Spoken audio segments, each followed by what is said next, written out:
Currency, a Sandhills Global company. We offer full-time positions in financial sales, compliance, operations, and other fields. We also offer a 4.5-day work week, an attractive benefits package, and opportunities for advancement. Put your motivation to work and grow with us at Currency. Visit gocurrency.com/careers to learn more. What's it take to be a mentor with big brothers, big sisters? It takes 30 minutes and a cup of coffee. A video game, best 2 out of 3. It takes sharing thumbs up emojis, clapping emojis, and loaded nachos at halftime. That's how you make an impact on a young kid's life. So go on, share a few hours a month, because mentorship may sound huge, but the truth is, it takes little to be big.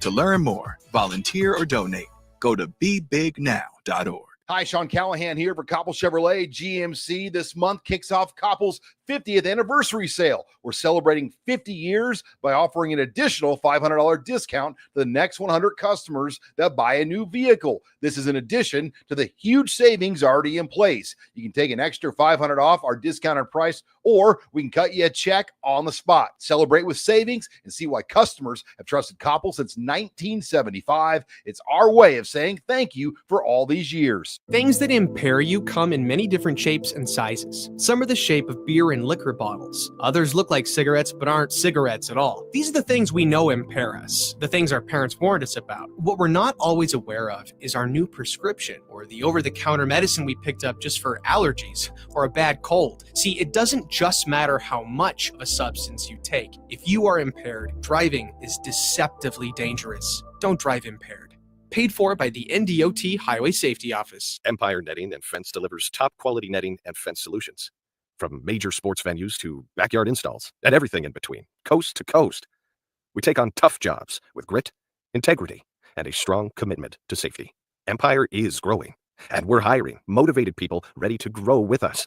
We build each other up, and we're building something big. Think you've got what it takes?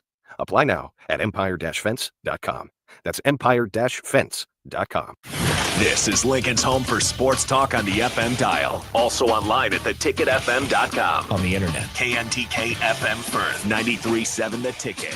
Tune in to live coverage of Big Ten Media Days from the Mandalay Bay Hotel and Casino in Las Vegas, July 22nd through 24th on 93.7 The Ticket. Join Derek Pearson, Jay Foreman, Nick Sainert, and Austin Orman as they bring you exclusive conversations with Big Ten coaches, players, and sports media professionals while getting you ready for the upcoming college football season. Big Ten Media Days coverage is presented by Advanced Medical Imaging, Stevenson Smith Construction, Currency, Warhorse Casino, Gary Michaels Clothiers, and League One Volleyball. Live from Mandalay Bay Hotel and Casino in Las Vegas, Nevada, 93.7 The Ticket brings you coverage of the 2025 Big Ten Media Days. 7 yards deep, lets it go to the sideline, Big Six!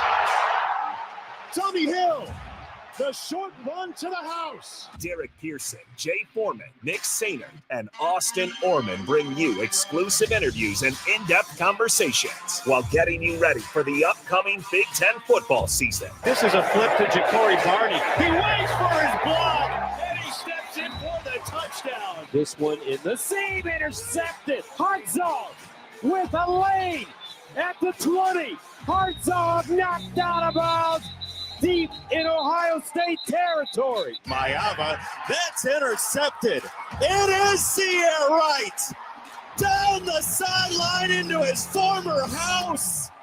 Unbelievable. Coverage from Big Ten Media Days is powered by Advanced Medical Imaging, Stevenson Smith Construction, Currency, Warhorse Casino, Gary Michaels Clothiers, and League One Volleyball. This is Big Ten Media Days live from Las Vegas on 93.7 The Ticket and theticketfm.com. Welcome to it, day 2 of Big Ten Media Days, just around the corner officially, just a couple hours away from hearing from coaches and players. But we are starting our coverage of our Big Ten Media Days stream here from Mandalay Bay. Austin Orman and Nick Sainert joining you. DP and Jay also in the building. Seeing both of them around, they will be along, pop in and give their thoughts here throughout the day. We would love to hear from you. 402-464-5685. Specifically on the 6 teams on the docket today: Minnesota, Northwestern, Oregon, Penn State, Washington, and Wisconsin. Nebraska, we'll see half of these teams. I think they're worth diving into. Minnesota, Northwestern, and Penn State on the schedule for Nebraska. But then Oregon, certainly an interesting team in its own right. We spilled some words on Wisconsin yesterday, and we know when Jay sits down, he'll want to talk about his boy Jed Fish and Washington, who I do think holds some intrigue in the Big Ten. Let's just start with an overview of the day, an overview of the teams to come, like we did yesterday. Who are you excited to hear from? What do you think they're going to say? Well, Oregon's the biggest one, right? Oregon's the biggest name there. Penn State obviously has an opportunity, what a lot of people feel like could be a national championship ceiling type of season for the Penn State Nittany Lions. Obviously, Drew Aller at quarterback is a familiar name in the Big Ten Conference. But then Nick Singleton and Katron Allen in the backfield. I think the question mark for Penn State's going to be their wide receiver play. How do they kind of replace Tyler Warren as well? They went to the portal and they attacked the wide receiver room. But either way, Penn State's going to have a good defense. And James Franklin quietly has over 100 wins in his time at Penn State, which is kind of ridiculous because we don't consider James Franklin to be a top echelon coach in college football. He's near the top 2 or 3 tiers, but we don't have the same conversation about James Franklin as we do Dan Lanning, Ryan Day. Like we just don't. And so nonetheless, though, is here we are, and Nebraska will face Penn State on the road as we see Dan Lanning getting up to our left here. But it's a very, very interesting day because then on the other side, it's a guy that's quietly doing it under the radar of everything else as well, and that's PJ Fleck. Absolutely. PJ Fleck will lead off Big Ten Media Days Day 2. He's still here at Radio Row. Been there for about an hour now. He's hanging out. He's having a good time. It looks like Anthony Smith and Coy Parrish walked over to join him over there in terms of Minnesota players. Nick, I know Oregon's the big name, the brand name, the 1 seed in the college football playoff last year is the Big Ten champ. But I want to go with the Big Ten flavor first and really talk about Penn State here. You bring up James Franklin. That's a name that people know, but not a voice I think people go to off the bat in terms of, what does this guy have to say all the time? He's a fine quote, not overly, inspiring from the outside, right? He'll get up there, he'll talk, he'll leave. But to me, it feels like for James Franklin, he's in that Dabo Swinney pre-championship boat. Yeah. Now, Dabo Swinney and Clemson would usually fail in spectacular fashion, getting walked off on a field goal by Pitt. Maybe NC State would pop up and get Boston College here or there. To Penn State's credit, to James Franklin's credit, that really has not happened to his teams. What's happened is they will, like clockwork, beat everyone that they're favored against. Mm-hmm. If they're the underdog, though, they're going to lose. There's a lot of talk about this is James Franklin's year. He's got to do it. If James Franklin, doesn't make the Big Ten semifinal or the college football playoff semifinals again, is that a failure of a year for him? Just how important is this year for how we view James Franklin, his legacy as Penn State head coach? It's ridiculous because here's the other part of it. So reminder, he's entering his 12th year at Penn State. He is, and his record at Penn State is 101-42. 101-42. He's got a win percentage of about 71% of his games. But the only problem is that when he got into the league, Penn State was viewed as little brother the same way, like in comparison to that Big Ten East gauntlet that was Michigan, Penn State, and Ohio State, obviously in that pecking order, despite obviously what they did, back in, 2020, what was the Big Ten championship year, 2017 or 2016, McSorley and Barkley. Thank you. So then they lost in the Rose Bowl. Mm-hmm. Like despite that year, that was now almost 10 years ago. Yeah. Right. And that's like hard to fathom.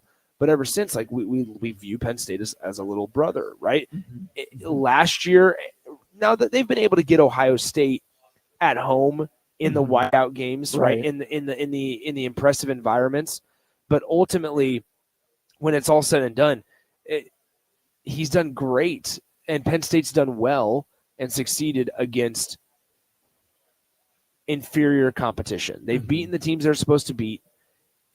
But when it comes to Ohio State, when it comes to Oregon, when it comes to nationally respected programs, they've struggled, right? You look at the bowl games for James Franklin, 6-6 in bowl games in his 6-6 in bowl games at Penn State. He's lost Rose Bowls, he's lost Peach Bowls, he's lost Citrus Bowls, he's lost a Tax Slayer Bowl, he's lost a Liberty Bowl. there's a couple of really good things that you can hang your hat on. College football playoff appearances. However, when you can't win the big ones at a place like Penn State, similar to what we saw with Bo Pelini, it'd be the same at Ohio State. Things like that get stale, and people think that, okay, we're just one better coach away from winning, and that's easy enough for them to find, which in reality we've learned it's not. That's why I think the college football playoff run was obviously important to Penn State and to James Franklin, because I think from the outside looking in, oh, wait, they won some big games. Yeah. They did it. They got over the hump. But, Nick, the games that Penn State won in the college football playoff, SMU, who was good, the best record in the ACC last year, good team. But you look up and down that roster, you take Penn State's roster every time. They've been in more big moments like that. You give the edge to Penn State in that game, especially since they got to host it. Okay, then they play Boise State. Boise State, might have had the best player in that game in Ashton Jeanty, but again, same conversation applies 100% in that, maybe Boise State had a better or similar record, but you trust Penn State's roster up and down the list. Penn State was favored in that game as well, I think by double digits, if I'm not mistaken. Yeah. And then they run into Notre Dame, who that's maybe more of a coin flip game. But even when it got down to a coin flip, Penn State didn't have enough to get over the hump. It was a miscommunication between Aller and his receiver, a bad throw, however you want to grade that final interception that officially iced things for Notre Dame. So, yes, making it to the semifinals, making it to the Orange Bowl against Notre Dame, that's a big step in the right direction for Penn State, right? Who didn't qualify for the 14 playoff, got really close a couple of times, but never actually made it into that Final Four for a variety of factors. They get into the 12, they make a little bit of a run, and so you credit them for that. They won the games, but you're still left with the same question of, can James Franklin win the actual big one? He made some comments last year as well that did not sit well with fan bases, right? Mm-hmm. Outside of Michigan, that Michigan game, I believe it was, and things like that. It almost feels like he's starting to also feel pressure, which is kind of strange to think about it when you're 101-42 as a record, right? And a lot of your losses have come against formidable opponents. Yeah. Like that's the other part, right? Is we Nebraska fans are all too familiar with like the whole quality loss, close loss type of conversation. And as ridiculous as it can be, I feel like part of it's also, James Franklin's had 3 consecutive double-digit win seasons right now. 2022, they were 11-2. 23, 10-3. 2024, 13-3. 95% of programs would be jumping off the walls at those results. And I don't think Penn State's anywhere close to moving on from James Franklin, but we talk about championship windows. Mm-hmm. And this feels like as good of an opportunity as Penn State has had in recent memory to compete for the biggest one. Last year, they were really good last year. It didn't feel like they were maybe the favorite, obviously, but that's one thing that the playoff allows and gives the opportunity for, is that teams that aren't the favorite may have a chance to make a run. When you get in a bigger playoff like this, as long as you put yourself in position, that's really all you can ask to be in the conversation. And Penn State has absolutely put itself in that conversation. You mentioned, Penn State doesn't seem like they're anywhere close from moving on to, or from James Franklin. They gave him a 10-year extension. Yeah. Back in November of 2021. But then, Lincoln Riley seat starts getting a little warm. UCLA job comes open. Is James Franklin in contention for those jobs? We heard his name floated there. And, would Penn State do better than James Franklin? Probably not. That's a hard bar to clear. But we're seeing that more and more, Nick, across sports. It would be a souped-up version of what Wisconsin did moving on from Paul Chryst. Yeah. This guy got us here. He just keeps hitting his head on the ceiling. He can't break through.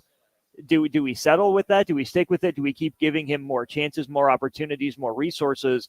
Or do we go get someone that we think can break through that ceiling, right? You talk about New York Knicks, right? What they did with Tom Thibodeau. Same sort of thing. Always in the conversation under him, absolutely raised the floor. Think about the situation that James Franklin inherited from Bill O'Brien. Bill O'Brien did a lot of the steadying of the tracks after everything that went down in the early 2010s out there in Happy Valley. To go from that under Bill O'Brien to James Franklin walking into, you're still a little bit of a little brother coming off of that, but being in that conversation where it's not just Ohio State, Michigan, even Michigan State at the time in the early 2010s was legitimately ahead of where Penn State is. James Franklin past Mark D'Antonio and Michigan State. Yeah. He did that, right? Maryland, Rutgers weren't really players. Illinois and Indiana were Illinois and Indiana. But he got Penn State into that conversation again with Ohio State and Michigan of, we can be a power player in the Big Ten. Yeah. You know, you have to take us seriously. And then that's just where they stopped.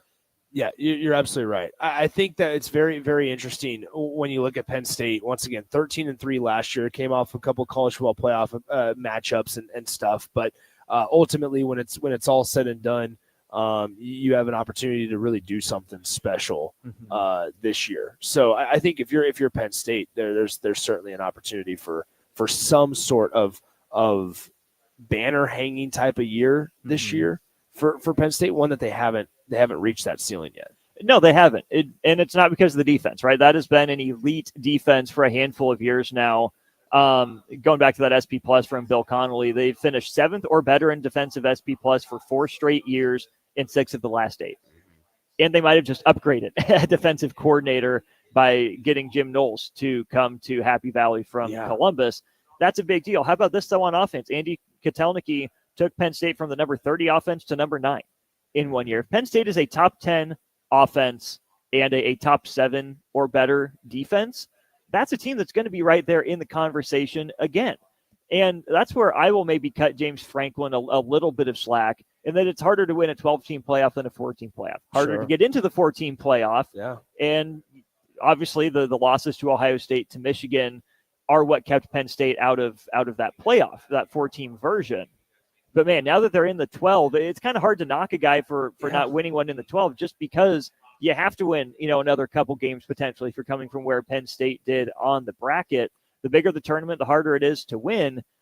But man, you would think that for Penn State to go through this era of success after everything they went through 15 years ago, it would be really nice for that fan base to finally be able to pay it off. No, I think you're absolutely right. There's a lot of intriguing stories, and maybe not as intriguing as Penn State's situation is. I mean, talk about championship opportunities, Oregon, right? Oregon was right there, and they looked dead in the water against Ohio State in the playoffs last year. Like, had a chance, had every right to be there, and just did not show up when the moment shined. And now Ohio State caught a new type of fire in the playoff last year. Yeah. But ultimately, when it's all said and done, I mean, you had a chance. Oregon did, and now that's a conference opponent. That you're going to find out just how good you are, obviously, in the Big Ten Conference, and we're probably going to see a lot of these same teams: Oregon, Ohio State, probably even Penn State in the playoffs.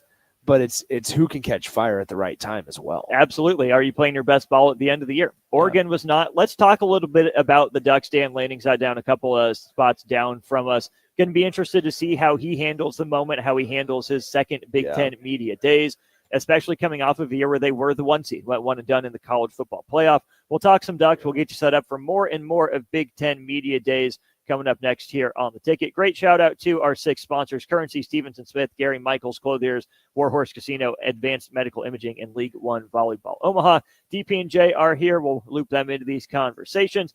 But this is Austin Norman and Nick Sainer back with more from day 2 of Media Days right after this. This is Big Ten Media Days live from Las Vegas, presented by Advanced Medical Imaging, Stevenson Smith Construction, Currency, Warhorse Casino, Gary Michaels Clothiers, and League One Volleyball on 93.7 The Ticket and theticketfm.com.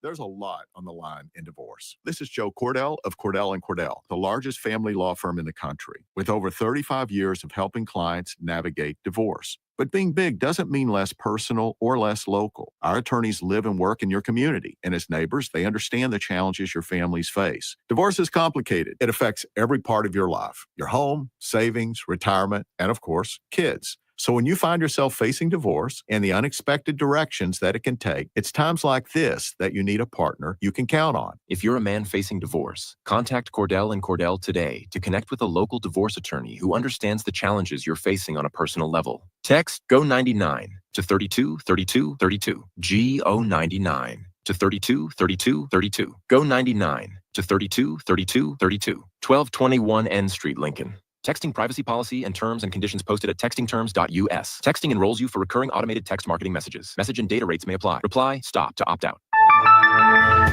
In today's digital world, technology works great until it doesn't. At Hamilton, we work to keep your business up and running. We are more than an IT company. We're your partner, focused on customized solutions that set you up for success now and in the future. Say goodbye to tech stress and unexpected IT costs when you hire Hamilton. Together, we help you focus on what really matters. Hamilton Business Technologies. Real people, real technology solutions. Connect with us at hamiltonisbusiness.com. Make your move fun and easy with the help of Movers and Shakers. Movers and Shakers is homegrown, female-led, and ready to help make your transition to a new space as seamless as possible. They excel at residential and commercial moving jobs, as well as offer home cleanouts and junk removal services. Moving into a new place is stressful enough, so let Movers and Shakers ease the transition. Give them a call today at 712-899-6265 or book your move online at www.moversandShakersNE.com today.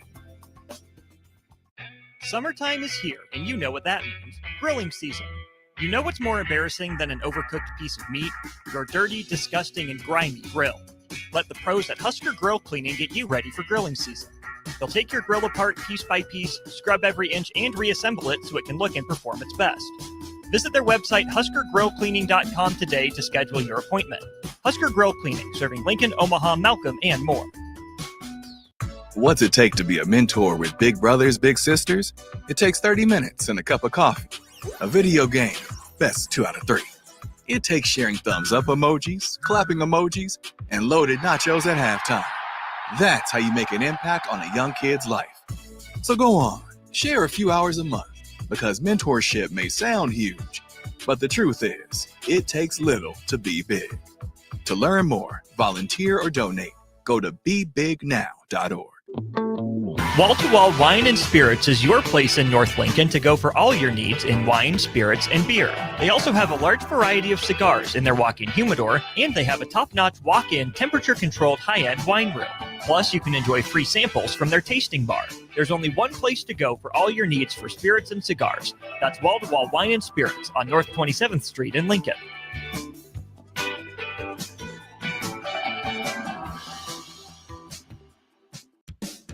Hey there, this is Paul Scheel, owner of High Electric. I want to thank our friends and loyal customers and introduce High Electric to those looking for a new electrician. We've been serving the Lincoln and Omaha area for over 30 years, from design to install, upgrades, and repair. If you are a homeowner or a small business needing some electrical work, call us at 402-466-6606 or check us out at hyelectric.com. We look forward to hearing from you. This is Bill Mitchner, Executive Director of Lincoln Lighthouse. Did you know Lighthouse provides multiple programs for students such as one-on-one tutoring and mentoring, as well as pro-social skill exercises, while providing them a nourishing meal and a safe space during all months of the year, even during school breaks? Learn more or contribute to Lighthouse at lincolnlighthouse.org today.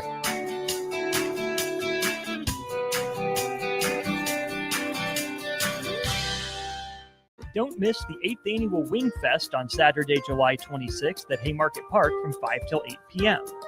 Local restaurants will be serving wings from 5 to 7 p.m. with live music going until 8. Ice cream and beverages will also be available for purchase, and all the proceeds from the event will go to benefit students in the local community. Get your tickets today at wingfestlincoln.com and make sure you attend the 8th Annual Wing Fest at Haymarket Park on July 26th.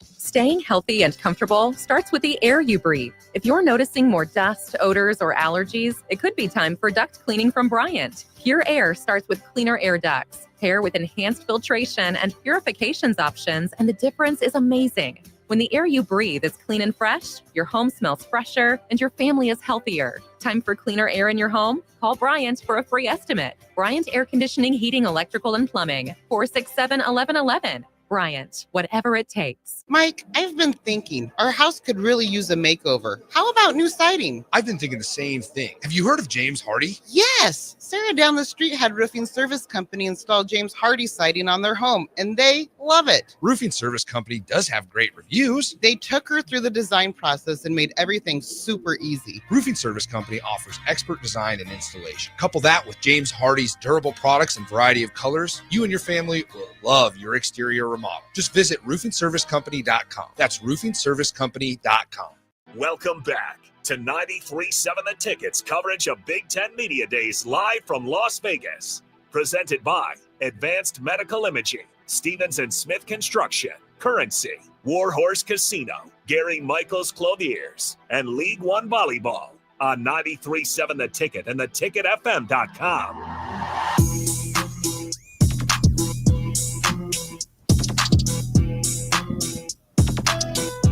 We are back here live at Mandalay Bay in Las Vegas. Austin Norman with you, being joined by DP, Nick and Jay out and about, scoping things out here for the day. Bring in DP. DP, day 2 Big Ten Media Days. How we feeling? Feeling good. There's a lot to digest today. Several questions, things we found out yesterday. What are those questions for you? Well, I mean, I want to know, one, Northwestern walks in the building. You want to know which version of Northwestern to expect. What kind of work's being put in? New leadership, new schemes, new captains, the whole shebang. Minnesota and walking in, where does Minnesota stand? Is this a contender for the title? Is this somebody that's are you missioning to be in the playoffs? Exactly what happens. And then for most of the players that walk in today and the coaches, there is some established standard, but then it's, what does the Big Ten look like? What does the Big Ten look like? We can get married to last year's ideal, and we can talk about the what ifs, but in asking questions about, one, how folks are working, how good the coach feel, body language says a lot. That's a big part of being here, is watching the body language and kind of the vibe. That teams and players, coaches, and even administration, when they walk in the door, what are they walking in as? Are you walking in as though you belong? Are you walking in trying to fit in? Or are you walking in as the place belongs to you?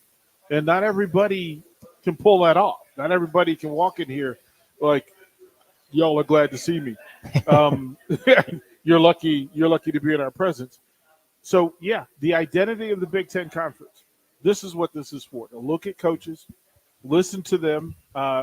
Ultimately, coaches and players will tell you what they really think, even if they're not trying to. We've seen a few coaches walk by already. Dan Lanning sat down, PJ Fleck's been around, and David Braun. What have you seen from those three guys walking around? How do you think they're feeling? Here's the thing about Coach Fleck. And I'm being purposeful this week in calling coaches because there's a responsibility of being the coaches. There, as much as we like to talk about the players are transient and who the face of the Big Ten, the coaches are the real face and the real standard of the Big Ten Conference. Like this season, we'll go firmly in which coach gets the most out of his groups of players. And we can talk about, you think that James Franklin is going to be the guy that be the coach in the Big Ten? Coach Day walked in yesterday letting you know, I'm sitting at the top of the perch, and you can come for me, but we're prepared. I've got some dudes. We're putting in the work. PJ Fleck walks in as though, you know what, he belongs, and he wants to be considered. Respect me for what I'm doing. I'm going to do everything I can do.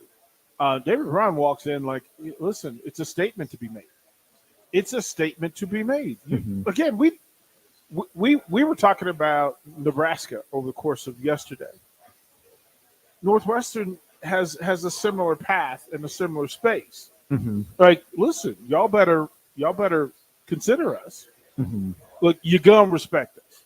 We may not be the best team in the Big Ten, but you're gonna respect us, and we're gonna put in work. So that's what, when they walk in, the players that walk in, how they dress, how they carry themselves, it all plays out. It's all good to get eyes on. Let's bring in Jay Foreman here. Jay, welcome to Big Ten Media Days Day 2. Glad to have you along here. Bounce off what DP was just talking about there, right? Northwestern record, maybe not as good last year as it was first year for David Braun, but, still pesky, still hanging around. Right. When you look at, teams like Northwestern, who else do you throw in that tier with them? And you know what? We're not going to be the easy out. You can't overlook us. We're coming for you. You better bring your A game when you play us. I would say, right off the get-go, it would be Michigan State. I think that, when DP's talking about, how coaches walk in, the players as well, they embody their coach.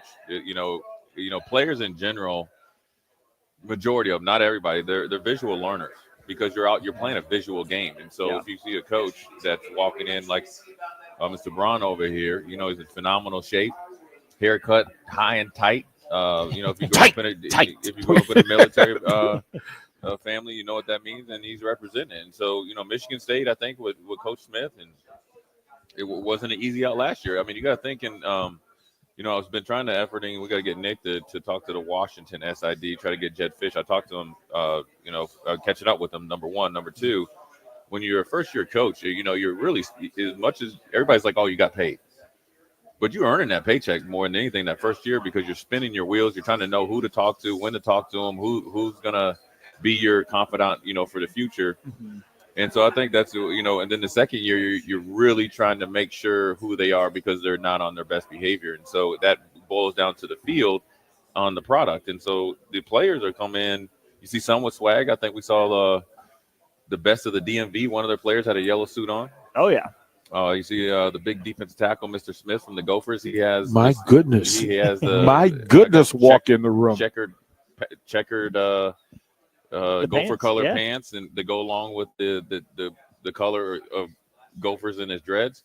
So they're letting you know exactly who they are in the body of their coach, and it's good to see. And I'm gonna tell you, being a part of media days as a player at one point in time, I'll tell you straight up. When we were down in Big 12 media days and Dat Wynn was there and he's 5'8", I measured him up. I'm 6'2", 6'2". I definitely measured up because I wanted to let, you do try to impose your will. It's almost like, and DP knows this, he's been to a ton of UFC fights, a ton of boxing matches. I've been at a few. The weigh-in. This is the official weigh-in of the Big Ten Conference. Coaches, players. Then you'll have the administrators weighing in on some, hey, they don't look like they're in good shape. They really, he's listed at 6'6". You're like the Ace Bailey was 6'9". He went to the NBA combine. He's 6'5" or 6'5.5". And so I think it's one of those things that you have to do. It's part of the deal. It's part of the job. We see more and more players cycling in here. We've seen all three Oregon players get in the door. I want to talk a little bit about Oregon. They were the number one seed in the college football playoff last year, Big Ten champs in the regular season. Obviously, the best record, beat Penn State then in the Big Ten championship game. Really, you got tested by Wisconsin late in the year, won that one 16-13 at Camp Randall. Other than that, it was a bunch of big wins outside of their game against Ohio State. Well, here comes the Rose Bowl. Who do they get matched up with? Ohio State, who had to win the first round game against Tennessee. And Oregon got absolutely Jeremiah Smith in that one. Got explosive play. A 45-yard touchdown, 42-yard touchdown, 43-yard touchdown, then a 66-yard touchdown run from Travion Henderson to make it 31-0. DP, we'll start with you. If you're Oregon, what's the message in the locker room after last year? How do you respond to that being the taste in your mouth? I'm going to clip what Austin Orman just said and play it every day at practice. Every day I'm going to play the video on the screens in the locker room. I'm going to play the video in the weight room. I'm going to play it in the meal hall. As a matter of fact, I'm going to send it to your phone when you're at your dorm. That you are the most talented team in the Big Ten Conference, maybe in the country, right? Player for player, position for position. They're explosive offensively. They've got violent linemen on both sides of the ball. They've got coast-to-coast, number-to-number defenders in the back row, and you've got deep coverage, right? You've got a coach that, quite frankly, I would imagine that he's taking it personal. He's taking it personal. And that resetting of an Oregon standard is good for college football. Great for the Big Ten, better for college football, because whatever Oregon does, everybody has to match. You can't be you can't let them outspend you. You can't let them out-recruit you. And then the sexiness of having the way Oregon plays. Yeah. It absolutely lands to every player. And then if you go into the film study, they did everything right until they didn't get it right. And that's the hardest thing in all of sports, finish. Everything you did to that point, appreciate you. Clean the house nice, you shop nice, you made the meal, and then you left it dirty. You left it dirty, and they'll never let it happen again because they want to be the best team in the country. Well, and Jay, this is the first year that Oregon has had end with a loss under Dan Lanning. They beat Carolina in the Holiday Bowl his first year. Then they get Liberty in the Fiesta Bowl. That's a ROM for them, 45-6. And then here they are, like I said, number 1 seed, a rematch against Ohio State, and you don't show up until the second half. Yeah, well, I mean, first of all, I mean, if you really watch the first Ohio State game, Ohio State pretty much played into their hands. I mean, Ohio State could have done the same thing, maybe not to the magnitude of the first game. So then you had Ohio State, who was desperate, definitely angry, embarrassed, and hyper-focused. And you probably had an Oregon team that was a little bit, I'll call it punch drunk, because if you remember when we were on Old School and on the block, when Penn State played Oregon in the Big Ten championship game, Penn State was going blow for blow with them until Penn State shot themselves in the foot.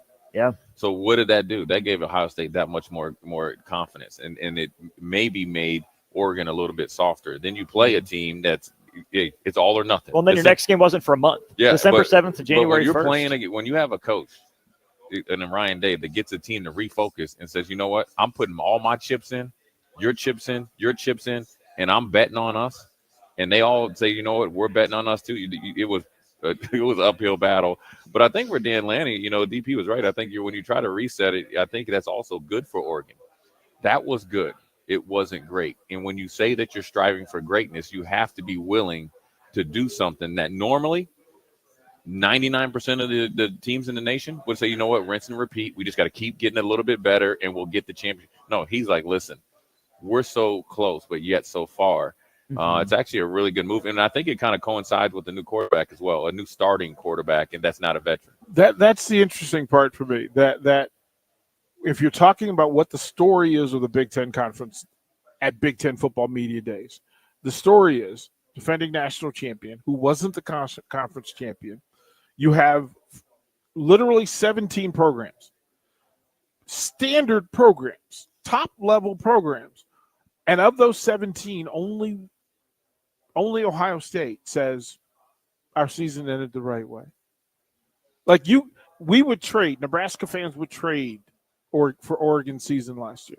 They would trade for Penn State season last year. They trade for Minnesota season last year. They would trade for Michigan season last year. Trade for Illinois. Right, Indiana, right? But it's not just Nebraska. A lot of teams would. I mean, I think that's how good the Big Ten is this year. It was great last year, and people don't. And for whatever reasons, we talked with me and Austin and Nick talked about it last year or yesterday on our coverage in the first day of the Big Ten Media Days. Is that for whatever reason, the SEC essentially is smokescreen the national media to thinking that the Big Ten is inferior. When you look at it from top to bottom, it just in recent. We've had that conversation.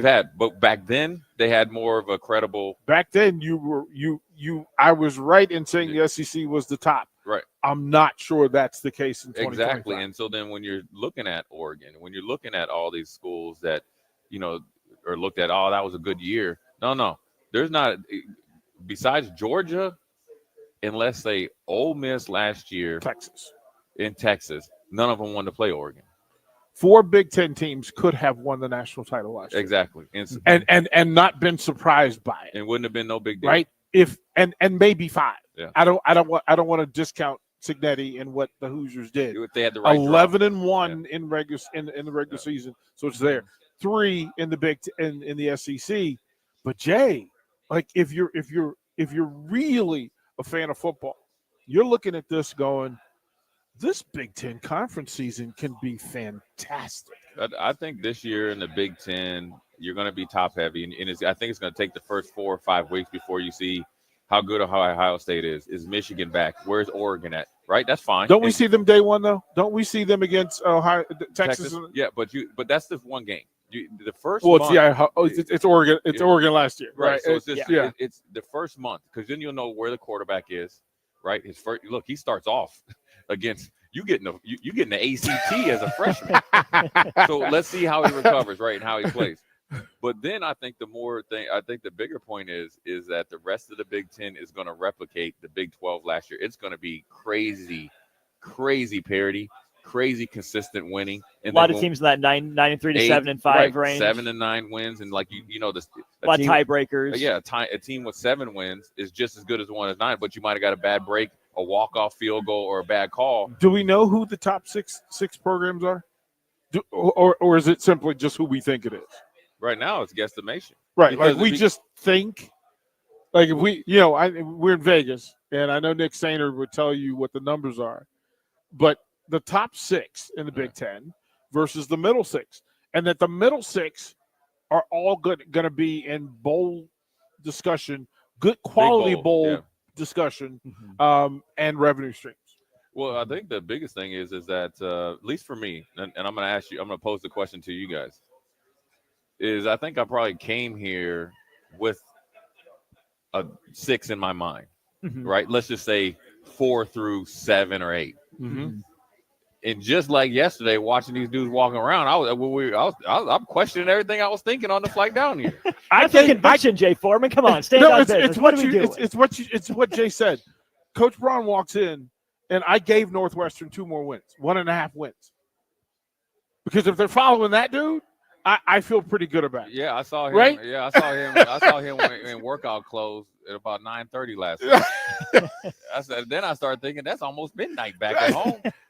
And so I think that these guys are all ready to go, and you know what, the great thing about it is going to be done on the field, and whoever seems to perform the best will get the most. But I'm telling you, man, it's going to be a lot harder than people originally think or thought or assume or whatever you call it. You know what I'm saying? Because as much as you got coaches walking around, is just that nobody goes through spring practice and like, all right, let's work as hard as we can to win 2 games. Right. Let's just put on all these hours and recruit all these players, spend all this money to win 2 games. I really think that people don't give other coaches enough credit. Well, and I think to answer your original question there, did I come in with an understanding of the top 6? I mean, you never know. It's media days. You only have your thoughts, right? You can only guess at this point in the year. I will tell you, I feel pretty confident in the top 2. And who would that be? Ohio State and Penn State. And there's a reason I said them in that order. I still trust Ohio State more than I do Penn State. I'm not just saying that because you're sitting here next to me. But my point in saying that is that you can talk me into any of those next 6 teams finishing number 3, depending on what breaks they get, depending on how they get out of the gate, depending on how they manage that, late October, early November grind before you get re-energized for the last couple games of the year. You can talk me into 4, 5, 6 different teams finishing as the Big Ten's next 2 teams in the college football playoff, and I wouldn't be shocked by it. Yeah. I have my thoughts for who I think they could be or should be. We don't know anything for sure, but I really think there's a pretty clear-cut top 2, and then there's another tier in there of teams that you feel pretty good about, teams that can get there with a run, and teams that, you'd be surprised by it, but you can't necessarily write it off. Yeah, I mean, it's I saw James Franklin. It took everything in my power not to tell him, you cost me some steak dinners. But I think also his consistent success works against him. Mm-hmm. I mean, when you look at it, back-to-back years at Vanderbilt going 9-4. Yeah. Okay, you need almost a coaching Heisman for that at that point in time in college football. In 2012 and 2013, there was no NIL, there was no transfer portal, and you went back-to-back 9-win games at Vanderbilt. Mm-hmm. Okay, and then obviously during COVID there was a little bit of a lean process, but then the last 3 years you're 10+ wins, 13-3 last year, and everybody's waiting for them to take the big jump, and it's not apples to apples for Michigan, but I'm gonna tell you, Michigan had that year where they had a lot of guys drafted like 13, 14. Penn State has been consistently putting guys highly drafted in there. So it's a process that you can get there, and you have to be willing to continue to make moves. And Penn State feels that sometimes you have to get a new offensive coordinator, get Jim Knowles, really jump out there because you feel like he can do things with your defensive players and your talent that maybe the previous guy couldn't. And then you got to make sure that you're able to compete, but then also close big games. That's the huge closing is the hardest thing. Finishing is tough, thing in bro. Sports. It's tough. You want to know why the closing so hard for kids and teams these days because it's not sexy. It's not fun. That's the grind. That is the grind, right? That when people talk about, hustling gets you there. The grind gets you to finish.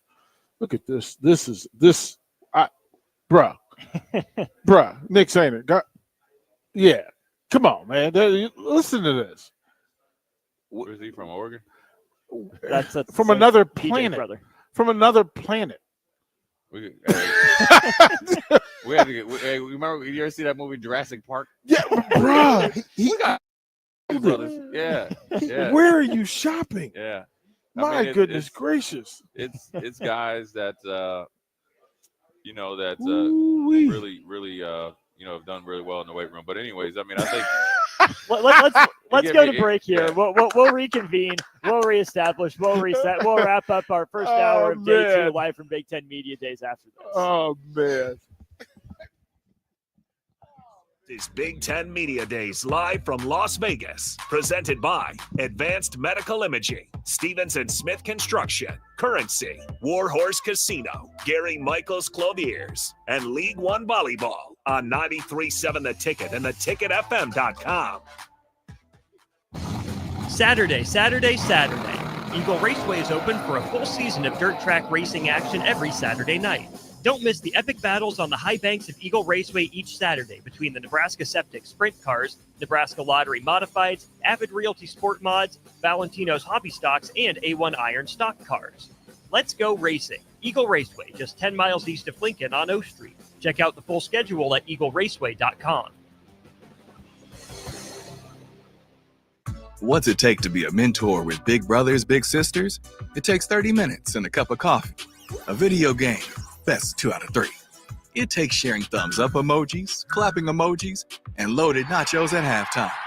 That's how you make an impact on a young kid's life. So go on, share a few hours a month, because mentorship may sound huge, but the truth is, it takes little to be big. To learn more, volunteer, or donate, go to bebignow.org. This is Bill Mitchner, Executive Director of Lincoln Lighthouse. Did you know Lighthouse provides multiple programs for students such as one-on-one tutoring and mentoring, as well as pro-social skill exercises, while providing them a nourishing meal and a safe space during all months of the year, even during school breaks? Learn more or contribute to Lighthouse at lincolnlighthouse.org today.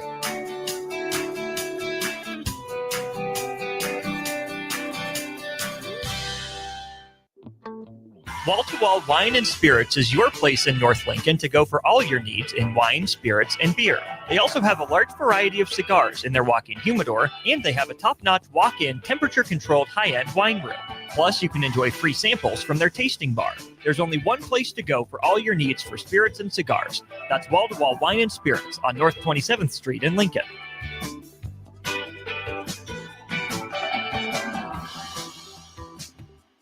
Advanced Medical Imaging is the largest radiology group in Nebraska, located in Lincoln at 7601 Pioneers Boulevard. At Advanced Medical Imaging, they utilize state-of-the-art technology and blend it together with their compassionate, skilled team to guide you through every step. Whether it's an MRI, CT scan, or X-ray, their precise diagnostics help your doctor deliver the best care plan for you.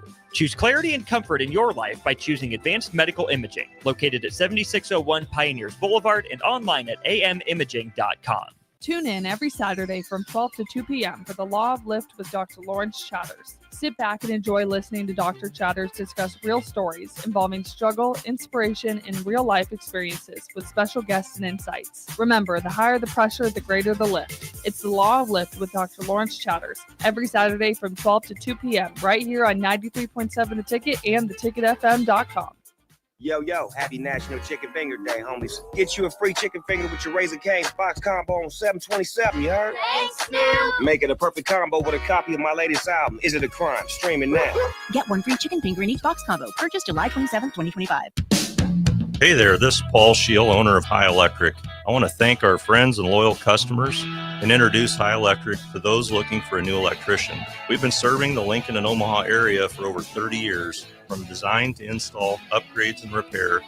If you are a homeowner or a small business needing some electrical work, call us at 402-466-6606 or check us out at hyelectric.com. We look forward to hearing from you. This just in, hot off the bench press. Planet Fitness has expanded strength equipment. Save $28 or more when you join today. We're raising the bar with these benches, and our hack squat will have you actually looking forward to leg day. Plus, we're still repping all the best-in-class equipment we've always had. There's no better time to get stronger. So join Planet Fitness today and save $28 or more. Just $1 down, $15 a month. Find your nearest club and join today. Deal ends July 31st. See Home Club for details. Play ball! Pitch the perfect idea for a family outing or date night with tickets to the next Salt Dogs game. Nothing says summer fun like an action-packed evening at Haymarket Park. Come root for the home team with a hot dog and a cold drink. Plus, visit saltdogs.com to learn about special events and promotions, including group discounts. Don't miss out on the thrill and excitement of a Salt Dogs win. Visit saltdogs.com to reserve your tickets today. Don't miss the 8th Annual Wing Fest on Saturday, July 26th at Haymarket Park from 5 till 8 p.m. Local restaurants will be serving wings from 5 to 7 p.m. with live music going until 8. Ice cream and beverages will also be available for purchase, and all the proceeds from the event will go to benefit students in the local community. Get your tickets today at wingfestlincoln.com and make sure you attend the 8th Annual Wingfest at Haymarket Park on July 26th. 93.7 The Ticket is proud to provide listeners with daily opportunities to win contests and prizes on our airwaves, and would like to take this opportunity to remind you of a couple rules. All participants must be 21 or older and must wait 30 days after winning a prize to participate in another contest. Once you win, you have 30 days to pick up your prize at the KNTK Studios, 1040 O Street in Lincoln, or your prize will be forfeited. Thank you for participating in our contest, and thank you for listening to 93.7 The Ticket. Welcome back to 93.7 The Ticket's coverage of Big Ten Media Days live from Las Vegas. Presented by Advanced Medical Imaging, Stevens & Smith Construction, Currency, Warhorse Casino, Gary Michaels Clothiers, and League One Volleyball on 93.7 The Ticket and theticketfm.com. Welcome back into Mandalay Bay. Austin, Jay, and Nick are with you here on 93.7 The Ticket and theticketfm.com. Don't forget, you can still be a part of the conversation. Just because we are not at 1040 O Street doesn't mean we don't want to hear from you. We still would love your thoughts on our Starter Heyman Jewelers text line, 402-464-5685, the number to chime in there. Big thanks as well to Starter Heyman Jewelers for sponsoring our streams, Facebook, YouTube, and Twitter. Up and rolling. Thanks to them. Nick and Jay, final thoughts here on Oregon. Someone chimed in on the text line saying, why are we still giving them the excuse of the month off? I mean, Ohio State had the same thing. They played Michigan on 11/30, didn't play again until December 21st.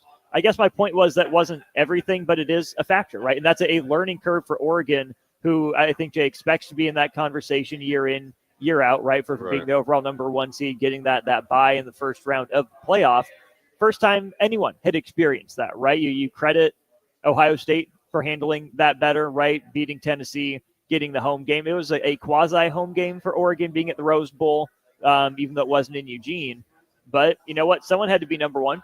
Someone had to deal with that. Oregon didn't handle it well. And I'm not saying the time off was the only reason they lost. You made a great point that Ohio State then played a classic game the first time. I'm just saying it was a factor. It's something that Oregon needs to learn from, and any other team that's going to be in their position, they'll have to figure out a way to handle that. Yeah, I mean, it's tough. I mean, learning how to be a national champion isn't an easy book to read and say, do these. They didn't give you that. You walked into Nebraska. There wasn't. That's how you win a championship. Look, Nebraska had the hiccup multiple times, and then came to ahead against Florida State. It's still questionable whether some calls obviously was an indicator of how the game was going to go, or it worked not in Nebraska's favor. But then you got to take all those learning lessons, and then you're able to win it in 94, 95. You kind of stub your toe, or not kind of. I know we stubbed our toe in 96 and do it again in 97.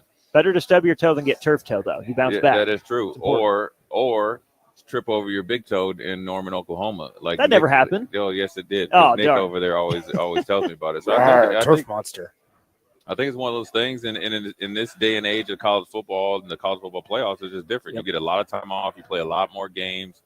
We would have probably enjoyed doing it, but look, we all had a month off before we played national championship games after at that time big 12 conference championship, so forth and so on. I think the game was played. Ohio State was clearly the better team. They were more motivated, but they just were flat out better.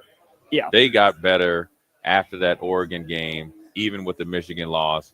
And the Michigan game, I think, is probably more Ohio State beating themselves mentally versus physically. And so they were able to take it out on Tennessee, get 10 days off or whatever it was, and flew all the way out to California, essentially on a road game, and beat the brakes off of a Oregon team that everybody thought that once they got past once they got past Ohio State, they were going to win it. So, it's a learning process, but it's a different learning process when you don't have the likes of Bo Nix, Dylan Gabriel, at the helm.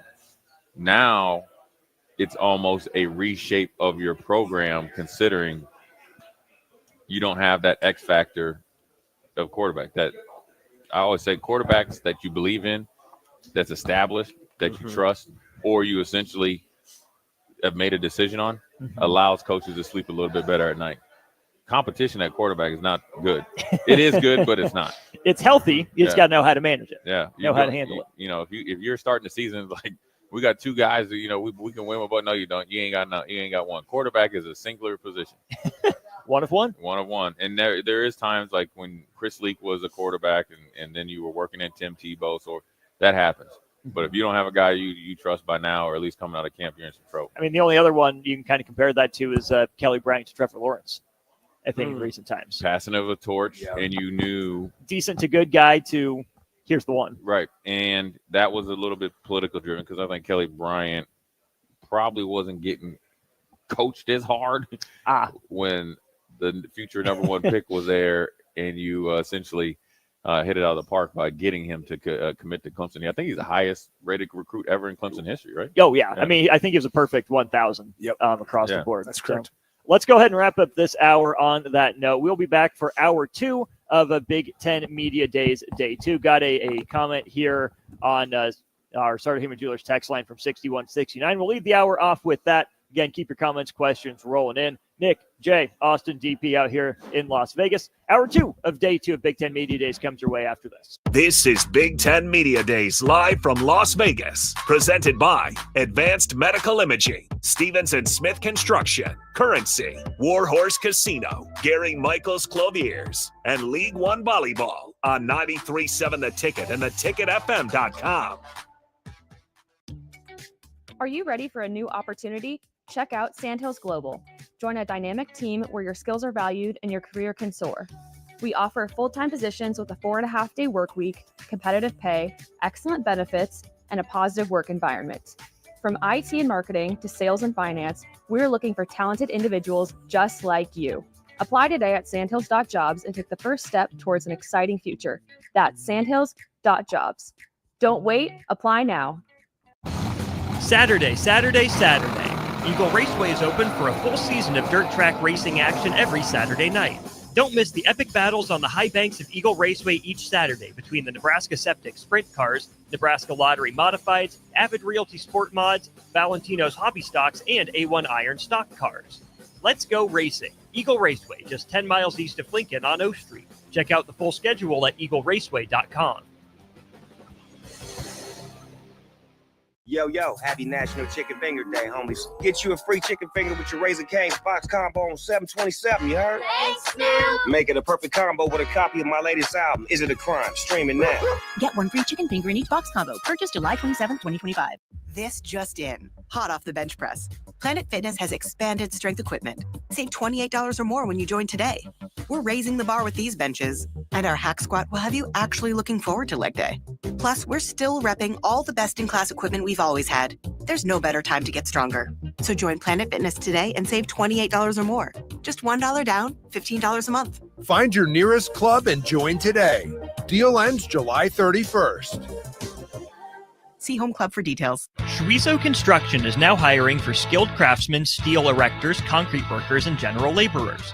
Schweizo Construction offers great benefits like premium wages, health and dental insurance, paid holidays and vacation, 401k with company match, life insurance, and disability insurance.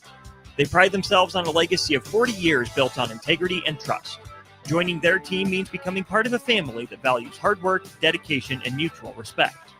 Apply today at schweizo.com. That's SCHWISOW.com. Play ball! Pitch the perfect idea for a family outing or date night with tickets to the next Salt Dogs game. Nothing says summer fun like an action-packed evening at Haymarket Park. Come root for the home team with a hot dog and a cold drink. Plus, visit saltdogs.com to learn about special events and promotions, including group discounts. Don't miss out on the thrill and excitement of a Salt Dogs win. Visit saltdogs.com to reserve your tickets today. Load up on meat and more this summer at the Mercado by Certified Piedmontese. This week's specials through July 29th are 15% off cheese and crackers, grass-fed, grass-finished tri-tips for $10.99, 820 ground beef trays for $6.99, and brisket flats for $9.99. Plus, stop by for lunch on Fired Up Thursdays at the Mercado East or Fired Up Fridays at the Mercado North. Locations at 84th and Havelock, 30th and Yankee Hill, and now 85th and Old Cheney and Lincoln, or 168th and Maple in Omaha. Get to the Mercado today for the best meat in town. You're invited to Valentino's big jumbo anniversary party, and we've got a gift just for you. On Thursday, July 31st, only buy one jumbo 16-inch pizza at a regular price and get a second pizza free. Hamburger or cheese pizza only on original crust. It's our way of saying thanks for sharing Valentino's tradition for over 68 years. Celebrate with a slice of Valentino's tradition on us. Pre-orders start July 30th, online, by phone, or in person, and the offer is good for July 31st only for carry-out or delivery at participating Valentino's locations. It's never too late to start protecting your company's data from cyber attacks. Your customers put their trust in you to keep their information safe from online threats. Don't let them down. Partner with Hamilton Business Technologies to get real-time threat monitoring, advanced security protocols, and experts who monitor it all for you. We care about the success of your business and the communities you serve. Hamilton Business Technologies. Real people, real technology solutions. Connect with us at hamiltonisbusiness.com. Start your Sundays off right with Jeff and Nicole Essink on Fitness Fanatics. Jeff and Nicole discuss health and wellness, how to achieve fitness goals, and more through the life of gym owners and gym goers. It's Fitness Fanatics from 9 to 11 a.m. on Sundays on 93.7 The Ticket and theticketfm.com. Gaina Trucking is hiring CDL Class A and B drivers. Their strong team culture makes it not a job, but a career. Gaina Trucking offers health, vision, and dental insurance, 401k with company match, an employee assistance program, and other bonus programs. Build a better career today with great team culture at Gaina Trucking. Learn more and apply today at GainaTrucking.com. When only the best will do. Sartor Heyman Jewelers. Rick Heyman here from Sartor Heyman Jewelers. I want to personally thank our great customers for voting us once again the best of Lincoln. At the same time, we're celebrating our 120th year in business in the great state of Nebraska. Visit us at South Point, Grand Island, and the Outlet in downtown Lincoln. Visit us today at sartorheyman.com. Sartor Heyman Jewelers. This is Lincoln's home for sports talk on the FM dial. Also online at theticketfm.com. On the internet. KNTK FM Firth, 93.7 The Ticket. Live from Mandalay Bay Hotel and Casino in Las Vegas, Nevada, 93.7 The Ticket brings you coverage of the 2025 Big Ten Media Days. 7 yards deep. Lets it go to the sideline. Big six. Tommy Hill. The short run to the house. Derek Pearson, Jay Foreman, Nick Sainer, and Austin Orman bring you exclusive interviews and in-depth conversations while getting you ready for the upcoming Big Ten football season. This is a flip to Ja'Cory Barney. He waits for his block, and he steps in for the touchdown. This one in the seam, intercepted. Hartzog with a lane at the 20. Hartzog knocked out of bounds. Deep in Ohio State territory. Mayava, that's intercepted. It is Sierra Wright. Down the sideline into his former house. Unbelievable. Coverage from Big Ten Media Days is powered by Advanced Medical Imaging, Stevenson Smith Construction, Currency, Warhorse Casino, Gary Michaels Clothiers, and League One Volleyball. This is Big Ten Media Days live from Las Vegas on 93.7 The Ticket and theticketfm.com. That it is hour 2 of day 2 here from Mandalay Bay. Austin Norman and Jay Foreman with you for now, with Nick and DP in when they are ready and available. 402-464-5685 if you want to be a part of the conversation. got a question on that Sartor Hamann Jewelers text line to get to here in just a moment. But first, we want to thank Stevens and Smith Construction. They're your concrete specialists in Lincoln since 1971 and also in Omaha and Kansas City. You can learn more at stevensandsmith.com. All right, to that Sartor Hamann Jewelers text line we go. It's a Nebraska-oriented question. 6169 says, Nebraska succeeds when it has a defensive end who's a huge factor in each game. Do you guys feel like Nebraska has defensive ends who are going to impact games significantly enough during this upcoming season?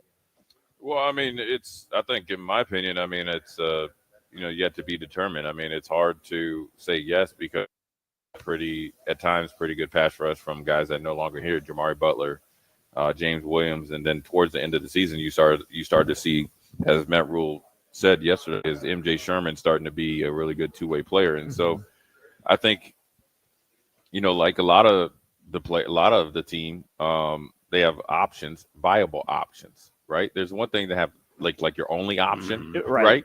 But you have viable options, and then it's up to these players to become answers. I think the first guy that I think that could provide some outside or let's say almost outside pass rush is probably Cam Linhart because he has position flexibility. Then you think, okay, you think McCullough because of that's what he said he wanted to come here and do. But the guy that doesn't get talked about enough, at least in my opinion, for Nebraska, when you look at, I guess we used to do this factor rating, right? Whether you make the play, the sack, forced fumble, how big of a factor are you? It would be Willis McGahee, because you saw, I think, the Illinois game, him consistently getting in the backfield, changing the pocket, making the quarterback do things they necessarily don't want to do. So I think they have viable options. I think in that first 4 games, right, no matter who you're playing, you start out with Cincinnati, you got a couple cupcakes, then you got Michigan. We will have a better, I guess, answer or answers in how they could potentially go about it. But I think also with 3 guys, and I'm pretty sure you can find some other ones that I haven't mentioned, but those are the 3 guys that come to the top of my head, is that as the season goes along, it could be Nick Sainert one game, Jay Foreman the next, Austin the following game, and then a combination of all 3. Well, Jay, I think one thing that a lot of people have with what you just said is they want consistency. I think Husker fans are going to sit there, and if we see, because I agree with you, like we were talking last night or yesterday, guys, about how there's so many names that are involved in really the front. What would that be, 6 for Nebraska, the 3-3? There's so many names that they bring in some experience in guys like Marquise Watson, Trent, and obviously Deshaun McCullough. But then there's a lot of just other ones that we don't know where they're going to kind of shake out. Javen Wright's involved in somehow. And it's like, okay, how does all this go? How is all this going to play out? And I think with what you just said, Jay, I think Husker fans might have some concern with, because they'll say, why can't Nebraska just find one guy that consistently plays? Well, well, listen, I'll tell you, Jay Foreman was there at one point in time. Yeah. I was a guy that they had 10 established starters or assumed starters, and through spring ball and through some luck and then some hard work and then obviously, development, I was 11th to the point that they didn't know if I was going to be good enough. They didn't even put me on the black shirt poster. Look, don't use the consistency and I guess the free agency losses of the guys last year against these new guys. Because as much as we appreciate Nash and Ty and all the guys that were here, they once were those guys that we're talking about right now. And yes, we'd like to, essentially go in the portal, get one guy, and it's rinse and repeat, and he's, in college football, 8 to 10 sacks. Yeah. But I will tell you, and we talked about Indiana yesterday as far as their overall rankings, offense versus defense and defense versus offense, and the defense was more consistent and highly rated nationally and just by the numbers than their offense. Well, if you look at Indiana schematically, they scheme up a lot of their pressures. They were consistently getting to the quarterback. Now, Kamara was the bell cow. He had 8 sacks last year. He's back again, probably trying to add to his game. But if you think Aiden Fisher and the corners and all the things, they call it a cat blitz and all that stuff from the boundary and all that, that's where it came from. So if Nebraska has to start out that way, and then eventually guys at their own pace through hard work and development and also role definition, which then will allow you to be more efficient, then as long as they're affecting the quarterback, then don't complain, because if you think a Grant Wisdom, a Jason Peter, or Ndamukong Suh and Randy Gregory or just come off just out of nowhere, well then you have no idea what it is that takes the rush to passer. The best pass rushing teams rush as a defense. You know what I'm saying? Everybody thinks that, back at Lawrence Taylor, that he just did it by himself. Well, they had Carl Banks on the other side. They had Leonard Marshall, Jim Burt, and Big Daddy Keith Hamilton, all those guys. And then here you go, Michael Strahan was a rookie. He's a Hall of Famer. So you gotta be a little bit patient, but then also I understand there is some anxiety because you don't have well-known names. It's one of those things that I think Husker fans maybe need to get comfortable being uncomfortable with if Nebraska is going to be the program that Matt Rule wants it to be. And that you'll get excited about these guys. You'll see the potential when you first hear about them when they get their Nebraska offer as a junior. And then they commit to Nebraska, before, during, after their senior season. Oh, yeah, this is the next best thing. And then as soon as they get to campus, they're a freshman. Oh, they can't do anything. Oh, we don't know who they are if they're not on the field the first year. And, okay, some of that's natural. But for Nebraska to be the program that Matt Rule wants it to be, ideally, these guys, most of them aren't seeing the field for a couple years. They're in the weight room. They're in the nutrition program. They're learning the scheme. They're paying their dues, whatever you want to call it, however you want to approach it. So then by the time they are, redshirt sophomores or maybe juniors, if it takes them an extra year, now those guys are ready to contribute, right? Where they're not bad players. They haven't lost anything. They're just young. They're just inexperienced, right? They needed to go through the process of becoming ready to play college football. Yeah. So there are plenty of names that we know, but I think you made a great point, Jay, to where Ty and Nash were in that same conversation at one point where you know the names, but you'll never know what you have in a guy until they actually get a legitimate chance to prove it on the field. Yeah, and the biggest thing that you could do if you want to become a better pass rushing team, just be more sound, and this is a player-led point, more sound, in tune, together on third down. If you want to be a pass rushing team, then when you need to get off the field, you need to get off the field because that means the offense has more chances to score.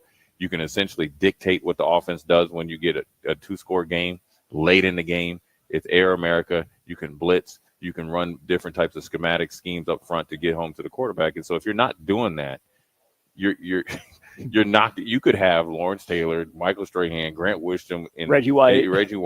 And if you're in like a 3-point game, you ain't getting no sacks. But everybody's like, oh, well, Dylan needs to throw for 500 yards. No, we need to get off the field.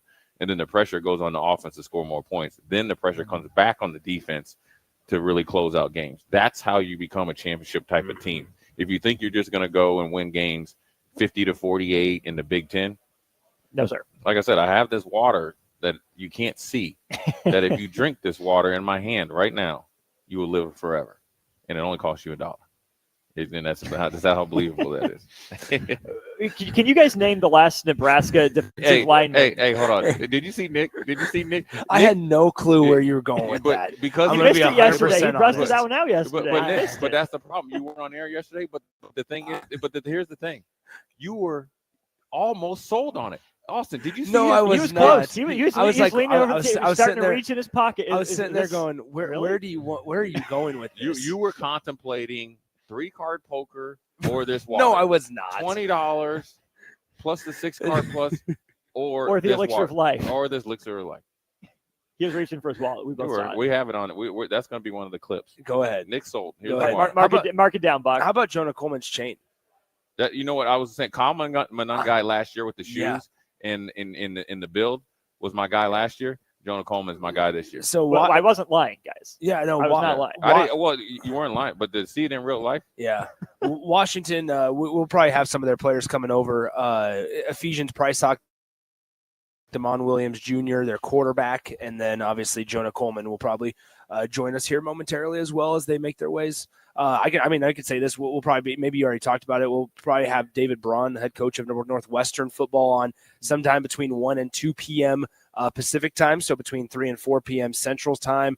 Northwestern football players. We'll probably get some Coy Parrish from Minnesota at some point between 1 and 2 p.m. as well, Pacific time. So it's going to be a busy day. Just because Nebraska's not here, it's going to be a busy day on Radio Row. Absolutely should be fun. Look forward to those conversations. 6169 follows up. Is anyone talking about Keona Davis? Yes, a lot of people are talking about Keona Davis. You brought him up, Nick, about that's one of the guys that Nebraska had to go back into the transfer portal to retain his services over the offseason. Yeah, well, and that's what I was saying is we had the conversation this morning. Us three had the conversation yesterday on the air.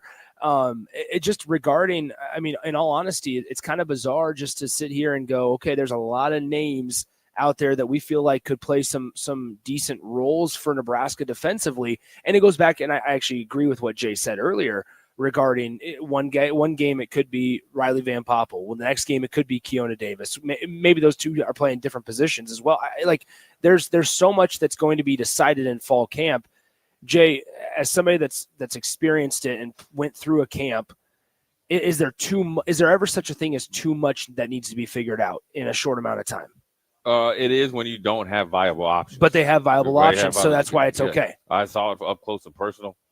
When I was in Houston and we needed a better offensive line, I looked over there and I only saw 2 viable options.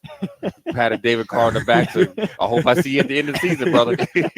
So I think that, sometimes, the question that you were asking is sometimes is there too much competition? And you spend more time to making sure guys get reps. But I think, look, it's so much different than when I was in college and even here recently until the rules changed. They're able to do things before, during spring, after spring, all summer, so the separation can begin. And so if you are able to separate yourself in the spring, and then through the summer, you validate it in the two-a-days in fall camp, and then you have to continue to accentuate it during the season. But I think, when you have viable options, it does give you some peace because you just roll the ball out there and you keep it as simple as possible, right? Yeah.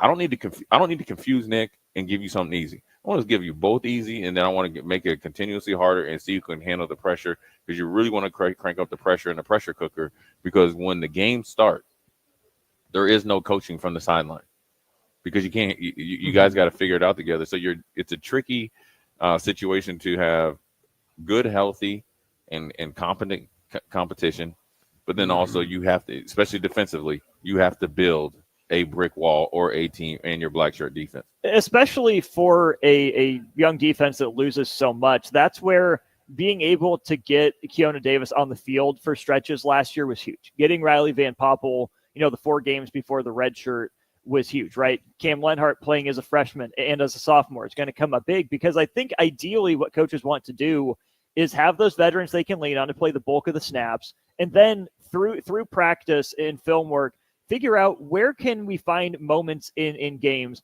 to plug these freshmen and sophomores in, to get their feet wet, to get them the ever valuable experience that we talk so much about. So then as a junior, to Jay's point, okay, we know you can do this. You can handle this responsibility.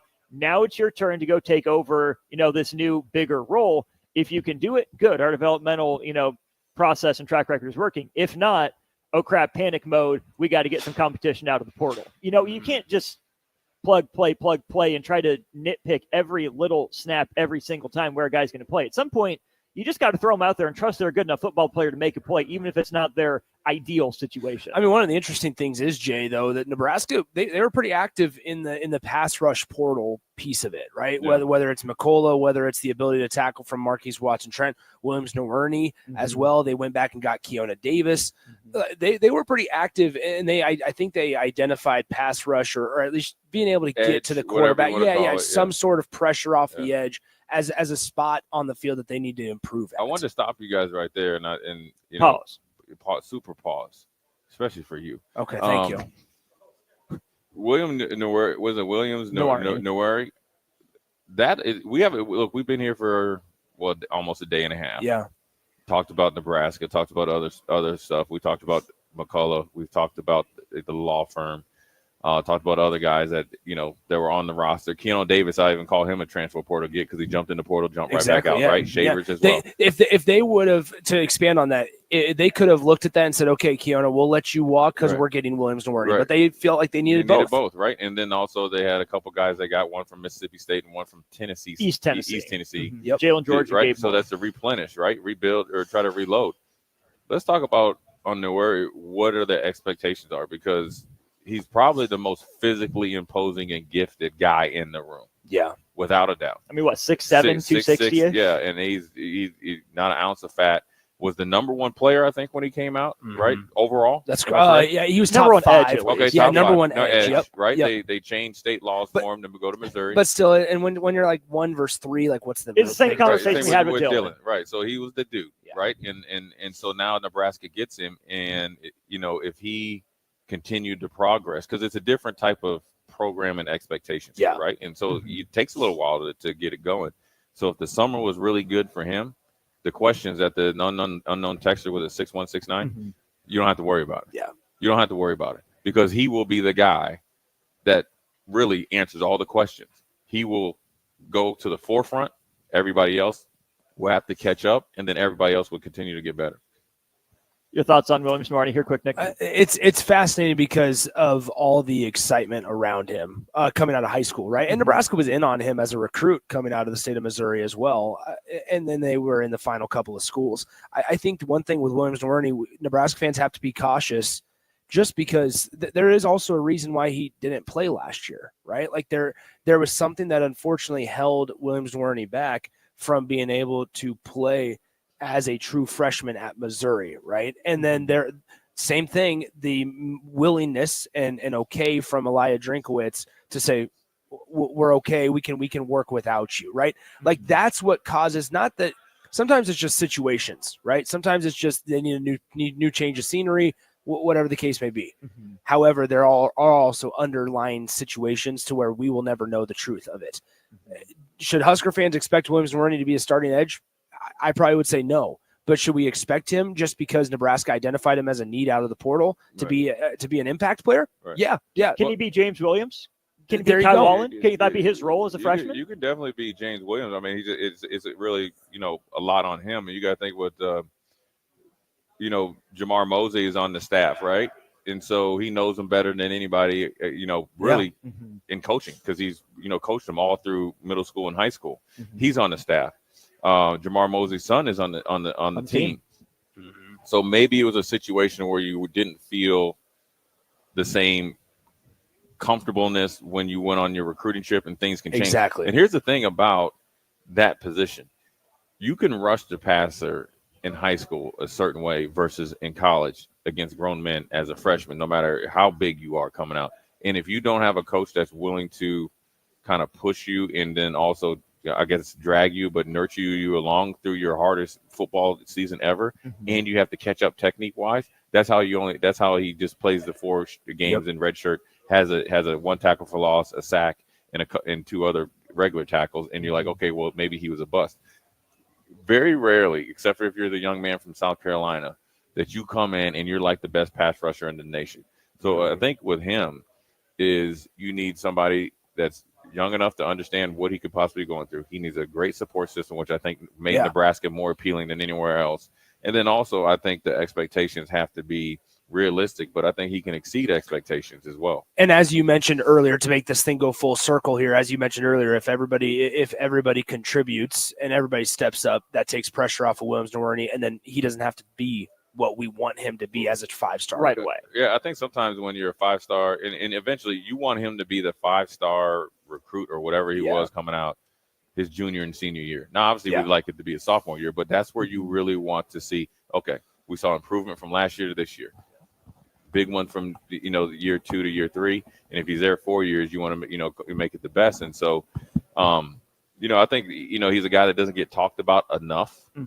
Just because, and that's okay. And maybe that's the best way about it, because he's not. I don't think he's big on like social media and stuff like that. So hopefully he's just there, just working on his game and doing what he does best, and hopefully he's going and killing a few quarterbacks. Speaking of Kansas City and Lincoln, Stevens and Smith Construction is in both Kansas City, Lincoln, as well as in Omaha. They've been in Lincoln since 1971. They're your concrete specialists. You can learn more at stevensonsmith.com. We'll step aside, be back with more from Big Ten Media Days right after this from Las Vegas.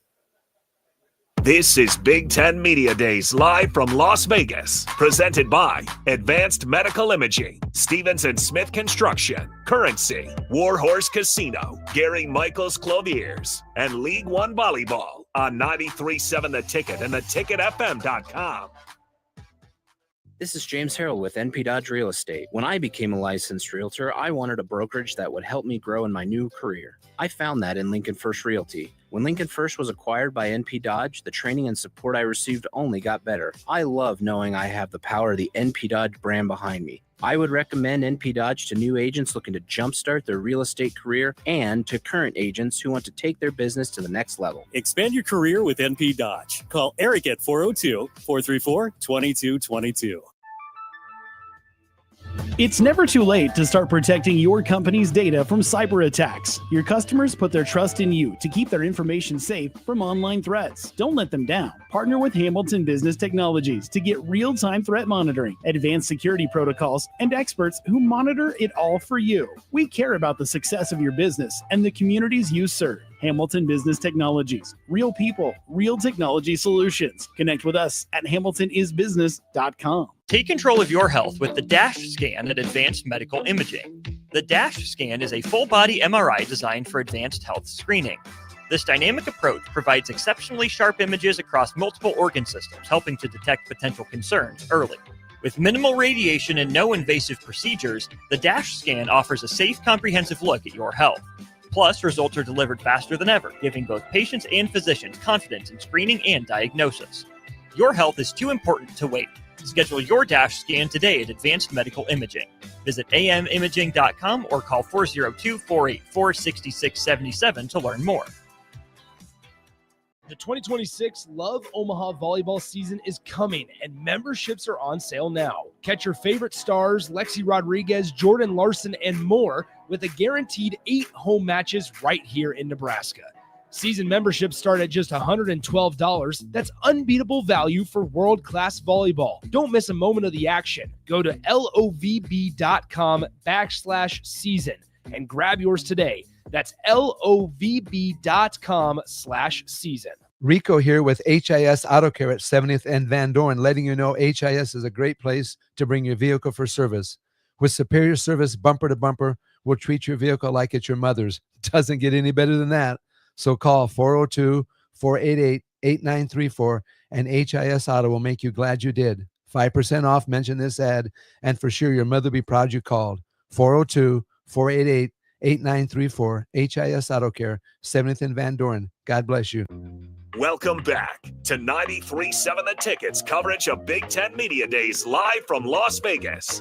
Presented by Advanced Medical Imaging, Stevens and Smith Construction, Currency, Warhorse Casino, Gary Michaels Clothiers, and League One Volleyball on 93.7 The Ticket and theticketfm.com.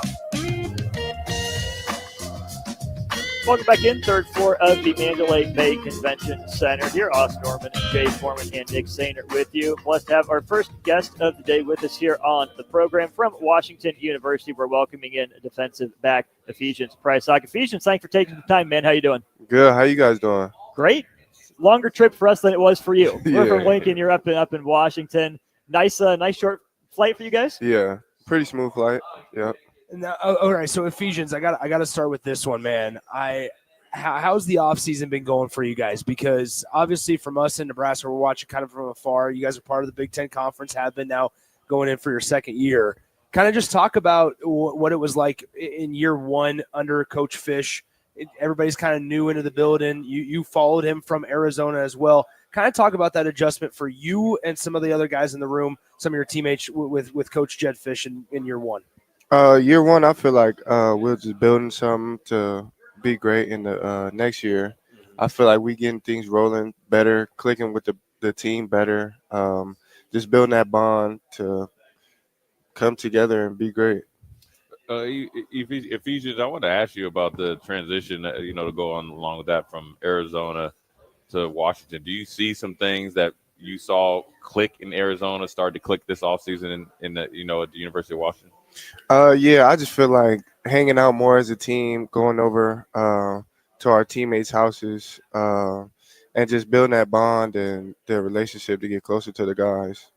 What is it about Coach Fish? Because obviously, you went with him to Washington, but what is it about him that you kind of said, okay, you know what, we had success in 2023 at Arizona. You guys turned that program around, and then it was all right. Now we believe in not only what Coach Fish is doing, but that he can do that at Washington. And he's a guy I want to play for the rest of my college career. Well, he steadily preaches about being the 33rd NFL team, so he's trying to just keep preaching about that, and being a pro is a real big thing in the building, and just getting to the next level, whether that's in the NFL or in life, having a job, just being professional about what you do. Being 6'4" corner, let's get into the nuances of playing the position of corner, because you are, a big, strong, long corner. Talk about how you approach playing different body types as receivers, because you'll get a 6'4" receiver to a 5'10" receiver. Talk about how your process is that when you start to get prepared for a game. Well, it's a lot of different receivers. Sometimes you got to get your hands on them now. Sometimes you got to be patient, figure a receiver out. Sometimes you got to play off more than press. Right. So it's a little different for every receiver. Right. How do you like to play? I like to play press. Yeah. I'm a lone corner. Yeah. When did you start playing DB? I mean, you're a tall dude. You got the length, I think, prototypical the NFL teams to be looking for. When did you officially become a DB? Like eighth, ninth grade of high school. Going into high school, I started playing, and then in high school I played both ways, receiver, DB. But then I started focusing more in my senior year. Do you think your high school experience as a wide receiver helps you play defensive back to the level you've been be able to play the first 3 years of college? Yeah, for sure. I feel like I can understand more what the route concepts are, kind of. Right. Along those lines, talk about just who you got to go up against week in and week out in the Big Ten Conference. Obviously, playing Power 4, Power 5 football, whatever you want to call it, you're going to face good wideouts week in and week out. But you look up and down this league, and you got guys, Jeremiah Smith. Oregon had good dudes, obviously, from the Pac-12. And, go up and down week in, week out. It presents a new challenge, kind of like we talked about a different style wide receiver. But just kind of have you taken a step back and been like, these dudes that I got to face week in and week out are pretty legit?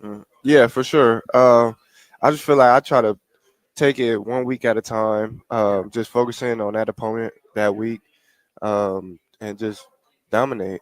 How do you feel like the chemistry in your guys' DB room is, right? Because we talked about it yesterday with a couple other guys and stuff, but more like your job as a DB, if you're on an island or out on your own, it's knowing that somebody else got your back, or exactly where somebody else in that DB room is. It helps tremendously. So kind of talk about the chemistry with some of your guys in that DB room this year.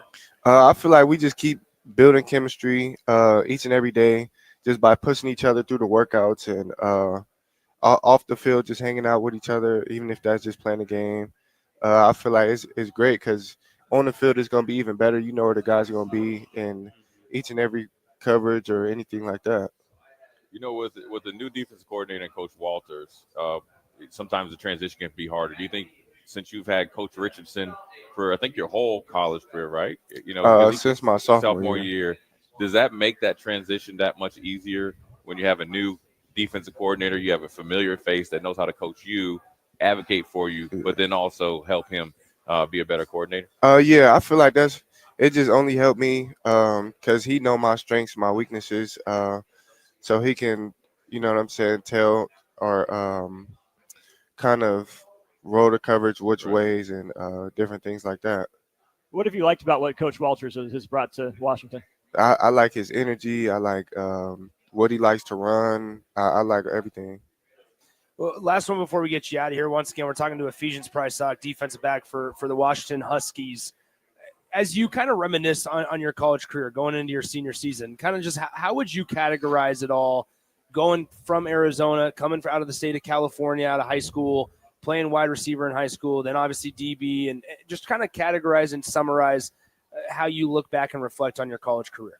Man, it's been fun, a fast 4 years, but it's been fun. It's been great, man. I had a bunch of great experiences from my freshman year and up until today. It's been great, man. I wouldn't take it back for anything, and I love it. Now, what is one thing that you look back on and you go, okay, that was pretty sweet. I'm thankful to be a part of that. And then here in 2025, what's the thing you're most looking forward to being? One thing in the past, I say the Alamo Bowl. That was a great experience, man. Loved it. Some in 2025, I just say just playing each and every game with my teammates, man. Just keep growing stronger. And there we go. That's Ephesians Pricelock, Washington defensive back, joining us here on 93.7 The Ticket. Ephesians, thanks for the time, man. Really appreciate it. Enjoy the rest of your time out here in Vegas, man. Yeah, appreciate Good luck, man. We'll be right back after this on 93.7 The Ticket. Pitch the perfect idea for a family outing or date night with tickets to the next Salt Dogs game. Nothing says summer fun like an action-packed evening at Haymarket Park. Come root for the home team with a hot dog and a cold drink. Plus, visit saltdogs.com to learn about special events and promotions, including group discounts. Don't miss out on the thrill and excitement of a Salt Dogs win. Visit saltdogs.com to reserve your tickets today. Don't miss the 8th Annual Wing Fest on Saturday, July 26th at Haymarket Park from 5 till 8 p.m. Local restaurants will be serving wings from 5 to 7 p.m. with live music going until 8. Ice cream and beverages will also be available for purchase, and all the proceeds from the event will go to benefit students in the local community.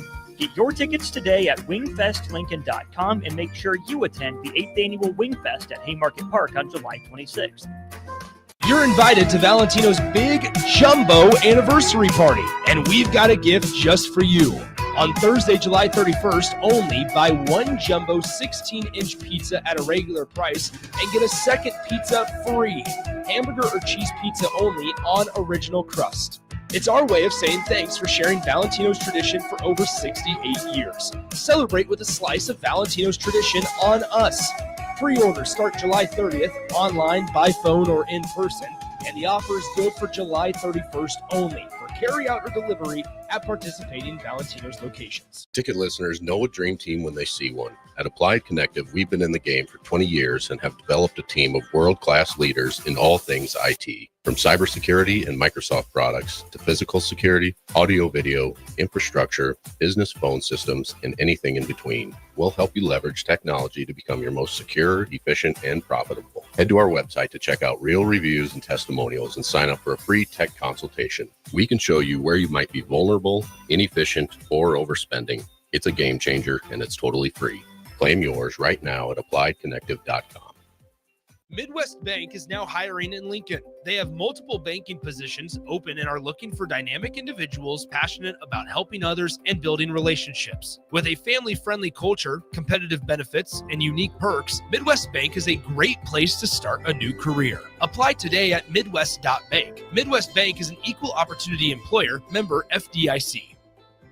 The 2026 Love Omaha volleyball season is coming, and memberships are on sale now. Catch your favorite stars, Lexi Rodriguez, Jordan Larson, and more with a guaranteed 8 home matches right here in Nebraska.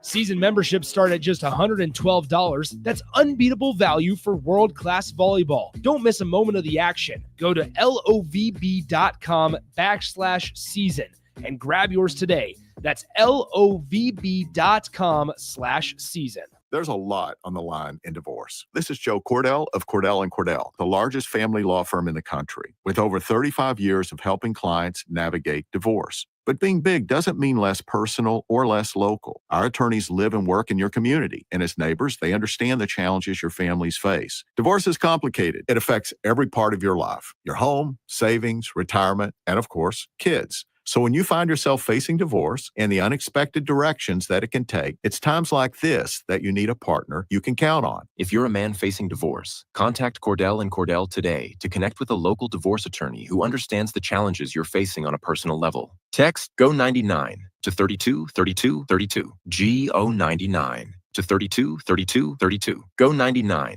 to 323232. 1221 N Street, Lincoln. Texting privacy policy and terms and conditions posted at textingterms.us. Texting enrolls you for recurring automated text marketing messages. Message and data rates may apply. Reply, stop to opt out. Since 1983, Fast Mike's Roll-Offs has been a trusted and reliable company in Lincoln and the surrounding areas. Fast Mike's handles all sides of construction projects, home renovations, or big cleanouts. With the perfect size dumpster to fit your needs, Fast Mike's Roll-Offs will haul it all. With same-day delivery in Lincoln, affordable rates, and top-notch service, Fast Mike's Roll-Offs make cleanup quick and easy. Call now at 402-450-6828 or visit us online at fastmikesrolloffs.com. Book your dumpster today. Fast Mike's Roll-Offs, cleanup made simple. Don't miss the 8th Annual Wing Fest on Saturday, July 26th at Haymarket Park from 5 till 8 p.m. Local restaurants will be serving wings from 5 to 7 p.m. with live music going until 8. Ice cream and beverages will also be available for purchase, and all the proceeds from the event will go to benefit students in the local community. Get your tickets today at wingfestlincoln.com and make sure you attend the 8th Annual Wing Fest at Haymarket Park on July 26th. Rico here with HIS Auto Care at 70th and Van Dorn, letting you know HIS is a great place to bring your vehicle for service. With superior service bumper to bumper, we'll treat your vehicle like it's your mother's. Doesn't get any better than that. So call 402-488-8934 and HIS Auto will make you glad you did. 5% off, mention this ad, and for sure your mother will be proud you called. 402-488-8934, HIS Auto Care, 70th and Van Dorn. God bless you. Take control of your health with the DASH scan at Advanced Medical Imaging. The DASH scan is a full-body MRI designed for advanced health screening. This dynamic approach provides exceptionally sharp images across multiple organ systems, helping to detect potential concerns early. With minimal radiation and no invasive procedures, the DASH scan offers a safe, comprehensive look at your health. Plus, results are delivered faster than ever, giving both patients and physicians confidence in screening and diagnosis. Your health is too important to wait. Schedule your DASH scan today at Advanced Medical Imaging. Visit amimaging.com or call 402-484-6677 to learn more. Western Sand and Gravel is hiring for a variety of positions at their sand and gravel plants near Ashland. Apply today and receive a $2,500 hiring bonus. Available positions include plant operators, dredge operators, and shop service technicians. They offer great pay, health benefits, 401k, a wellness program, paid holidays, and paid time off. No matter your experience level, on-the-job training is available to help you build a rewarding career with Western Sand and Gravel. Start your career today. Visit westernsand.com. I'm Karen Carr. I've been a realtor for 31 years. When I made a company change 12 years ago, I chose Lincoln First Realty, now NP Dodge. It's the oldest independently owned realty company in the country. Since becoming NP Dodge, we've continued our tradition of community involvement. Our management and staff are always available to offer support in marketing, technology, social media, and educational opportunities. Expand your career with NP Dodge. Call Eric at 402-434-2222. Are you ready for a new opportunity? Check out Sandhills Global. Join a dynamic team where your skills are valued and your career can soar. We offer full-time positions with a 4.5-day work week, competitive pay, excellent benefits, and a positive work environment. From IT and marketing to sales and finance, we're looking for talented individuals like you. Apply today at sandhills.jobs and take the first step towards an exciting future. That's sandhills.jobs. Don't wait. Apply now. Welcome back to 93.7 The Ticket's coverage of Big Ten Media Days live from Las Vegas. Presented by Advanced Medical Imaging, Stevenson Smith Construction, Currency, Warhorse Casino, Gary Michaels Clothiers, and League One Volleyball on 93.7 The Ticket and theticketfm.com. Welcome back into Mandalay Bay. Austin, Jay, and Nick with you, hanging out here. Big Ten Media Days. DP will be on again as well. Let's pick up where we were on Washington, guys. I think it went pretty under the radar that Ryan Walters ended up at Washington. Maybe that's one of those things that just I forgot, but having to do Washington prep and be reminded that, Steve Belichick left, right, to go join his dad over on the East Coast in Chapel Hill. But I think all things considered, given how things went at Purdue for Ryan Walters, I think this is a really good spot for him to land on his feet and get back to doing what it is he does best so far in college, and that's coordinating a defense. Yeah, it's a great opportunity because Washington does have talent, kind of like, probably maybe a little bit more talented than when he originally took over at the University of Illinois. And so, look, Purdue is a unique job. He had to take the job. I think he probably did some good things that probably went unnoticed in the transfer portal. Losing two really, really good big bookends did not help him from his cause being a defensive coach. And so for him to be able to land the job that quickly, it lets you know his defensive prowess, his mindset, and his coaching ability, and the need for a coach like that, a younger defensive coordinator that can recruit, coach, develop. But with the track record already. With the track record already, he was a hot commodity, and it's a great fit too, right? It's off the beaten path. A young, talented team. You got a coach that just got there, so you don't have to worry about a lot of turnover from the head guy. So I think it's going to work out really good for him. I've said it before often that I truly believe that if Deion Sanders wouldn't have gone to Colorado, that he would have had the Colorado job as a head coach after Illinois. He was an alum of that university. He was one of the hotter coordinator to head coach hire potentials that offseason. I always felt like that he was kind of, until Deion Sanders burst onto the scene at Colorado and became the head coach there. What was that, 3 years ago now? Mm-hmm. That would have been the landing spot for Ryan Walters. Now, would that have been great? I don't know, because that would have meant that Travis Hunter and Shadur wouldn't have been there, and Colorado was an absolute dumpster fire. And would Ryan Walters have been able to turn around the program, the roster turnover to the level that Deion had? Probably not. So maybe things would have ended the same way. But it's hard to win at Purdue, which makes us should appreciate Jeff Brom a little bit more for what he was able to do in just a short, 5 years in West Lafayette. Yeah, well, Jeff Brom did a really good job, and all you talk about expectations and standard. I think it was at a height that may not get reached again. You're right, but the college football landscape is so much it's so different that you really can't compare it, because there wasn't a lot of the transfer portal barely was getting started. NIL wasn't a huge factor. You didn't have collective. You didn't have the $20.5 million. But then also, I think, if there's ever a good reason or a good outcome of getting fired from Purdue, I would say this: Ryan Walters going to Purdue, obviously not working out, worked out better for him to land the job at Washington versus being at Colorado. Heck, you don't even have a Pac-12 to go within the conference. I think part of the thing that makes him appealing as a coordinator is, like you said, Austin, he has a track record in the Big Ten. Yeah. Illinois, at times the defense had played well, at Purdue. When especially he got Thieneman, turned him into a stud. Karlaftis. It's Karlaftis. Nick was Scruton, and the other the other transfer into A&M, and then you had the other defense end that got drafted. That they wrecked havoc on Nebraska in Matt Rule's first year. I forgot Scruton was and there. Had a linebacker, and they have a really good safety that's still there. Not Thieneman, but he was a freshman. So you could see the appeal of him, not only to recruit and develop and stay within the Big Ten. Along with the athletes at the University of Washington, it should work out pretty well. There are some really good athletes on that Washington roster. If we even look at the offensive side of the ball, obviously Jonah Coleman, a stud, right? Jay, you claimed was your guy, right? In the Kyle Monungai honorary Jay Foreman's dude of Big Ten Media Days mold. Damon Williams looks like he could be the truth with a full year to be the starter. And then maybe under the radar, just because of how good Washington has been at receiver, especially in that run to the national championship game, Denzel Boston's a dude. At wide receiver as a junior. I'm a big fan of Denzel Boston. He was kind of in that Carnell Tate role for them a couple years ago, where you can see the talent, just didn't necessarily have the volume. But I also think there's something to Jed Fish and him coming from Arizona, going through the journey that he's been on, Jay.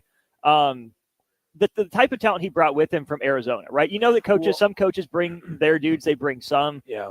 I think Jed Fish is another one of those guys who brought a good chunk of his talent from Arizona. And that speaks volumes to me about how this team responds to their coach and how they play for him. Here's what I would say, Jay, and you can probably expand on this, and that's why I kind of wanted to bring this up first, is what could have been with Arizona, what they had in Noah Fafita and Jonah Coleman was really fun to watch. And it was a big part of why Arizona was able to turn it around. And initially there was thought or expectation that both Fafita, who was a freshman at the time going into his sophomore year, would follow Jonah Coleman and Jed Fish to Washington. Ended up not doing that.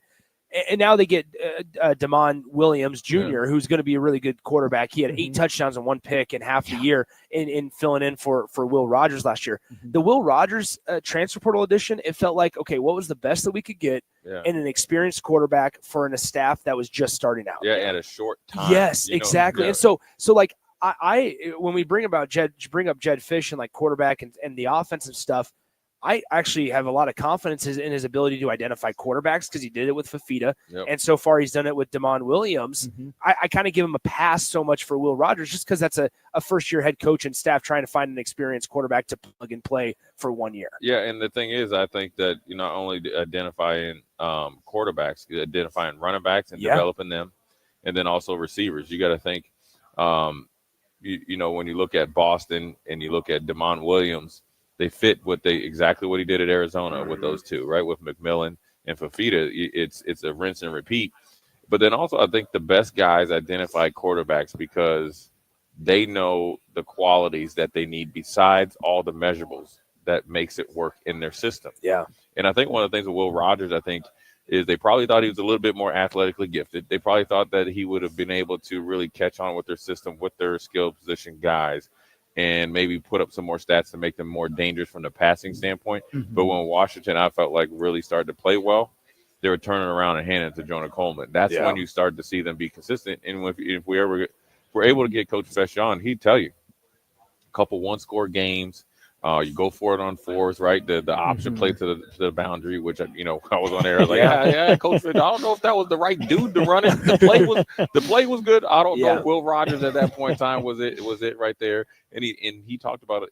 Will tell you like consistency. Going all the way out to Rutgers and allowing Rutgers to get into a back and forth game with them is not how they were playing last year defensively, and that's one more game that they felt like they let get away. Well, let's think about the schedule there for Washington last year. Weber State, Eastern Michigan, game against Washington State, like you mentioned. Glad they're playing that game. Hope that one continues for a while. You beat Northwestern in your introduction to the Big Ten, 24-5. Okay, handled business at home. Then a short week. That's a Friday night game, road trip to Rutgers. Yeah. Get into that game, you lose it by 3. Well, how about this? You come back home with one extra day of prep, and you knock off top 10 Michigan. Yeah, that's right. That was the top 10 win for Washington at the time, 27-17 in the rematch of the national championship game. And then, you don't blame the schedule. You got to take it in stride.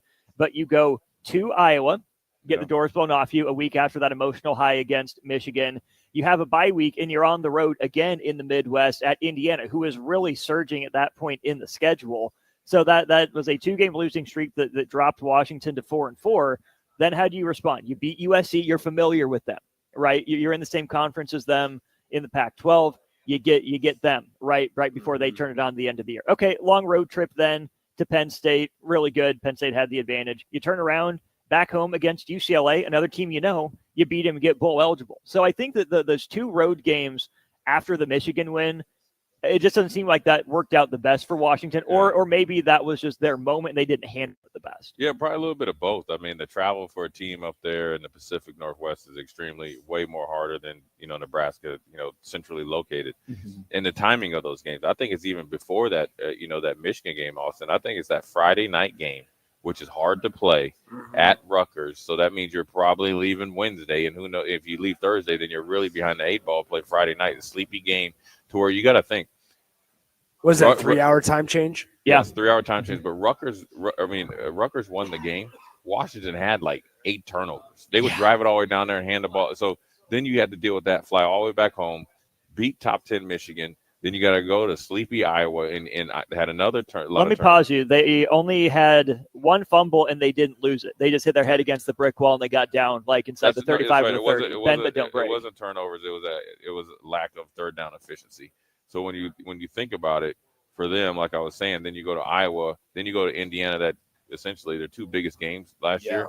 They had them at home, and you were in the game at some point in time. End up 4-4, 31-17. And then the Penn State game is that one changed on the tip screen pass. It was a pick 6, right? Right, and so the self-inflicted wounds is the consistency is probably what they're trying to really remedy in this offseason versus. Trying to say, okay, well, we got to figure out how we need to play. I think when you look back at their season, they can probably point to about 6 to 10 plays that were probably season-changing plays to go from maybe 6-6 to maybe 8-4. Then you have a phenomenal season versus, all right, we're 6-6, go to a bowl game against Louisville and lose a shootout by 1 point. I mean, especially to go 6-6 on, like you said, that short turnaround for the timing for when it was that Kalen DeBoer got the Alabama job, be able to put that together on short notice. And, coming off the success at Arizona, sure, you don't want to fall down to 6-6, but it's 6-6 on short notice with the top 10 win. So it's at least a manageable first year, I think, for Jed Fish at Washington. Let's call that a wrap on hour 2 here of Big Ten Media Days live from Mandalay Bay. A big thank you to Gary Michaels Clothiers for their help getting us out here and keeping us out here in Vegas. Spring and summer inventory is now 20 to 50% off on selected items, including suits, sports coats, dress and casual pants, dress shirts, and more. Gary Michaels also clothes the Huskers that we saw yesterday at Media Days. Once again, you can find your new attire at Gary Michaels Clothiers, located at 56th and Pine Lake. Austin, Jay, Nick, DP, the crew out here in Vegas. We'll be back for the 11 o'clock Pacific, 1 p.m. Central hour of Big Ten Media Days Day 2 here on The Ticket. Media Days live from Las Vegas, presented by Advanced Medical Imaging, Stevens & Smith Construction, Currency, Warhorse Casino, Gary Michaels Clothiers, and League One Volleyball on 93.7 The Ticket and theticketfm.com. It's never too late to start protecting your company's data from cyber attacks. Your customers put their trust in you to keep their information safe from online threats. Don't let them down. Partner with Hamilton Business Technologies to get real-time threat monitoring, advanced security protocols, and experts who monitor it all for you. We care about the success of your business and the communities you serve. Hamilton Business Technologies. Real people, real technology solutions. Connect with us at hamiltonisbusiness.com.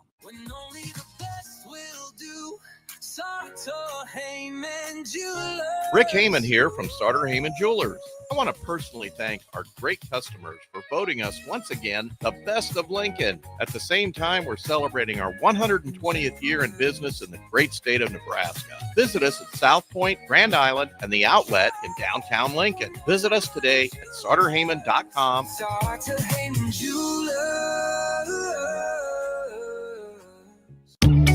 Are you ready for a new opportunity? Check out Sandhills Global. Join a dynamic team where your skills are valued and your career can soar. We offer full-time positions with a 4.5-day work week, competitive pay, excellent benefits, and a positive work environment.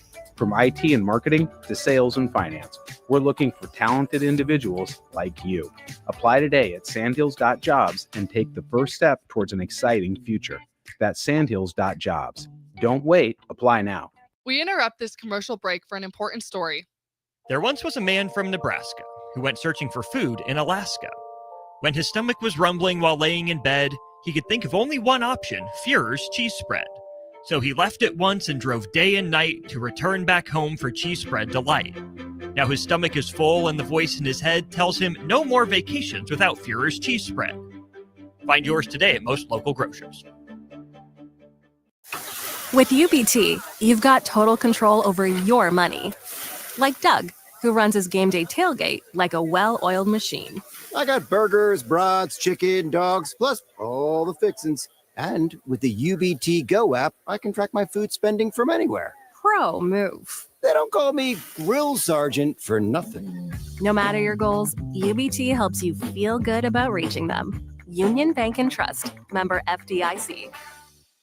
Hi, Sean Callahan here for Koppel Chevrolet GMC. This month kicks off Koppel's 50th anniversary sale. We're celebrating 50 years by offering an additional $500 discount to the next 100 customers that buy a new vehicle. This is in addition to the huge savings already in place. You can take an extra $500 off our discounted price, or we can cut you a check on the spot. Celebrate with savings and see why customers have trusted Koppel since 1975. It's our way of saying thank you for all these years. Are you looking to upgrade or improve the garage door on your home? This is Cameron Hall of Doors Plus.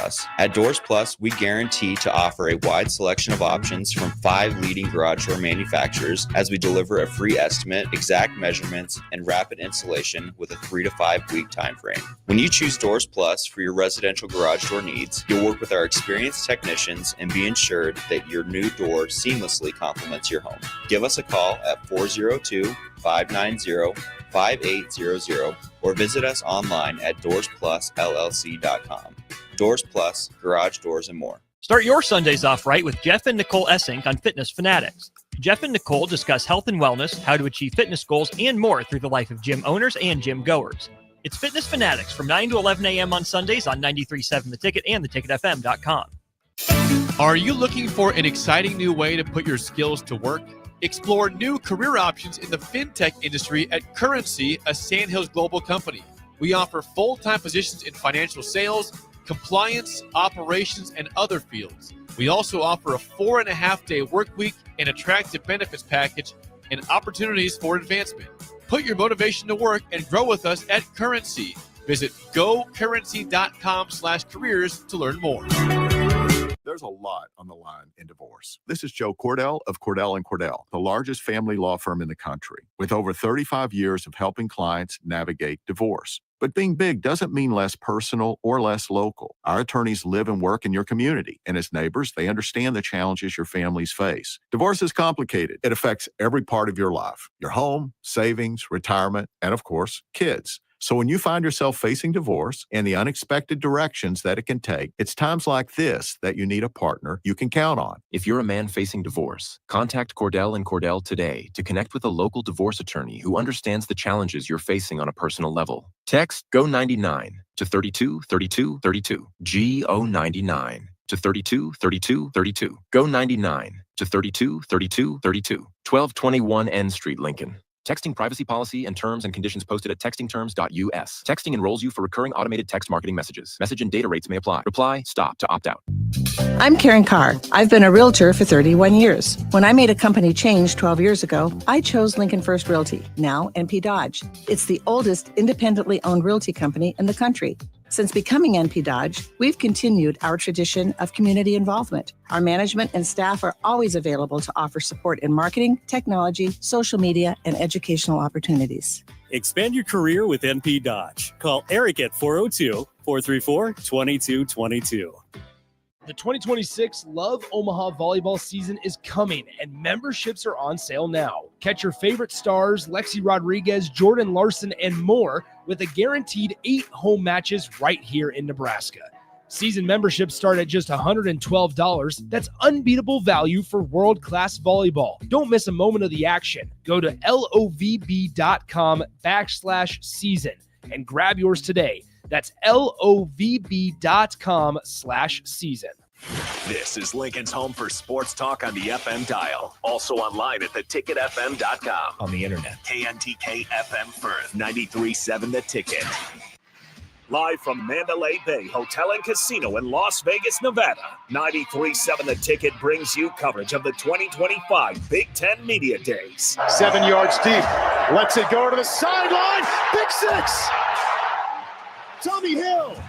The short run to the house. Derek Pearson, Jay Foreman, Nick Sainer, and Austin Orman bring you exclusive interviews and in-depth conversations while getting you ready for the upcoming Big Ten football season. This is a flip to Ja'Cory Barney. He waits for his block, and he steps in for the touchdown. This one in the seam, intercepted. Hartzog with a lane at the 20. Hartzog knocked out of bounds.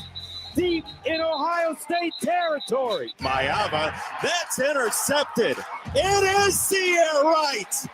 Down the sideline into his former house. Unbelievable. Coverage from Big Ten Media Days is powered by Advanced Medical Imaging, Stevenson Smith Construction, Currency, Warhorse Casino, Gary Michaels Clothiers, and League One Volleyball. This is Big Ten Media Days live from Las Vegas on 93.7 The Ticket and theticketfm.com.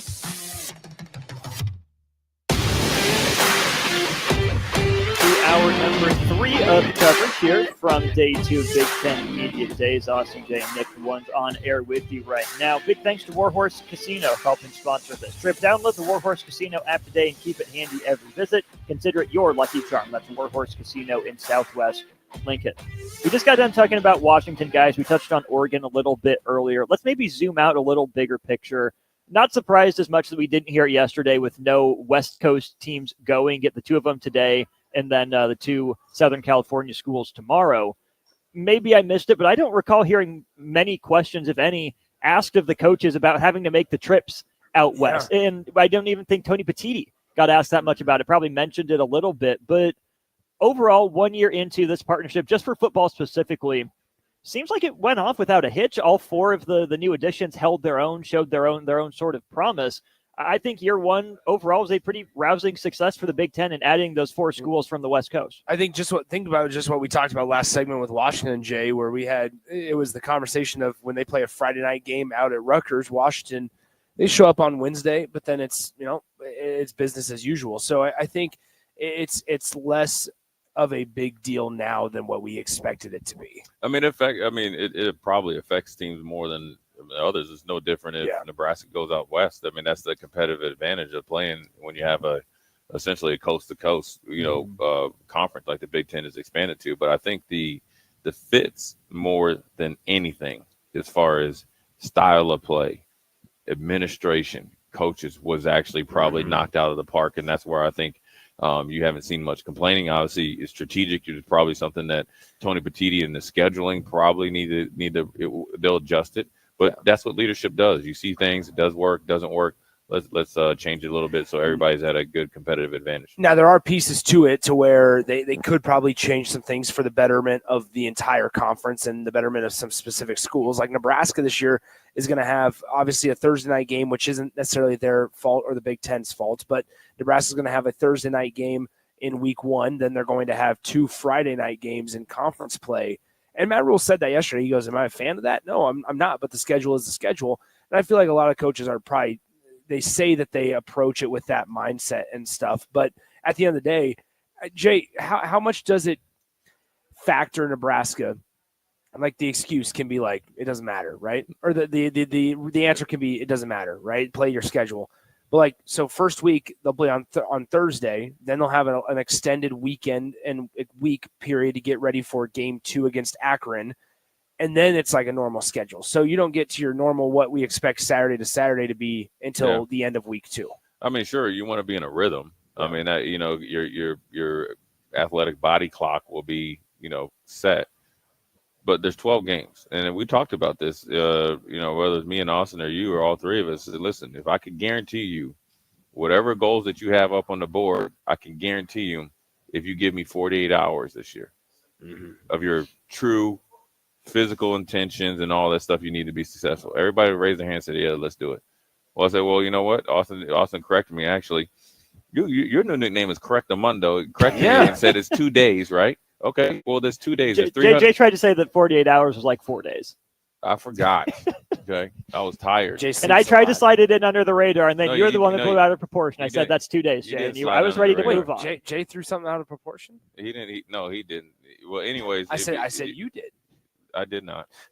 363 days is what's going to dictate that. And so, the excuse the schedule is the schedule, and it's the price you pay, because I guess I look at it a lot different. So for the first part, and this is predates Matt Rule and Coach Rule, and even maybe, you heard a lot more when Scott was here, was like, we don't get enough primetime games. We don't get the same respect that we had earned, obviously, probably when Bo was here, nine wins and all that. So we should be getting a little bit of a relief in schedule-wise. We should get some primetime games. Heck, at that point when Bo was here, I don't think after Halloween they were allowing Friday night or night Big Ten games. Now you get it. But the price you pay to be live on stage is those Friday night games. Yeah. Remember when Friday night games first came out in the Big Ten? They were like, oh, it's going to affect high school football and all that. Now you have to look at it like it's not a bowl game, but it's a recruiting tool. Mm-hmm. It's a look into your program, but the only thing that sucks is that you just miss that extra day of normal preparation, because if you play the Saturday before, you're on a short week, and you do it twice. Once is probably generally okay, but I think with the expansion, some years you might get it twice. But is it an advantage for Big Ten players moving on to the NFL, where you'll have Sunday to Thursday and then have those few extra days, where you'll have coast-to-coast road trips, right? Talk about your Buffalo to Seattle trip. It's not ideal for college, and I'm not saying we should hold those guys to the same standard, but you're on record on the show saying college football is professional. It's the NFL. That's professional football. The NFL is entertainment. So even if we don't like it, I think the Big Ten would also argue, we can try to make it easier on you, simpler for you, for the betterment of our product, but also, hey, we're the league that best prepares you for the NFL because you're playing on different days and you're having. Yeah, man. I mean, listen, everybody knows when the games are. and you need to amp up your preparation if you play earlier. Coach Rule and the coaches that have to play a day early, or in this case on a Thursday with Nebraska, they're going to make sure that you're ready to go. So you have to trust in them in the process of you'll be recovered, hydrated, and all that stuff. So it's your job to do everything that they lay out for you so you can perform the best. Now, as far as the NFL, listen, if you're worried about when you're playing in the NFL, your career is going to be short. You won't be playing in the NFL. You won't be playing. You'll be watching just like we are on Sundays. And when you have to adapt that mentality, and that's what the NFL scouts are looking at. Do you love football? That is essentially another way of saying, are you willing to play anywhere, anytime, any place, so we don't have to worry about whether you can play your best? And I do understand it that I hated the Thursday night games or the short weeks, or in some cases, you really the big badge of honor was playing on Monday nights. Yeah. But you knew once you play Sunday, and especially play Monday night, and say you play an early game Sunday, you're losing a day and a half, because Tuesday, no matter what, is the mandate day off. You can't really get much work done on the field on Wednesday, and then Thursday and Friday is essentially cramming for the test because you can't practice on Saturday. So it is what it is. But I think for a place like Nebraska that has the schedule set up to be successful, playing on Friday is a good thing. Well, and to that point, I mean, we talked about it, Austin, yesterday. The only Big Ten, or the only game on that Thursday night that it features two Power 4 teams is Nebraska's. That's the marquee game of the day. You have Minnesota playing like Buffalo and other Big Ten opponents playing lesser opponents, but that's the main that is the marquee game of the day. And that we answered that question because someone asked yesterday, why does Minnesota have Nebraska's number, and are the Friday night games a curse? And I thought Matt Rule answered that. I don't think he wasn't asked that question directly, but he said a couple different times, no, there's no curse. We just have to be better, right? And yeah, maybe Nebraska did get shorted in primetime post-Bo, but did Nebraska exactly show up in those primetime games? No, not really. There were a lot of really embarrassing games on primetime for Nebraska. They came in with expectations, lose by multiple possessions, or worse, get completely run out of their own building sometimes. So Nebraska got that. You add that on to joining the Big Ten, being the new kid on the block in that famous Sports Illustrated cover, new kids on the block, whatever it was with Crick and those guys on the Sports Illustrated cover. And not sure that sat very well in the Big Ten. So am I a conspiracy theorist? Oh, the Big Ten stacked it against Nebraska. They didn't really want them. No, they wanted Nebraska. Otherwise, Nebraska wouldn't have been in the conference. But I do think there probably was some, razzing, some hazing, some welcome to the league, pay your dues sort of thing that really then came again to the forefront in 2020. Yeah. And again, the best way for Nebraska to solve all this to get back to primetime is, number one, win. And number two, remember that with a 3-tiered network system, you have 3 opportunities for primetime. You have the 11 o'clock big noon window that Fox is saying this is our premier product. You gain CBS, the 2:30 window. That's all you this year. And then the NBC, not just the Peacock, but the actual NBC 6:30 kickoff. Those are 3 opportunities that no, it's not, 7 o'clock Central, 8 o'clock Eastern, what we traditionally think of as prime time.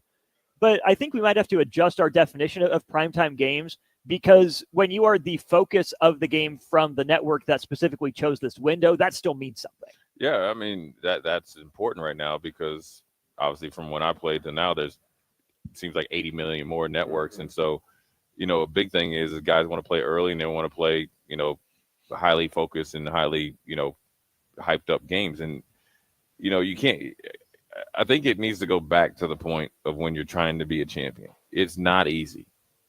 It's not. Mm-hmm. Ohio State, just imagine the regret that they would have if they look at it. They never got a chance to get in the college football playoffs, and now they end up national champion. And you talk about years of when teams, like Ohio State, plays Nebraska close, or Oregon, almost losing to Wisconsin. That's how you build a championship pedigree. How does that go into the schedule? Because a lot of times you're going to have to play games that are not ideal for you, but you got to find a way to overcome them. Mm-hmm. And that's just part of when you expand conferences, you no longer can say, you know what, we want to play then, and this is when we're only going to play. Yeah. There's probably 1 or 2 teams that can probably do it. It's probably Ohio State, Oregon, maybe Michigan. Probably not so much, because you essentially drug the Big Ten down into your into your sewage. But everybody else is, you got to get in where you fit in. Like, look, Greg Schiano, he likes those. He got an upset victory against Washington. That's true. On primetime last year, Friday night. He loved it. Yeah. You think Mike Loxley doesn't want to play on a Friday night out there in College Park? First of all, fans ain't going to get there because it's hard to get there with traffic, and not a lot of people are going to be there. So that sets up well for them. So I think it has to be a change of mindset for schools like Nebraska or anybody else, because as long as you're, I think it like this, and I think if we could take a little bit of PJ Fleck, he always played it. It's like I call it the Minnesota Open. They always play on that first like Thursday, right? So if you can feel, until you get to where you want to on the field, look at every opportunity to get a kid or recruit kids or have your you go out there and blow somebody out on a Friday night. Yeah, they're talking about you all day Saturday, so it's free advertising not only for the time that you did it, the next day as well. It's going to be really interesting to see if we get more comments from the West Coast coaches about this. They're the ones that were, as you mentioned, more and more impacted by it. But will the Big Ten continue to spread the love out around the Thursday games, and especially the Friday games? Because Ohio State and Michigan still have those carve-outs where they've asked not to. And I think that also doesn't sit well with Nebraska fans. We know high school football is big everywhere, but there's a lot going on in the minds of Nebraska fans. We have to have Fridays are for high school football, Saturdays are for Husker football. And I think fans are doing a better job of getting past that, just in the changing kind of media landscape. But this won't be settled. This isn't the final product, right? This is just the current. So if you don't like it now, it's going to change. It might not be better, but I still think that with the way that the TV is setting up, the way the schedule is setting up, with the Big Ten expanding the way it did, expanding the conference is one thing, but expanding it without divisions, getting rid of those, not having even the pods, right? If we were going to 16 before 14 pods, that also is another, detriment to some degree. It makes things a little more challenging. But I think geographically, it works out really well for Nebraska, having been the far west wing of the conference for a while. Now, they didn't take full advantage of it. It's only one time zone different or same time zone for everyone else. Yeah, we're 2 time zones away here in Pacific time. But for Nebraska, that's a shorter flight than it is for Penn State. Yeah. That's a shorter flight than it is for Rutgers, even for Ohio State. So if you're Nebraska, maybe it's not ideal, but given the state of the conference that you joined for the money, you've got a pretty good deal being right here in the middle of everything. Yeah, it was a good choice. I mean, when you think about it, you remember last year when Penn State had to go out to USC and James Franklin made national news because, number one, he's been pushing the trustees in the University of Penn State to invest in a longer landing strip for the airport so they can get to West Coast teams and stuff like that. And logistically, I think they had to go down to Harrisburg to get a plane big enough to go to the West Coast. And I think it was a part of them taking a big step of being legit on the big stage. They went to a blue blood program in a not ideal situation travel wise. I think they even were like delayed getting on the plane, right? Yeah. So now you're really, it's always like in the NBA, you hear about a team, our plane broke down, we got in at 4, and then they end up blowing out a team. Our Uber broke down, couldn't get to DFW, driver took a bad route. Right. That hit. That hurts. Sorry. But I think that's part of taking that next step. Now, ideally, you would like to just get in and out, but sometimes you got to go through a little bit of mud to get to the sunshine on the other end. It's going to be really interesting to see how USC, UCLA, and Washington especially adjust. Oregon, I think, loses the most talent of any of them. They have their own problems to worry about on the field, but it'll be curious to watch if that was USC, UCLA, and Washington's, what we always grade out, Jay, is your B+, right? Even on your worst days, can you be 85% or better? If that's what those schools are when they're just trying to get settled and that's kind of their baseline in the Big Ten, or if there was some element of maybe take the Big Ten by surprise a little bit, unfamiliarity with these teams, now that these teams know you, maybe the travel does come back into a factor and hurt these West Coast teams more. Right. I don't know. Well, and I think we'll just see, a lot of it's based on, learning how to travel like that. You've seen the NFL teams where when they're playing like in Seattle and say they play San Francisco, the New England Patriots are famous for just staying out on the West Coast. Yeah. And I don't know if colleges will be able to do it, but you might be able to, you might see that a little bit more because we've talked about it on Old School and on the block back in Lincoln as far as the non-revenue generating sports, softball, baseball, sometimes, trying to adjust the schedule and you're playing a West Coast kind of series quick now. Because baseball had what, like that 2 straight weeks on the road, like 10 straight games? Yeah. Yes. And so sometimes you have to do that. And now football is a little bit different because of the size of the roster and all the support staff. But if you're playing Washington and then you're playing at USC, you might have to stay out there. So I think it's one of those things that, coaches will adjust. Coaches will, get better at it. And so will, the teams that will learn how to travel. I think the biggest thing that I learned in the NFL was learning how to travel to New England. Because it's not an ideal place to go into from Buffalo. Yeah, from Houston, excuse me. Houston, okay. Yeah, Gotcha. so, it's a long flight. Yeah. We flew into Pittsburgh one time, and then when we used to go out to Seattle and Buffalo, I always was always wary of when we left and when we landed. And then, all that stuff allows you to perform at your peak. Mm-hmm. And really, when you're with James Franklin and Penn State, when you have a little bit of bus trouble and travel trouble, is it that big a deal when you get a victory and you fly all the way back? Makes it worth it. I'm going to tell you. Makes it worth it. That 5.5-hour flight from Seattle to Buffalo was 20 hours after Sam Adams and Cortez Kennedy literally housed us. But the other time that we beat them, it was a short flight. I was like, the 2 movies are over. I'm ready to, you landed. And so, I think, the outcome of the game, obviously I think sets the tone on how you feel about the travel difficulties. We're going to go ahead and step aside here. We're about 10 minutes away from PJ Fleck kicking off Big Ten Media Days, day 2 here at Mandalay Bay. Jay Foreman, Nick Sainer, I'm Austin Orman, DP also here with us. Big thanks to Warhorse Casino. You can download the Warhorse Casino app today and keep it handy every visit. Consider that your lucky charm. That's Warhorse Casino in Southwest Lincoln. You ready to hear from PJ Fleck? We'll talk some Gophers when we get back to Media Days here on the ticket. This is Big Ten Media Days live from Las Vegas, presented by Advanced Medical Imaging, Stevens & Smith Construction, Currency, Warhorse Casino, Gary Michaels Clothiers, and League One Volleyball on 93.7 The Ticket and theticketfm.com. Hi, Sean Callahan here for Koppel Chevrolet GMC. This month kicks off Koppel's 50th anniversary sale. We're celebrating 50 years by offering an additional $500 discount to the next 100 customers that buy a new vehicle. This is in addition to the huge savings already in place. You can take an extra $500 off our discounted price, or we can cut you a check on the spot. Celebrate with savings and see why customers have trusted Koppel since 1975. It's our way of saying thank you for all these years. Are you looking to upgrade or improve the garage door on your home? This is Cameron Hall of Doors Plus. At Doors Plus, we guarantee to offer a wide selection of options from 5 leading garage door manufacturers as we deliver a free estimate, exact measurements, and rapid installation with a 3 to 5 week time frame. When you choose Doors Plus for your residential garage door needs, you'll work with our experienced technicians and be ensured that your new door seamlessly complements your home. Give us a call at 402-590-5800 or visit us online at doorsplusllc.com.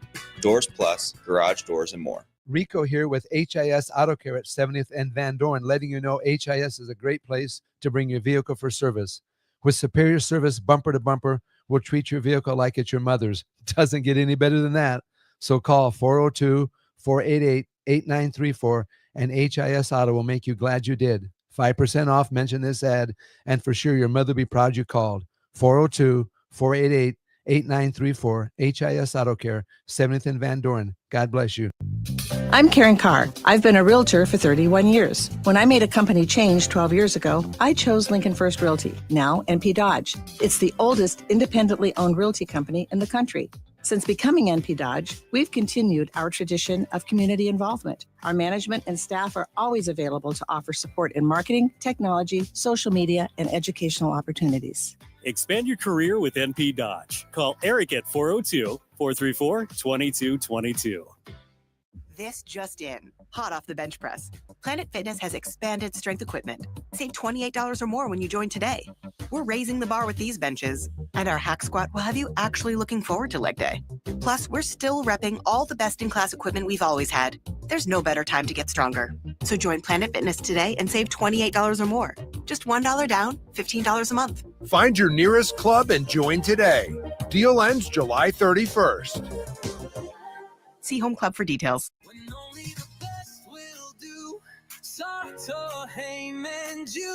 Rick Heyman here from Starter Heyman Jewelers. I want to personally thank our great customers for voting us once again the best of Lincoln. At the same time, we're celebrating our 120th year in business in the great state of Nebraska. Visit us at South Point, Grand Island, and the Outlet in downtown Lincoln. Visit us today at StarterHeyman.com. Starter Heyman Jewelers. Midwest Bank is now hiring in Lincoln. They have multiple banking positions open and are looking for dynamic individuals passionate about helping others and building relationships. With a family-friendly culture, competitive benefits, and unique perks, Midwest Bank is a great place to start a new career. Apply today at midwest.bank. Midwest Bank is an equal opportunity employer, member FDIC. Are you ready for a new opportunity? Check out Sandhills Global. Join a dynamic team where your skills are valued and your career can soar. We offer full-time positions with a 4.5-day work week, competitive pay, excellent benefits, and a positive work environment. From IT and marketing to sales and finance, we're looking for talented individuals just like you. Apply today at sandhills.jobs and take the first step towards an exciting future. That's sandhills.jobs. Don't wait, apply now. Attention all Wings fans, Buffalo Wings and Rings has daily specials that will make you want to stop in on all days of the week. Kids eat free on Mondays, and on Tuesdays enjoy 40% off boneless or traditional wings at a price that makes the whole family happy. And come back on Wednesdays for $1.39 chicken tenders all day long. Get to Wings and Rings today, 68th and O or in Williamsburg Village. Rashawn Jackson here for Bauer Underground, who has been serving local contractors and utility contractors all across the state since 1997. When you see the black and white trucks, you know the baddest dudes in the business have arrived. Bauer is currently looking for equipment operators, laborers, diesel mechanics, and aerial linemen. Join the brotherhood built on hard work, authentic people, and pedigree of success. Bauer, a family-friendly company who reminds you, go Big Red! Start your Sundays off right with Jeff and Nicole Essink on Fitness Fanatics. Jeff and Nicole discuss health and wellness, how to achieve fitness goals, and more through the life of gym owners and gym goers. It's Fitness Fanatics from 9 to 11 a.m. on Sundays on 93.7 The Ticket and theticketfm.com. Don't miss the 8th Annual Wing Fest on Saturday, July 26th at Haymarket Park from 5 till 8 p.m. Local restaurants will be serving wings from 5 to 7 p.m. with live music going until 8. Ice cream and beverages will also be available for purchase, and all the proceeds from the event will go to benefit students in the local community. Get your tickets today at wingfestlincoln.com and make sure you attend the 8th Annual Wingfest at Haymarket Park on July 26th. An hour ago, you didn't need a plumber. Now you're in a panic. When life throws you a surprise with a clogged drain, plugged or leaky toilet, broken pipe, leaky faucet or water heater, or a bathroom or kitchen plumbing upgrade, whatever. Just call Bryant Air Conditioning, Heating, Electrical, and Plumbing, 467-1111. Keep that number handy, 467-1111. Or go to BryantLincoln.com. Bryant Air Conditioning, Heating, Electrical, and Plumbing. We do whatever it takes. Welcome back to 93.7 The Ticket's coverage of Big Ten Media Days live from Las Vegas. Presented by Advanced Medical Imaging, Stevens & Smith Construction, Currency, Warhorse Casino, Gary Michaels Clothiers, and League One Volleyball on 93.7 The Ticket and theticketfm.com. We're rolling closer and closer to the noon hour here at Mandalay Bay. We know it's already past lunchtime and past noon for you all back home, but some of us are here working. We haven't eaten lunch yet. Behind. We have not. I'm still working on my breakfast donut, in fact. Hey, Austin Orman, Jay, I don't know if you noticed this about dinner last night. This man's the slowest eater alive. It's true. He I acknowledges it. That's why it's okay for me to bring it up.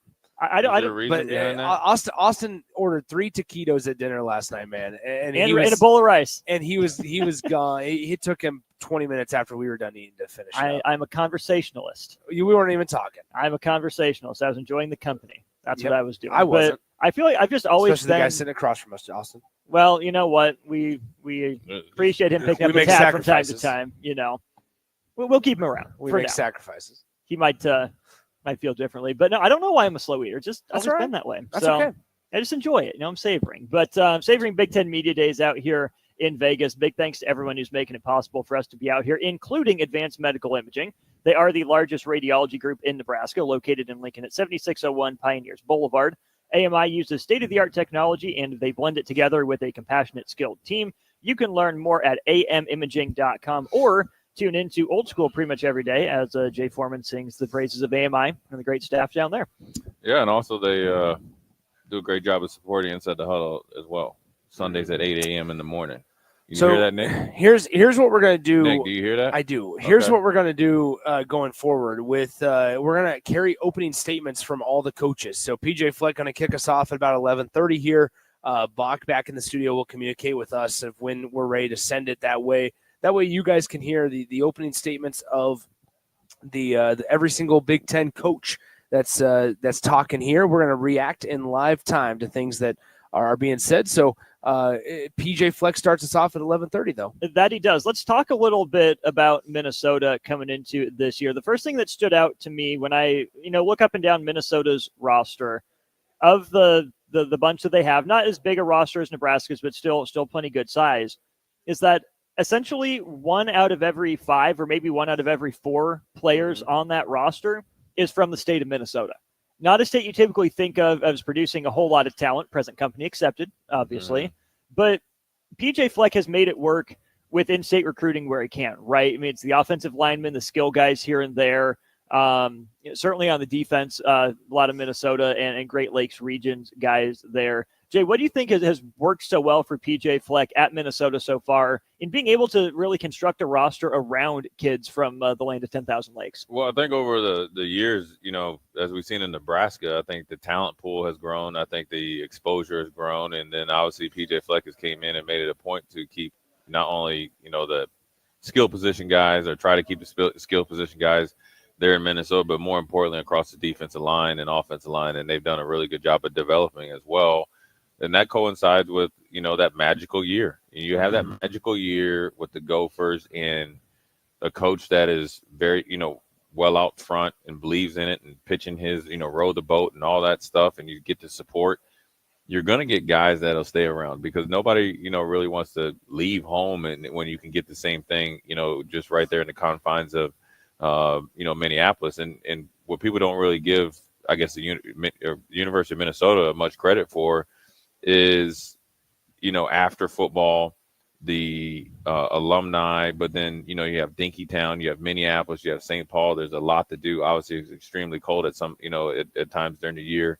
But the structure of the city and the campus is to be either through the Skyway or they have tunnels on the ground. So he's done a really good job of recruiting. I think they've also identified a certain amount of players or a certain type of players that they want.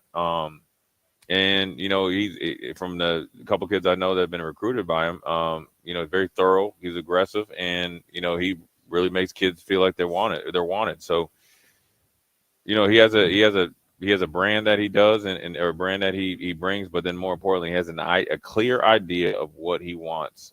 And I think he's also built relationships with the local high school coaches, the trainers, the 7-on-7 programs. So he's built a little bit of a in-state feeder system and have the pick of his choice for guys that are inside the state of Minnesota. And he's done a good job of retaining his staff for the most part as well. Obviously, the departure of the defensive coordinator to Michigan State, but I think that's been huge for PJ Fleck as well, is having that staff continuity. Minnesota certainly has dipped into the transfer portal as well, as every team has to, but there's really not as many guys on that roster out of the transfer portal as maybe you would have thought. But as we're continuing the topic here of in-state guys, of course, the headliner for Minnesota, Jay, is going to be Coy Parrish. Yep. That's a defensive lineman, 6'1", 200, what he's listed at there. Defensive back, defensive back. 6'1", 200, 3 years of eligibility left. But again, that's an ESCO Minnesota guy. Yeah, kind of like Iowa does the same thing. Minnesota on the sneak, same concept. I mean, look, in LSU or all the Ohio State, they probably feel like they're too big time. They're like, oh, we can go get a kid like that anywhere. Right? No, you can't. We're already in Florida. We're already in Texas. Right. We got him. They're like, oh, he's good for Minnesota. Obviously, ESCO is not, 6A like what I played in, and so I think it's one of those things that. Other teams are lazy, and PJ Fleck was extremely aggressive. He's obviously an NFL talent to go along with Taylor and some of the other, guys that they have playing. And he's not afraid also, when you think about it, to go and recruit in Florida. Maverick Baranowski is a linebacker from Florida. right? And so he's one of their, top end players. And you got to think another guy when you think about the transfer portal with PJ Fleck is Jackson Howard. Now I will tell you this: Willie Howard, I played with in the NFL. He was a big time football player from Stanford, drafted by the Vikings. He's done a really good job at Robbinsdale Cooper at developing that program. Jackson originally went to LSU. Coaching change, schematic change, and injuries brought him back. It's also needs to be noted that Minnesota came in a close second to the likes of LSU when they came off a national championship. So let you know the recruiting prowess inside the state. He does, even if he loses, he wins the second time around. But when you talk about Cora Parrish, he's a guy that's next level, a phenomenal athlete. And I look at almost like Cooper DeJean, right? Very small town. And you hear about them, and they're almost like the Jolly Green Giant. You're like, oh, yeah, I remember, hearing about Sam Jacobson, who was a really good basketball player. All right, he's from, a little bit out there in Maple Grove. The competition isn't that good, so he looks. But when you see him and see the plays that he makes, that's why it was an emphasis for PJ Fleck as soon as the season ended. But which I'm sure you had those conversations before the season ended. We have to keep him inside our program for his junior year because we want to get the benefits of our obviously recruiting, prowess and what we've been able to do. And it goes right along with Darius Taylor, 6 foot, 215. Daryl Thompson talked about him yesterday. They had to keep him because you want to keep him in your program for 2 or 3 years. And they remember when PJ Fleck, the picture was tweeted out, and I know he was at 7 Steakhouse that, he had to have the powers that be and the donors there, and he had to raise some money to keep their roster. And I think he's embraced NIL and actually turned it into a positive here in the obviously in Minnesota and in the Minneapolis area. Absolutely. So let's talk a little bit about Darius Taylor, Jay. Not a Minnesota guy, but a Great Lakes guy. He's from Detroit, Walled Lake Western, 6 foot, 215 pounds, actually kind of similar size to Coy Parrish, but playing on different sides of the ball. 2-time letter winner, all Big Ten, honorable mention each of the last 2 years. You hear honorable mention, okay, he's probably all right. But then you forget who the actual, all Big Ten first and second and third team backs the have 2 been. guys from Penn State, 2 guys from Ohio State. You're already third team. And then an Iowa guy, and then Manung guy. So there's this thick competition there. Minnesota, we know, is built on defense and running the ball. Darius Taylor has really fit right in and being the next guy to be the primary back there for the Gophers. Yeah, I mean, one thing PJ Fleck is shown that he's willing to do and made a point of emphasis is being a physical, downhill, Big Ten, in between the tackles, inside, outside zone. Can run some tosses and all that, line up and beat you up. And he's just a long list of running backs, even predating PJ Fleck, that have been successful at the University of Minnesota. I think his background as a former wide receiver allows him to, make guys miss in the phone booth per se. And obviously being 6 foot, 215 pounds, he can run behind his pads. And so when you think about Taylor and being a Big Ten back and where he, got honorable mention, that's really just I wouldn't say a popularity contest. It's just it's a byproduct of having 8 to 10 NFL running backs in the Big Ten at one point in time. Right. So when you think about Darius Taylor and his success, and also let's go a little bit further, PJ Fleck going up to Detroit, a place that most people don't go to get running backs. Yes, Jerome Bettis is from there, but not, a running back from there, but not a lot. Not a lot. Yeah. Why? Where did PJ Fleck originally jump on the scene from Western Michigan? He knows those coaches. Yeah. Those coaches trust him. He has people that has their eyes on talent, local talent in the Michigan area. So when he goes and gets a running back to the likes of Darius Taylor from Detroit, he's legit, and obviously he's paid off tenfold with his success so far. According to this, Darius Taylor is the only guy from Michigan on the roster, but you have those connections. You leverage them when you need them. You go check in, make sure, hey, you still remember me. I still remember you. We'll be around. We'll definitely stay in contact. Jay, when you look at Minnesota's running game, how they've been able to churn out so many consistently productive running backs. Number one, you look at who the running backs themselves are, but number two, the offensive line, right, has always been good for Minnesota. Brian Callahan's done a good job entering, I think, his 8th year for them as the offensive line position coach. Yeah, he's been really, really. I mean, he's incredible. He's pretty the most important. Not the most. I mean, up there. I'll say this: he's probably maybe Rossi, who they lost, the defensive coordinator. Mm-hmm. But I would probably say he's probably the most important or been the biggest cog in his success, in my opinion. because they were able to shorten games when they were out talented. Right. And you got to think, offensive line wise. Remember when they played Ohio State? I think on a Thursday night, and Mo Abraham was going crazy before he got injured. Yeah. The offensive line was destroying that NFL caliber defensive line. And so that's why I think with the consistency where, you look down, I don't even think PJ Fleck maybe even has to look down and worry about what the offensive line is doing. It's rinse and repeat. They're putting guys in the NFL year in and year out, and quality NFL players and big time college players year in and year out. John Michael Schmitz, Daniel Falele come to mind, just guys like that. When you look at Minnesota's run game, Jay, I know that they in Nebraska don't want to do the same things, right? But football is football. What are some lessons that Nebraska, now that Minnesota's back on the schedule, can learn from Minnesota in developing a consistent, efficient run game? Well, I think one of the things that PJ Fleck does, I think everybody looks at row the boat, and like I said, when he was at Western Michigan, it was the offensive prowess, where they were able to score points. But I think through the air, right? Yeah. But what he's been able to do is just line up and stick with it, right? Even when teams are starting out hot against the run game. One game in particular, it comes to mind as I think the year before Scott Frost was let go, Nebraska played up at Minnesota and did a really good job against the running game for the first 3 quarters. And then you started to see the leaky yardage in the fourth quarter. Most coaches or most coordinators or most teams, if you're not having early success, what do they say? Hey, we're just going to Air America. But I think one thing he does is he sticks to what he does, what they do well. They make a little bit of adjustments week in and week out, but more importantly, they're willing to stick with it for 4 quarters versus, just taking that part of the game plan, throwing it over their shoulder and, trying to move on to the next week. Another thing is they have some big boys on the offensive line. They lean on you. For 30 minutes a game, 30 at minutes least. a game. When I'm just looking at these guys right now on their roster, 6'4", 6'5", 300, 6'6", 315, 6'5", 290, 6'6", 325, 6'6", 380, 6'5", 340, 6'6", 320, 6'6", 330, 6'7", 320, 6'7", 345, and 6'6", 300, 6'6", 315. It's big boys coming at you and lean on you, and that's why that inside-outside run game, stretch plays, and they're pretty good athletes as well. They're not just big slugs right there. And so he has a body type, but then also a size ratio that he likes to impose his will on the sneak late in the game.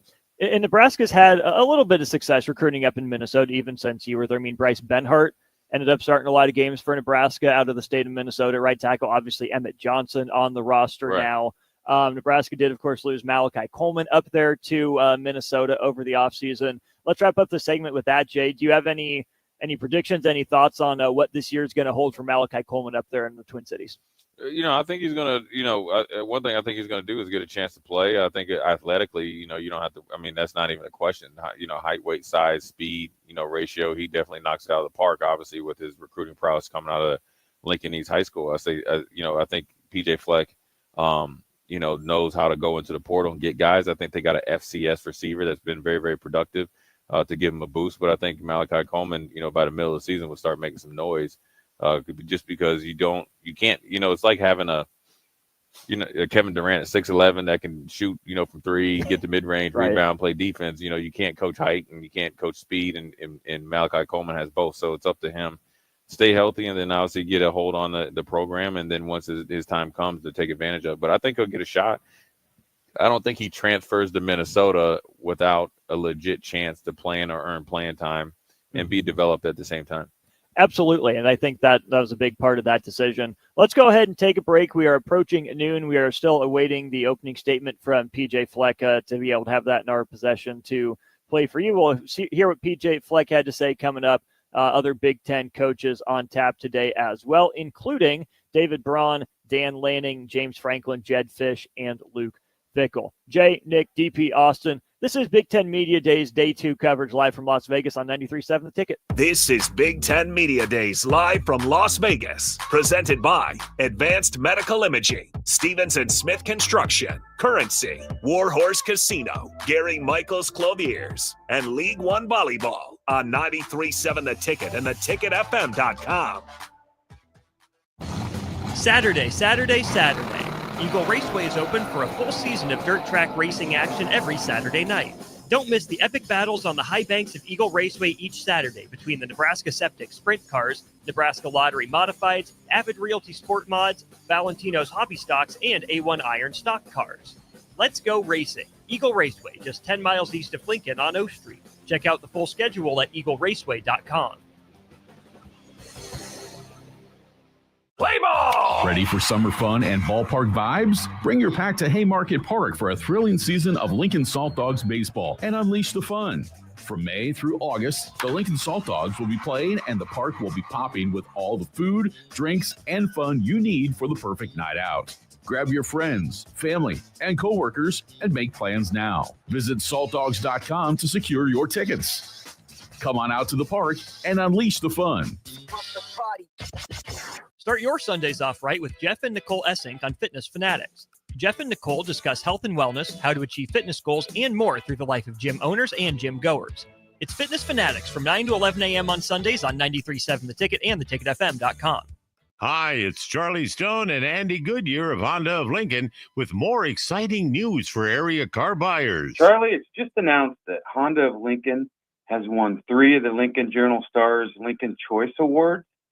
Best new car dealer, best auto repair, and best place to get your oil changed. Wow, that's great, Andy. Anything else? Yes, we were runner-up for best pre-owned dealer and best tire dealer. A lot of people don't understand that we do sell tires here. Very exciting, Andy. Why do you think your dealership is winning so many awards? Charlie, we simply say it's the Honda of Lincoln way of doing business. Looks like Honda of Lincoln is the great news headquarters for Lincoln. Yes, and even all of Nebraska, we are also announcing that Honda of Lincoln's the only dealer in the state of Nebraska to win the prestigious Honda President's Award for 2024. Honda of Lincoln, Nebraska's #1 volume Honda dealer, 27th and Yankee Hill Road, or online at hondaoflincoln.com. The 2026 Love Omaha volleyball season is coming, and memberships are on sale now. Catch your favorite stars, Lexi Rodriguez, Jordan Larson, and more with a guaranteed 8 home matches right here in Nebraska.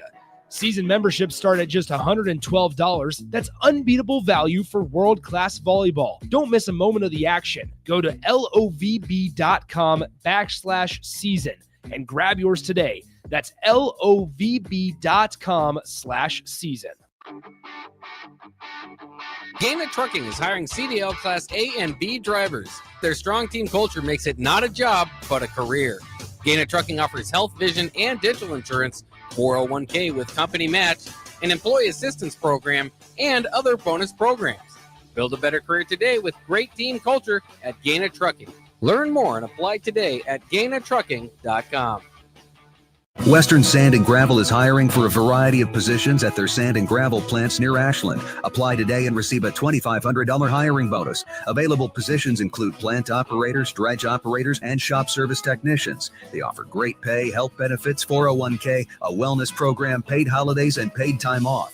No matter your experience level, on-the-job training is available to help you build a rewarding career with Western Sand and Gravel. Start your career today. Visit westernsand.com. Take control of your health with the DASH scan at Advanced Medical Imaging. The DASH scan is a full-body MRI designed for advanced health screening. This dynamic approach provides exceptionally sharp images across multiple organ systems, helping to detect potential concerns early. With minimal radiation and no invasive procedures, the DASH scan offers a safe, comprehensive look at your health. Plus, results are delivered faster than ever, giving both patients and physicians confidence in screening and diagnosis. Your health is too important to wait. Schedule your DASH scan today at Advanced Medical Imaging. Visit amimaging.com or call 402-484-6677 to learn more. An hour ago, you didn't need a plumber. Now you're in a panic. When life throws you a surprise with a clogged drain, plugged or leaky toilet, broken pipe, leaky faucet or water heater, or a bathroom or kitchen plumbing upgrade, whatever. Just call Bryant Air Conditioning, Heating, Electrical, and Plumbing, 467-1111. Keep that number handy, 467-1111. Or go to BryantLincoln.com. Bryant Air Conditioning, Heating, Electrical, and Plumbing. We do whatever it takes. Midwest Bank is now hiring in Lincoln. They have multiple banking positions open and are looking for dynamic individuals passionate about helping others and building relationships. With a family-friendly culture, competitive benefits, and unique perks, Midwest Bank is a great place to start a new career. Apply today at midwest.bank. Midwest Bank is an equal opportunity employer, member FDIC. Are you looking to upgrade or improve the garage door on your home? This is Cameron Hall of Doors Plus. At Doors Plus, we guarantee to offer a wide selection of options from 5 leading garage door manufacturers as we deliver a free estimate, exact measurements, and rapid installation with a 3 to 5 week time frame. When you choose Doors Plus for your residential garage door needs, you'll work with our experienced technicians and be ensured that your new door seamlessly complements your home. Give us a call at 402-590-5800 or visit us online at DoorsPlusLLC.com. Doors Plus, garage doors and more. There's a lot on the line in divorce. This is Joe Cordell of Cordell & Cordell, the largest family law firm in the country, with over 35 years of helping clients navigate divorce. But being big doesn't mean less personal or less local. Our attorneys live and work in your community, and as neighbors, they understand the challenges your families face. Divorce is complicated. It affects every part of your life, your home, savings, retirement, and of course, kids. So when you find yourself facing divorce and the unexpected directions that it can take, it's times like this that you need a partner you can count on. If you're a man facing divorce, contact Cordell & Cordell today to connect with a local divorce attorney who understands the challenges you're facing on a personal level. Text GO99 to 323232. GO99 to 323232. GO99 to 323232. 1221 N Street, Lincoln. Texting privacy policy and terms and conditions posted at textingterms.us. Texting enrolls you for recurring automated text marketing messages. Message and data rates may apply. Reply, stop to opt out. Welcome back to 93.7 The Ticket's coverage of Big Ten Media Days live from Las Vegas. Presented by Advanced Medical Imaging, Stevens & Smith Construction, Currency, Warhorse Casino, Gary Michaels Clothiers, and League One Volleyball on 93.7 The Ticket and theticketfm.com. Got a short segment to bring you here, wrapping up the 11 o'clock Pacific time hour before we hear from PJ Fleck. That'll be our plan. We'll record the opening statements from the coaches, play them for you here on 93.7 The Ticket, and then we will react live to them, talk about the teams, what we heard from the coaches and whatnot. Austin, Jay, Nick with you. This segment of our show brought to you by League One Volleyball Omaha. Renew your season tickets for last year's league runner-up at lovboma.com. You can watch Olympians like Jordan Larson, various national champs, and plenty of former Huskers take the court for Love Volleyball Omaha next season. Fellas, we talked about this a little bit yesterday, especially when it came to the ACC. But I do want to throw the same question to you guys for the Big 12, that swing program for the Big 12 to maybe earn some more respect nationally in football in terms of being taken seriously as a league. Is there a program or two that comes to mind for you in the Big 12 that, hey, if this team gets good and stays good consistently, that'll really help elevate the Big 12's profile? Oh, that's a good question, man. Just because of, they have, BYU and Utah coming in, if they kind of have really knocked it out of the park, on a consistency basis. Obviously, Utah, not as much last year, but you always give them the benefit of the doubt. Mm-hmm. On the flip side, a team that you generally would give the benefit of the doubt, I would say it was Oklahoma State. I think if Oklahoma State gets back to what they were, Mm-hmm. on the cusp of getting into that top, 16, they were one game away, they'd lose Bedlam when they had the game won. Mm-hmm. Or something like that. Right. I would say Oklahoma State because they have the cachet. They have a, below blue level kind of brand, and they are left over after Oklahoma left.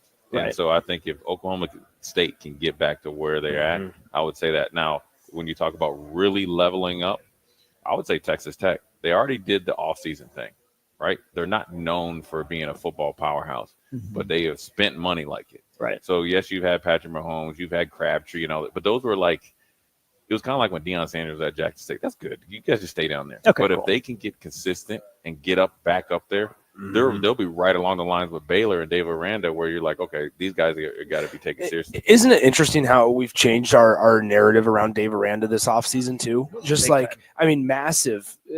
He was one that was on the hot seat last year because they didn't have an idea of what they wanted to do at quarterback. Now they got Robertson, didn't know what they wanted to do identity-wise on defense, even though it's Dave Aranda. And so I found it fascinating, the shift in Dave Aranda and the Baylor Bears right now, because they are the team that is picked to win the Big 12 conference next year. Right. And all it takes is one good year, because you got to think, not only Dave Aranda, but Campbell at Iowa State was the same as well. Both of them were on, it wasn't even lukewarm. Them brothers were on the hot seat. They were on the hot seat, and both of them knocked it out of the park. And so, look, you get the quarterback, a lot of things change. You get good quarterback play. Mm-hmm. A lot of things change. Sam Levitt goes and wins the starting spot over Jeff Sims in Arizona State. Mm-hmm. They end up going to the Big 12 championship and getting into the college football playoffs. Now, how you scatterboo, but then you had receivers. They got another receiver coming back. Now the standard and expectations is way higher than it was just last year. Yeah, I think one of Arizona and Arizona State always needs to be good.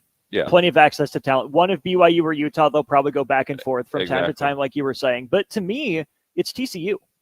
Yes. Right down there in Dallas. Again, talk about talent. There's no reason that Baylor should pass TCU. There's plenty of talent in the state. They can both be good, but there's money there. Why can't TCU be the SMU of the Big 12, right? And maybe not the same money. I know they're not the same school and whatnot by any stretch of the imagination. But to me, TCU's the layup, because Oklahoma State, sure, your little brother at Oklahoma. You've had your run. Yeah, Barry Sanders was cool. Yeah, Gundy rocks and bullet. I don't think they moved the needle. I like last year's Oklahoma State team going in, and then it fell flat on its face, right? Iowa State, Kansas State. Oh, that's cute.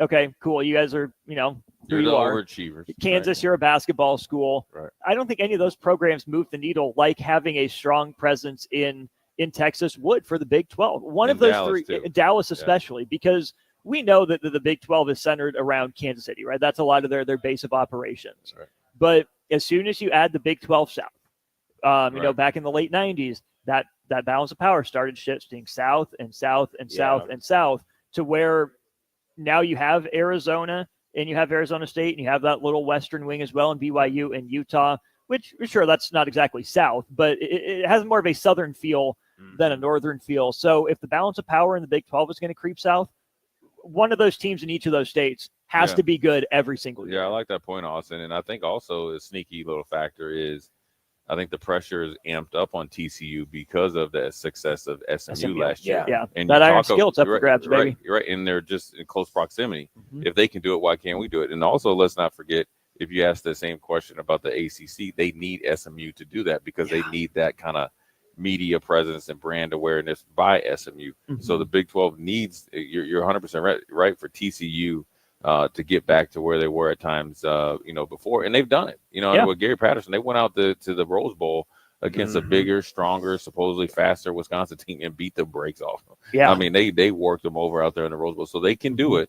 They're down a little bit, even after even though they were in the national championship game, I think within 3 years ago. Let's put a bow on this hour of the show here. Big thanks again to League One Volleyball Omaha for their sponsorship, helping us get out to and stay out here in Las Vegas. Top of the noon o'clock hour Pacific time, we'll give you PJ Fleck's opening statement from the podium. We'll play that for you. It's about 13 minutes long. Then we will be back here live reacting to what PJ Fleck had to say. Coming up about 1 o'clock or sometime between 1 and 2, we are expected to be joined by Northwestern head coach David Braun, as well as Minnesota defensive back Coy Parrish. So stay tuned for those conversations. Coming up sometime in the next hour or so, we'll give you more details when they are made available to us. Nick, Jay, Austin, DP with you out here in Vegas. We are headed to break. We'll be back to hear from PJ Fleck after this on The Ticket. This is Big Ten Media Days live from Las Vegas, presented by Advanced Medical Imaging, Stevenson Smith Construction, Currency, Warhorse Casino, Gary Michaels Clothiers, and League One Volleyball on 93.7 The Ticket and theticketfm.com.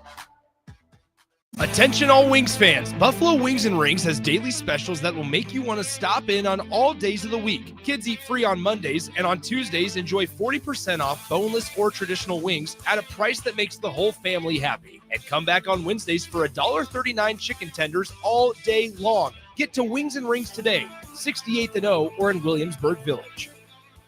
Rashawn Jackson here for Bauer Underground, who has been serving local contractors and utility contractors all across the state since 1997. When you see the black and white trucks, you know the baddest dudes in the business have arrived. Bauer is currently looking for equipment operators, laborers, diesel mechanics, and aerial linemen. Join the brotherhood built on hard work, authentic people, and pedigree of success. Bauer, a family-friendly company who reminds you, go Big Red! 93.7 The Ticket, Fox, KFXL weather. Sponsored by John Henry's Plumbing, Heating, and Air Conditioning. Your Lincoln forecast for today, we'll see mainly sunny skies. It'll be breezy and hot with an afternoon high near 96.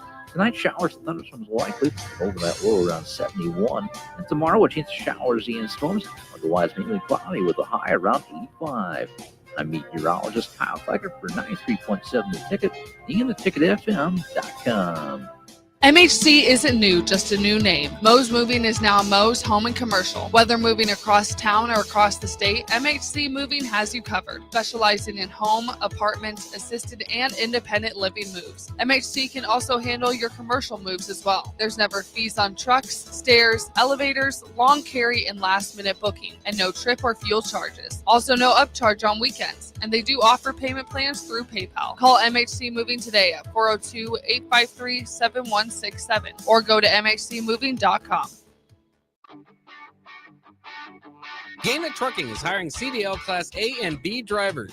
Their strong team culture makes it not a job, but a career. Gaina Trucking offers health, vision, and dental insurance, 401k with company match, an employee assistance program, and other bonus programs. Build a better career today with great team culture at Gaina Trucking. Learn more and apply today at gainatrucking.com. Are you looking to upgrade or improve the garage door on your home? This is Cameron Hall of Doors Plus. At Doors Plus, we guarantee to offer a wide selection of options from 5 leading garage door manufacturers as we deliver a free estimate, exact measurements, and rapid installation with a 3 to 5 week time frame. When you choose Doors Plus for your residential garage door needs, you'll work with our experienced technicians and be ensured that your new door seamlessly complements your home. Give us a call at 402-590-5800 or visit us online at doorsplusllc.com. Doors Plus, garage doors, and more. The 2026 Love Omaha volleyball season is coming, and memberships are on sale now. Catch your favorite stars, Lexi Rodriguez, Jordan Larson, and more with a guaranteed 8 home matches right here in Nebraska. Season memberships start at just $112. That's unbeatable value for world-class volleyball. Don't miss a moment of the action. Go to lovb.com/season and grab yours today. That's lovb.com/season. Schweizo Construction is now hiring for skilled craftsmen, steel erectors, concrete workers, and general laborers. Schweizo Construction offers great benefits like premium wages, health and dental insurance, paid holidays and vacation, 401k with company match, life insurance, and disability insurance. They pride themselves on a legacy of 40 years built on integrity and trust. Joining their team means becoming part of a family that values hard work, dedication, and mutual respect. Apply today at schweizo.com. That's schwisow.com. Saturday. Eagle Raceway is open for a full season of dirt track racing action every Saturday night. Don't miss the epic battles on the high banks of Eagle Raceway each Saturday between the Nebraska Septic Sprint Cars, Nebraska Lottery Modifieds, Avid Realty Sport Mods, Valentino's Hobby Stocks, and A1 Iron Stock Cars. Let's go racing. Eagle Raceway, just 10 miles east of Lincoln on O Street. Check out the full schedule at eagleraceway.com.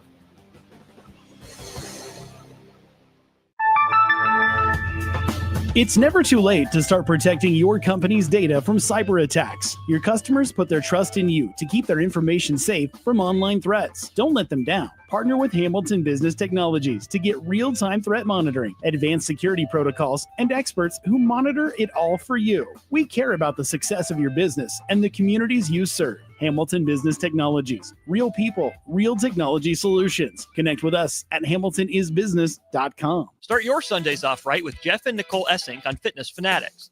Jeff and Nicole discuss health and wellness, how to achieve fitness goals, and more through the life of gym owners and gym goers. It's Fitness Fanatics from 9 to 11 a.m. on Sundays on 93.7 The Ticket and theticketfm.com. Play ball! Ready for summer fun and ballpark vibes? Bring your pack to Haymarket Park for a thrilling season of Lincoln Salt Dogs baseball and unleash the fun. From May through August, the Lincoln Salt Dogs will be playing and the park will be popping with all the food, drinks, and fun you need for the perfect night out. Grab your friends, family, and coworkers and make plans now. Visit saltdogs.com to secure your tickets. Come on out to the park and unleash the fun. This is Lincoln's home for sports talk on the FM dial. Also online at theticketfm.com. On the internet, KNTK FM Firth, 93.7 The Ticket. Live from Mandalay Bay Hotel and Casino in Las Vegas, Nevada, 93.7 The Ticket brings you coverage of the 2025 Big Ten Media Days. 7 yards deep. Lets it go to the sideline. Big six. Tommy Hill. The short run to the house. Derek Pearson, Jay Foreman, Nick Sainer, and Austin Orman bring you exclusive interviews and in-depth conversations while getting you ready for the upcoming Big Ten football season. This is a flip to Ja'Cory Barney. He waits for his block, and he steps in for the touchdown. This one in the seam, intercepted. Hartzog with a lane at the 20. Hartzog knocked out of bounds. Deep in Ohio State territory. Mayava, that's intercepted. It is Sierra Wright. Down the sideline into his former house. Unbelievable. Coverage from Big Ten Media Days is powered by Advanced Medical Imaging, Stevenson Smith Construction, Currency, Warhorse Casino, Gary Michaels Clothiers, and League One Volleyball. This is Big Ten Media Days live from Las Vegas on 93.7 The Ticket and theticketfm.com. We interrupt your regularly scheduled Big Ten Media Days programming to alert you that the Kansas City Royals are at it again. Two-run home runs for the Royals. They lead the Chicago Cubs 4-1 right now in the bottom of the third inning. It was Vinny Pasquantino getting the party started in the first with a 2-run shot, and Salvador Perez in the third, a 2-run shot of his own. Getaway day for the Royals and the Cubs there in the friendly confines. Obviously, that game is not on our airwaves. We've got bigger fish to fry and bigger Gophers to hear from here on 93.7 The Ticket. Big thanks to all our wonderful and amazing sponsors. We are going to, at this time, play you Minnesota Golden Gophers head coach PJ Fleck's opening statement here from Big Ten Media Days. Stick around for that, and then at the conclusion of PJ Fleck's opening statement from the podium, Nick, Jay, DP, and I will break it down for you. But without further ado, here's what Minnesota head coach PJ Fleck had to say addressing the media earlier today. All right, first and foremost, I just want to thank Commissioner Petiti for his unwavering leadership, really through these evolving times of college football. He's been an absolute rock star, and we love working for him. I want to thank my wife, Heather, and my kids, Gavin, Carter, Paisley, and Harper, for allowing me to live my dream every single day as a college football coach. Truly love you guys. I think one of the most underappreciated things in our sport and our profession isn't necessarily just where you work, but it's who you work for. I think I work for the best athletic director in all of college athletics because of his values and how he looks at college athletics, even to this day in our changing world of college athletics. I have the best athletic director in the country, and Mark Hoyle. Our president, Rebecca Cunningham, has been so supportive in her short time here at the University of Minnesota. And then obviously our board of regents have been absolutely awesome. Believe it or not, this is our 9th season going on at the University of Minnesota. When we first got here, we said that, there were 6 head coaches in 12 years before we got there. And we talked about cultural sustainability will be key to Minnesota's success. And this is our 9th year, and we're really proud of that. I'm grateful to have signed another extension that we can continue to be at the University of Minnesota, a place that I absolutely have fallen in love with, love to make a life there, and love to live, and love, obviously, to coach our student athletes. The last thank yous to the Big Ten for having this in Las Vegas, Nevada, period. Viva Las Vegas, baby. I absolutely love this city, so this is great for us to be able to be here. But not only that, what I love about this is bringing our donors with us. College football is changing. College athletics are changing. What is great about it is our donors get to know our players a lot more. And we went to dinner at Carver Steak last night, had an unbelievable time. But to take that further, some of our former players got to be in Spain with one of our donors, and they connected because they were in the same place, same time, and got a chance to do that. Tony Fiorella and his vision management company got some of our former players together, and they got a chance to meet at his house in Spain. I think that's huge. Last night's dinner, we had Greg Esslinger, right, having dinner with us, and he's going to be inducted here in this city in the NFF Hall of Fame here in December. He got to be around our players and talk about his experience. So having our donors being able to come along with us was absolutely critical. And tonight, we get to take our players to our favorite restaurant, Prime in Bellagio, with our favorite waiter, Howard. So we get to experience that with our players here in Vegas. Nothing better than that. As we transition and talk a little bit about 25, I do want to stop and hit on 2024 a little bit, because I think it's always key to know where you've been, to know where you're going to go. And for us, we talk about ourselves being the ultimate life program. I know there's changing aspects of college athletics, but they're still student athletes. And until somebody tells me differently, we are going to run the best life collegiate program in America. And that's what we'll continue to do. Academically, we have over a 3.2 GPA as a football program. We had 10 players with a 4.0 this past semester. We've got 10 academic All-Americans since we've been there. And this past semester, there were 59 all Big Ten academic selections from the Gophers. Not enough people talk about that, and they're student athletes still. Doesn't mean that in the transformational programs and things like that, there aren't transactions. There are transactions within the transformational programs. I've had to learn that and adapt to that as well. Athletically, we just finished up being 6-0 in our bowl games here at Minnesota. We've been here 8 years, going on 9. One of those was a COVID year where we only played 7 games, but we've won 6 straight bowl games with us right at the University of Minnesota, which we're really proud of. It's a 6th straight year. Talk about developing young people. You recruit them, you develop them, you retain them, and you repeat, right? But we're talking about 6 straight years of a first or second round draft pick in a row at the University of Minnesota. That's a huge accomplishment for us, and players dreaming of doing something when they arrive on campus and watching that be fulfilled as they go through their time here. This is the highest winning percentage of any staff in 75 plus years since Bernie Bierman at the University of Minnesota. And that takes players, that takes staff, that takes cultural sustainability, that takes retention, takes donors, that takes our fans, that takes our state and our city. It takes everybody for us to be able to do that. We're tied for most ranked wins, 6 in the last 6 years, and we've had 8 All-Americans. It's a lot in the short 8 years that we've been there. Socially and spiritually, you've heard me break that down academically, athletically, socially, spiritually. Our players are serving and giving at an all-time rate and not being paid for it. They're going to the Children's Hospital and our Row the Boat barbecue. They're at our diaper drives, which we've already given out more than 100,000 diapers. They do turkey drives. They do a trick-or-treat drive for Hope Kids. They run a Hope Kids camp. This is the part of college football that's not being looked at anymore, and it's just being skipped.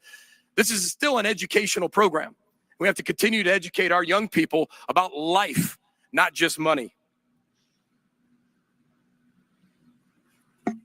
What I love about our football team as we go into 2025 is they want to do it.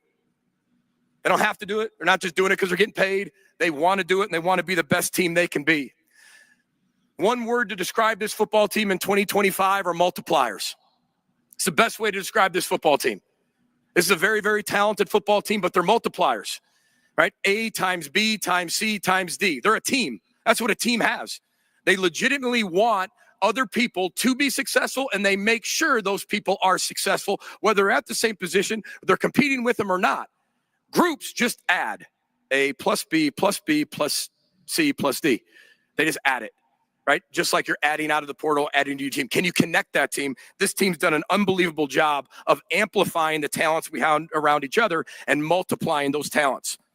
Speaking of multiplying those talents, right? We brought 4 individuals, right? These players are absolute multipliers in every way, shape, and form. Darius Taylor, our running back's in the 2nd year in the program. He's one of the best human beings you will ever meet. He's the 2nd year here, 3rd in the program, I should say. Sorry about that. He was honorable mention all Big Ten last year. Again, one of the best players you ever meet, but versatile is the best word I could describe about him. He caught 54 passes as a running back last year, and those who have followed Gopher football, Mohamed Ibrahim maybe caught 1 in 3 years. He got 54 in 1 year. He was a former high school running back. Not only can he run the ball really well, but he can catch the ball out of the backfield. Incredible human being. His grandma, Carlita, and his auntie, Shanika, deserve a lot of credit for that. Loves cars. It's a good time in college athletics to like cars. He's from Detroit, Michigan. He should like cars. And it's a great time in college football to like cars. And the best part about him is when he found out he was coming to Vegas, he had one request. He goes, I want to meet Chumlee from Pawn Stars. So Chumlee, if you're out there and you're watching this, come on over. I'd love Darius Taylor to be able to shake your hand. Our next player we brought, Anthony Smith, one of our best defensive ends, one of the best defensive ends in the league. Honorable mention All Big Ten last year, 4th year in the program. He's part of the AFCA All Good Works team nominee. You talk about charismatic. This kid is that. You'll come up, it might be in a bad mood. You'll go up to him. You're going to leave with a smile on your face. He's 6'5", 6'6", 295 pounds, but he's a great snowboarder, believe it or not. And one thing people don't know about him, he's a thrifter. He can put the best $3.65 outfit together better than anybody. Loves to thrift. Very, very eclectic individual, loves the outdoors, great state to be in if he likes the outdoors. And he's really transitioned, in my opinion, from a high school basketball player recruit where he broke numerous high school rims to becoming a really tough, dynamic football player. Some of you know our safety. He's only been on campus 13 months. Coy Parrish, our All-American safety, freshman All-American and first team All Big Ten selection.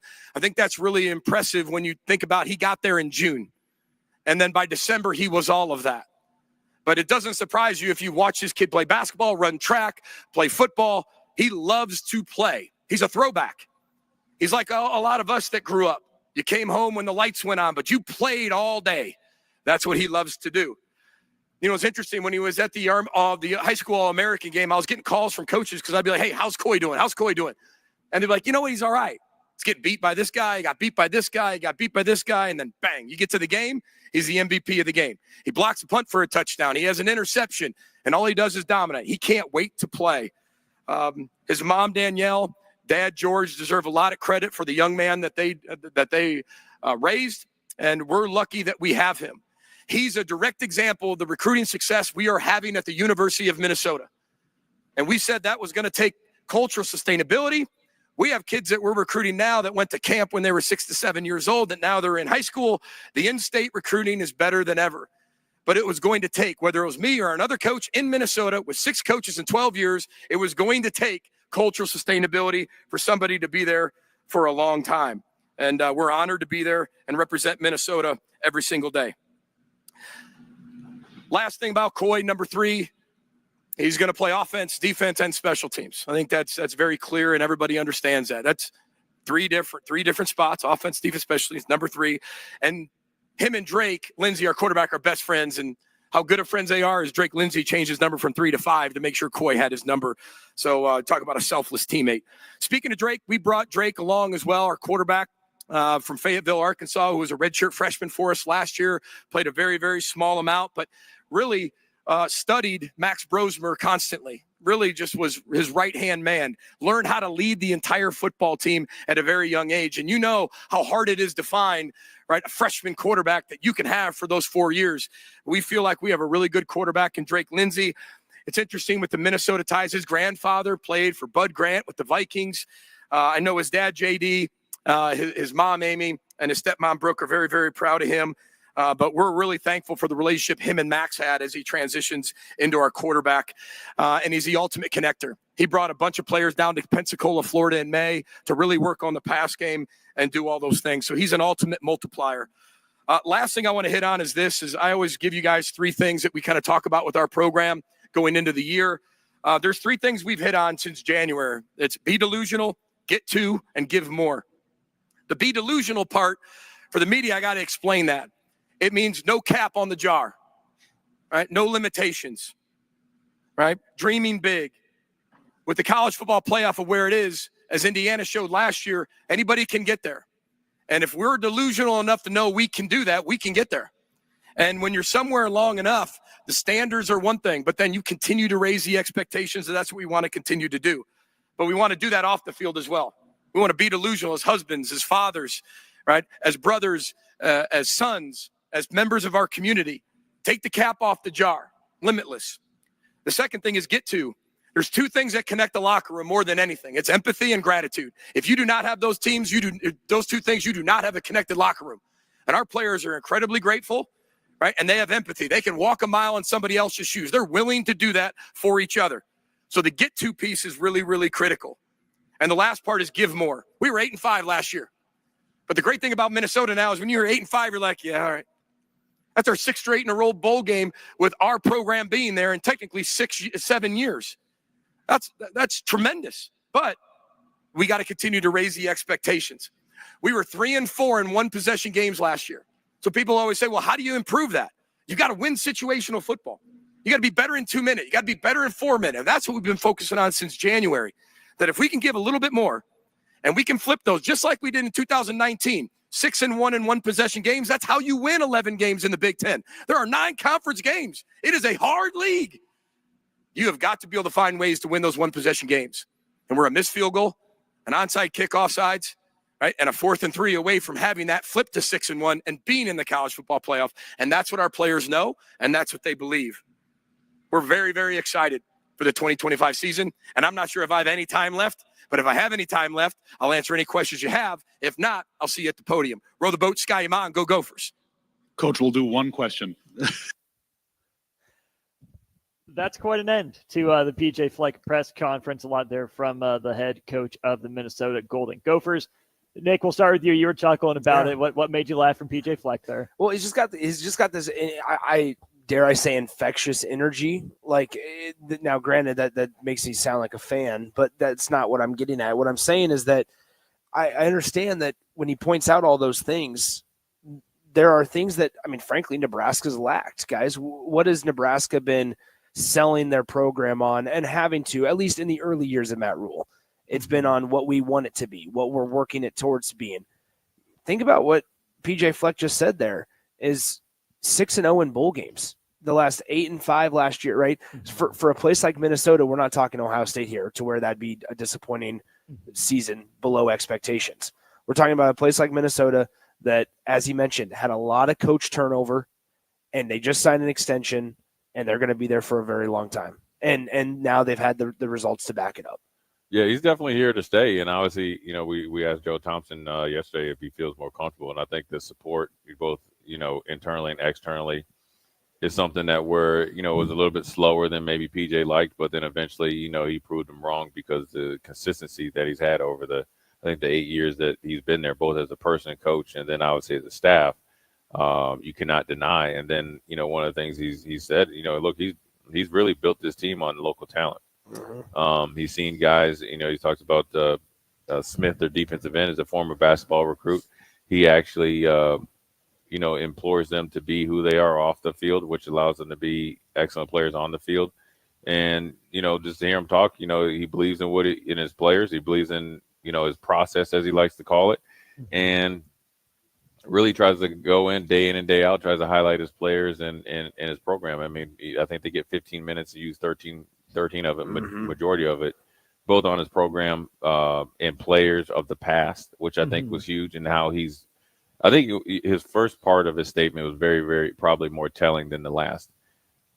He focused on former players that didn't play while he was there, and how that connection with some of their big donors, which is allowed Essinger, who's going into the Hall of Fame, to connect with present day players. Yeah.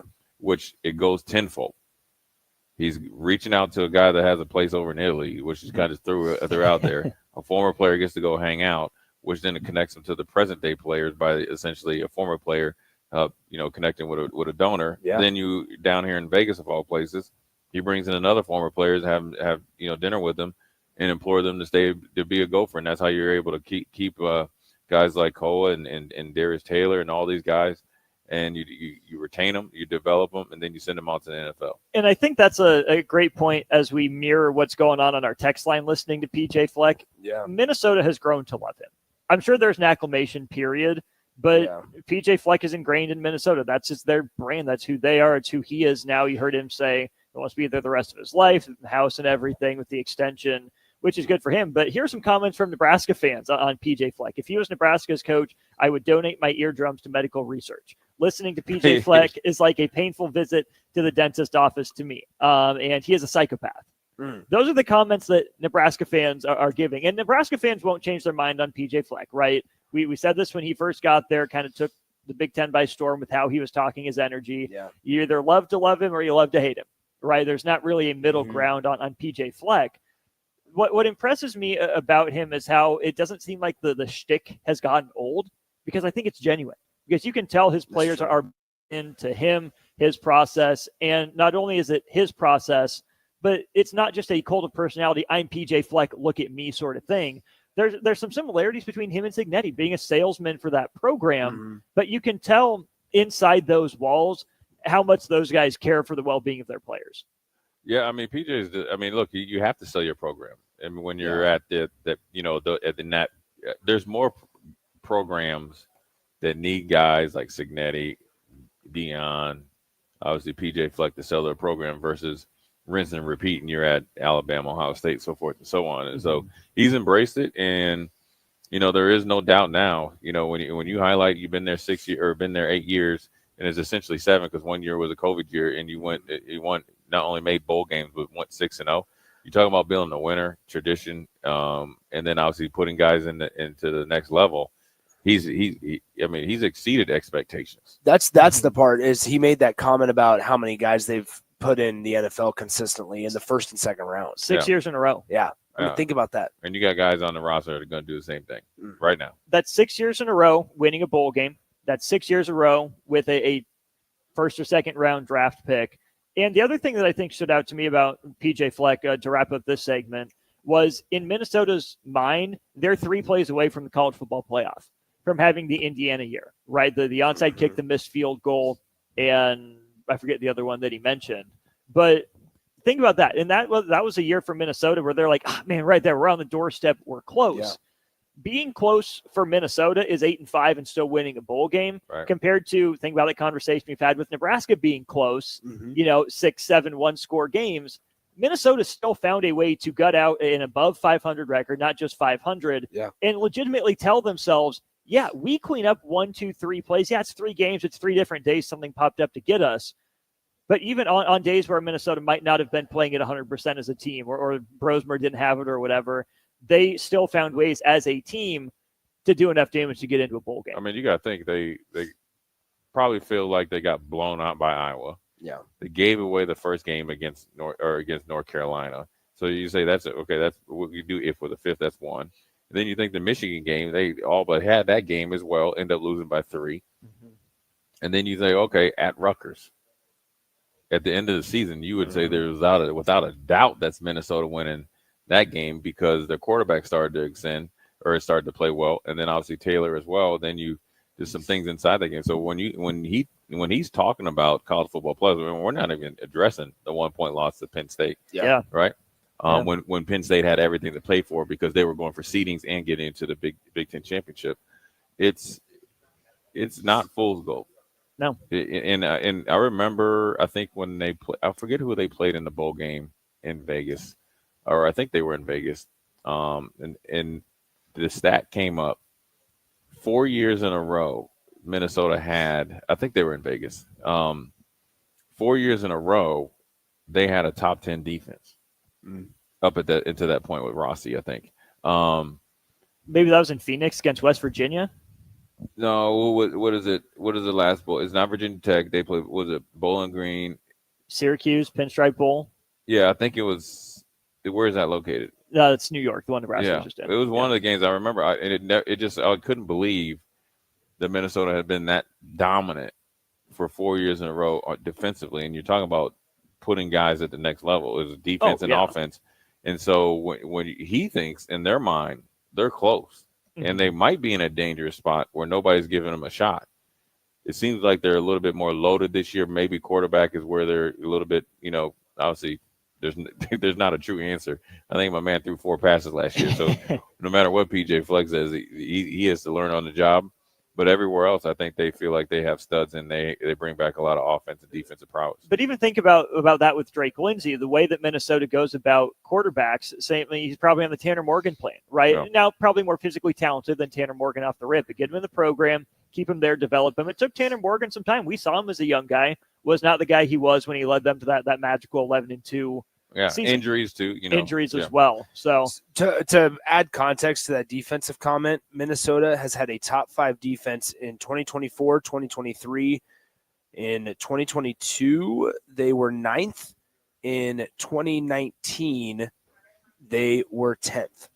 So there's your. So 2020 they had COVID year. Yeah. 2021 they were I think 26th. I saw in total defense. Yeah, I mean, what a free fall. Yeah, right. And then when you talk about Drake Lindsay, to say, we have our quarterback not only for the present but the future, and he followed Max Brosmer around and learned from him.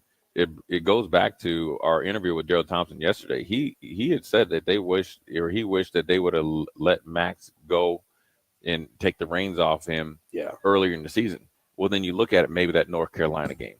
Maybe the game against Iowa is a one-score game, and they're able to throw the ball to either get back into the game or win the game. Yep. All those things go into it, and now you have the quarterback if the head coach believes in the quarterback, you got to give him the benefit of the doubt right now, no matter if Drake Lindsay only threw 4 or 5 passes or not. Nebraska will take Minnesota on around the middle of the season. That'll be a short week, Friday night game for the Huskers up in the Twin Cities. Jay, Nick, Austin, DP, the crew with you out here in Vegas. Big thanks to Currency for being one of the sponsors of our trip. We'll go to break, tell you more about Currency on the other side. This is day 2 of Big Ten Media Days from Mandalay Bay in Vegas. This is Big Ten Media Days live from Las Vegas, presented by Advanced Medical Imaging, Stevens & Smith Construction, Currency, Warhorse Casino, Gary Michaels Clothiers, and League One Volleyball on 93.7 The Ticket and theticketfm.com. There's a lot on the line in divorce. This is Joe Cordell of Cordell & Cordell, the largest family law firm in the country, with over 35 years of helping clients navigate divorce. But being big doesn't mean less personal or less local. Our attorneys live and work in your community, and as neighbors, they understand the challenges your families face. Divorce is complicated. It affects every part of your life: your home, savings, retirement, and of course, kids. So when you find yourself facing divorce and the unexpected directions that it can take, it's times like this that you need a partner you can count on. If you're a man facing divorce, contact Cordell & Cordell today to connect with a local divorce attorney who understands the challenges you're facing on a personal level. Text GO99 to 323232. GO99 to 323232. GO99 to 323232. 1221 N Street, Lincoln. Texting privacy policy and terms and conditions posted at textingterms.us. Texting enrolls you for recurring automated text marketing messages. Message and data rates may apply. Reply, stop to opt out. Make bill paying a breeze with Text to Pay. LES texts you 1 week before your bill's due date. Just reply to the text to pay. It's that easy. Log into your account at les.com to sign up today. Don't miss the 8th Annual Wing Fest on Saturday, July 26th at Haymarket Park from 5 till 8 p.m. Local restaurants will be serving wings from 5 to 7 p.m. with live music going until 8. Ice cream and beverages will also be available for purchase, and all the proceeds from the event will go to benefit students in the local community. Get your tickets today at wingfestlincoln.com and make sure you attend the 8th Annual Wingfest at Haymarket Park on July 26th.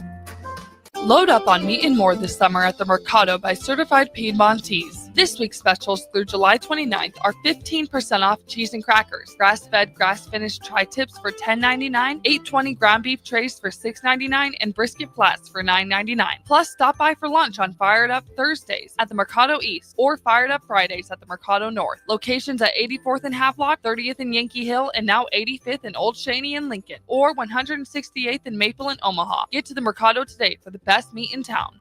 Rashawn Jackson here for Bauer Underground, who has been serving local contractors and utility contractors all across the state since 1997. When you see the black and white trucks, you know the baddest dudes in the business have arrived. Bauer is currently looking for equipment operators, laborers, diesel mechanics, and aerial linemen. Join the brotherhood built on hard work, authentic people, and pedigree of success. Bauer, a family-friendly company who reminds you, go Big Red! MHC isn't new, just a new name. Moe's Moving is now Moe's Home and Commercial. Whether moving across town or across the state, MHC Moving has you covered, specializing in home, apartments, assisted, and independent living moves. MHC can also handle your commercial moves as well. There's never fees on trucks, stairs, elevators, long carry, and last-minute booking, and no trip or fuel charges. Also no upcharge on weekends, and they do offer payment plans through PayPal. Call MHC Moving today at 402-853-7167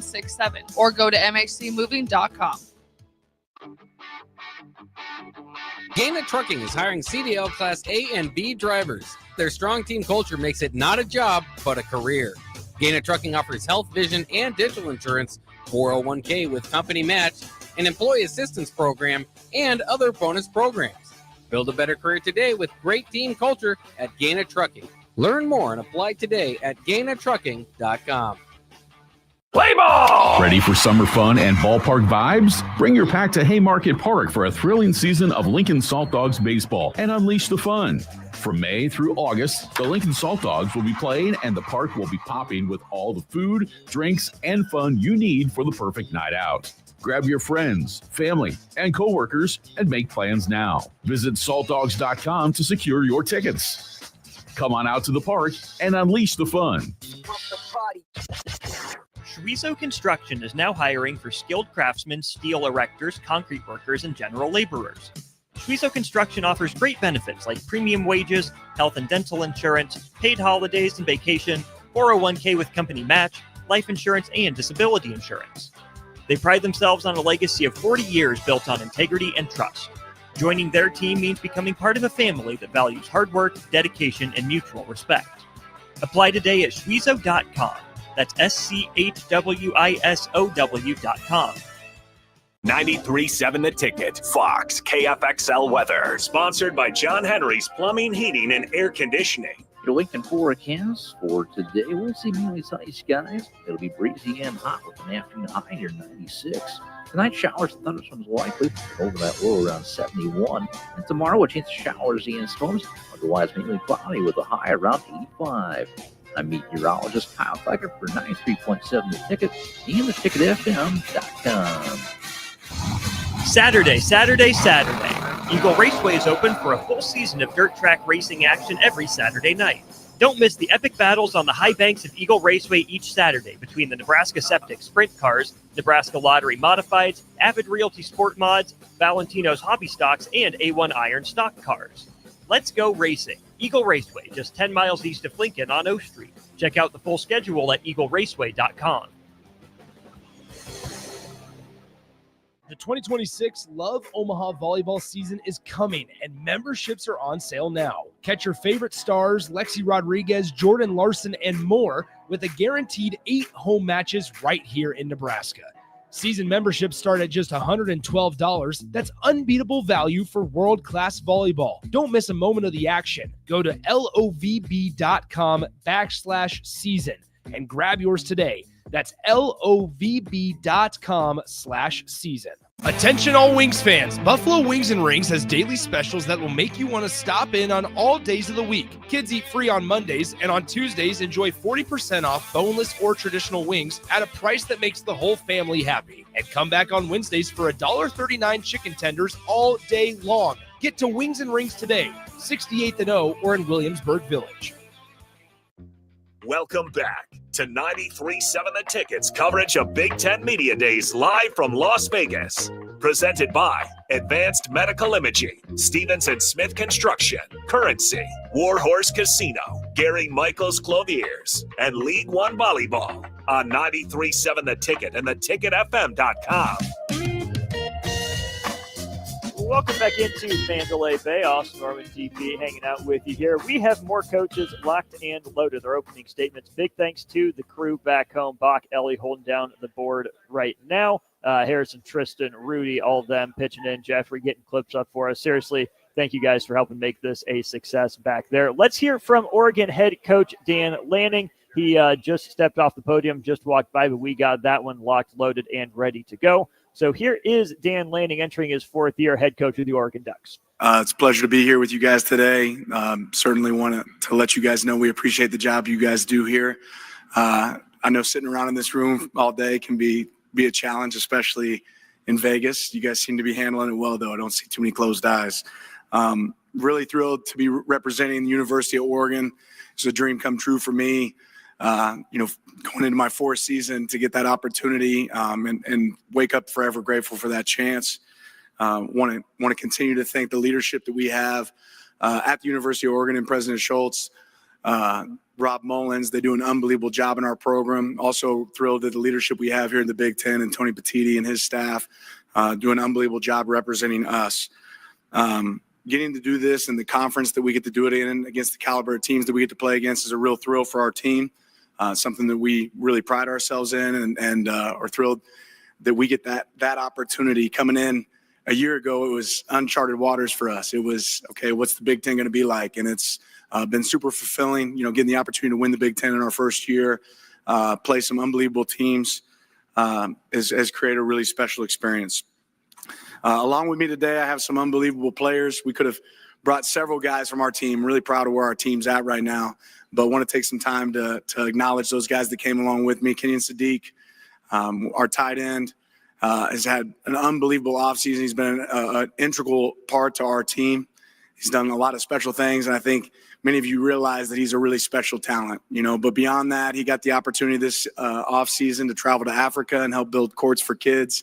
He's taken a real interest in real estate, which I'm excited about for him. And on top of that, he runs 23 miles per hour, can vertical jump 41 inches. So that's pretty good too, especially when it comes to football. Unbelievable player. Excited to see him jump into a leadership role on our team. I think several of you got to see what he can do in the Big Ten championship this past year. Will be an integral part of our team this year. Also got to bring Mateo Uyunglele. One thing I'm really excited about for Mateo is he's been a guy who's been himself since the day he stepped on campus. He's unique.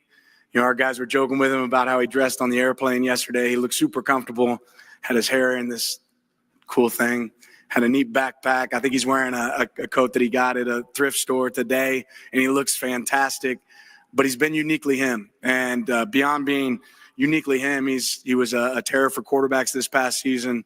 As a sack leader in our conference, has done an unbelievable job. He's worked really hard this offseason, gained 10 pounds of muscle, and his voice has grown this offseason as well. All the guys that you see that came with us today are not guys of many words. They like to show with action. Mateo certainly is a guy that does that. Also had the opportunity to bring Bryce Betcher here, returning after an all-conference year as a linebacker for us. Bryce is one of those unique guys that also had the opportunity to win a Golden Glove in baseball at the University of Oregon. Was a two-sport athlete, has been a lifeblood of this program. He's a heartbeat in a lot of ways. He's the guy that's excited for practice. When he steps on the field, it means something to him. He's prideful to wear the Oregon O. It means a lot. He grew up wanting to be a part of this program, and we were thrilled to get him back. This season, obviously had the opportunity after being drafted by the Astros to go play baseball, but wanted to take advantage of the opportunity to play for us a little bit more. He's put on some great weight this offseason, and he's done an unbelievable job. But since we're in Vegas, it seems like the right time to say it. As our theme for this team is double down, right? We have done an unbelievable job of building this team over time. You look at our success season to season, and as this team has grown, the process works. We're close, and we've been able to accomplish a lot. So that's really what's going to feed our program this offseason, and will feed us into fall camp is believing in the process that we have. We got great buy-in from our players. It is a cast of new characters. You're going to see new people on the field, which is exciting. I'm very excited about this team.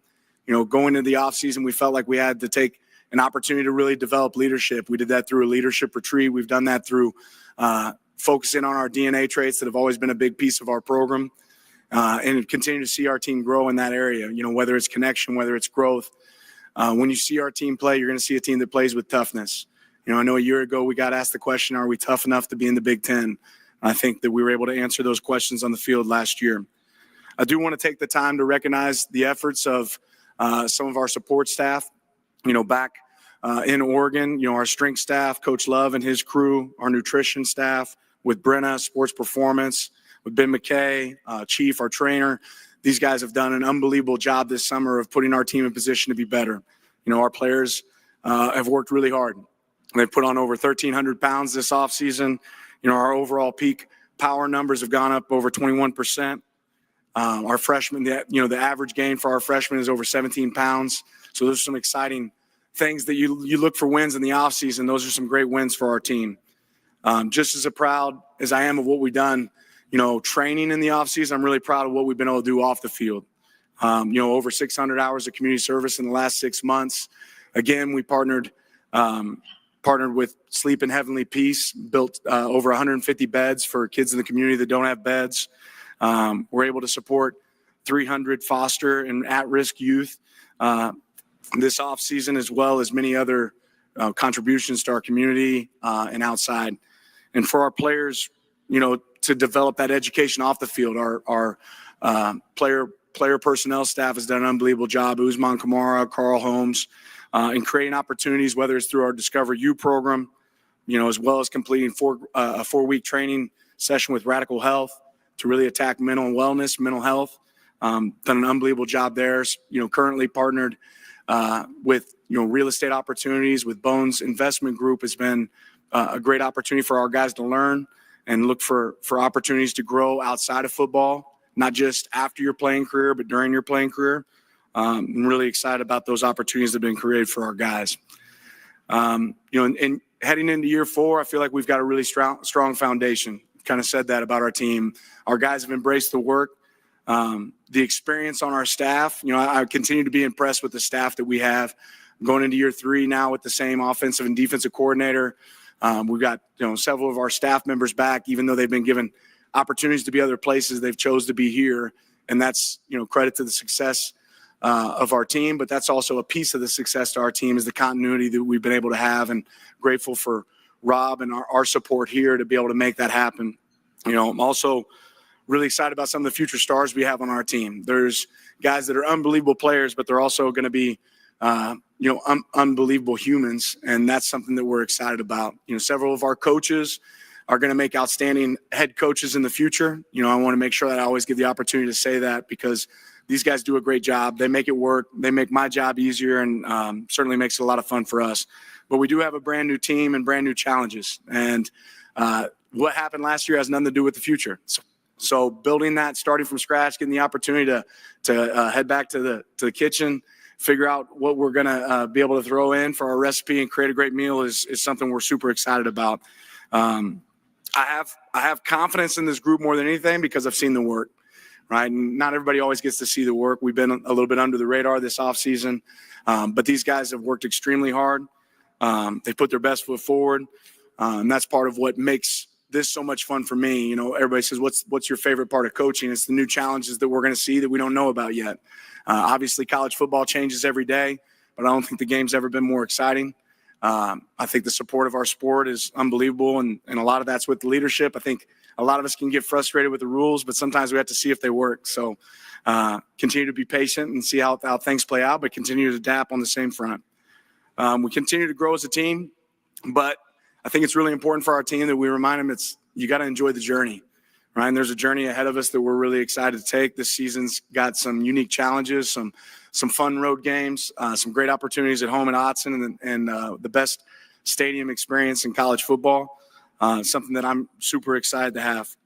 I'm really excited about the retention that we've had with our team. You look at Oregon, the players that we've been able to add, we've done well in recruiting. Have been able to use the portal to be a real success for us, but we've done an unbelievable job of keeping our players on our team, right, and not losing them to home somewhere else. On a personal note, I really enjoyed the last couple of weeks getting to spend time with my family. I've said it before, there is no balance in this profession. You are all in, and we've been all in, but these last couple of weeks I've been all in on being a dad. It's been unbelievable. Caden's 15 now. Niles is 14. Titan is 12. We've had flag football this summer, a couple summer camps, a couple trips on the lake. They're getting harder to throw off the tube. But we've had an unbelievable experience. It's been fun hanging out with my wife and the boys this summer, but we are excited to get to work. And with that said, we'll go ahead and open it up for questions. That's Oregon head coach Dan Lanning, his opening statement from the podium here at Mandalay Bay. Just a minute or two to break this down really quick, DP, and then we'll wrap up the hour with that as well. A couple things that stood out to me about Dan Lanning. Let's go with this. Excited to face new challenges. We heard it at the end there. College football is changing every day.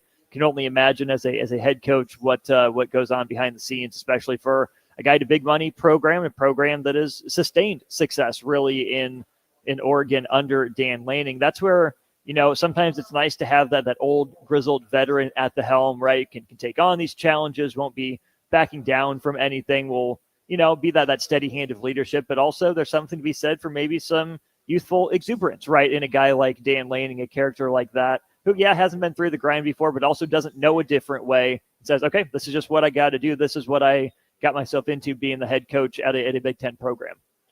Well, I mean, listen, I found it interesting. You and I were talking. I found it interesting that Oregon and Lanning go before Penn State. Yeah. The reigning, defending Big Ten champions are the Oregon Ducks. Yeah. In their first year, in his first year. Mm-hmm. There is a simple statement in that. And, you could forget if we asked this question before their final game last season, that's the program. It was the program all year. Mm-hmm. And then you had the hiccup and at the wrong time. Skid knee. Mm-hmm. So he spoke about the 1,300 pounds addition gained by the Ducks, which for me tells me weight room. You know what? I don't like the way we got pushed around in that final game. Right. So we need to get stronger so that we can handle that. And that is his adjustment to Big Ten football. It wasn't week 0 Big Ten football where you throw it around, run around, be explosive. It was in the meat grinder. Can you beat a great Big Ten team in that kind of physical football game? So he's adjusting. That shows me high intelligence in the leadership, high intelligence in the management.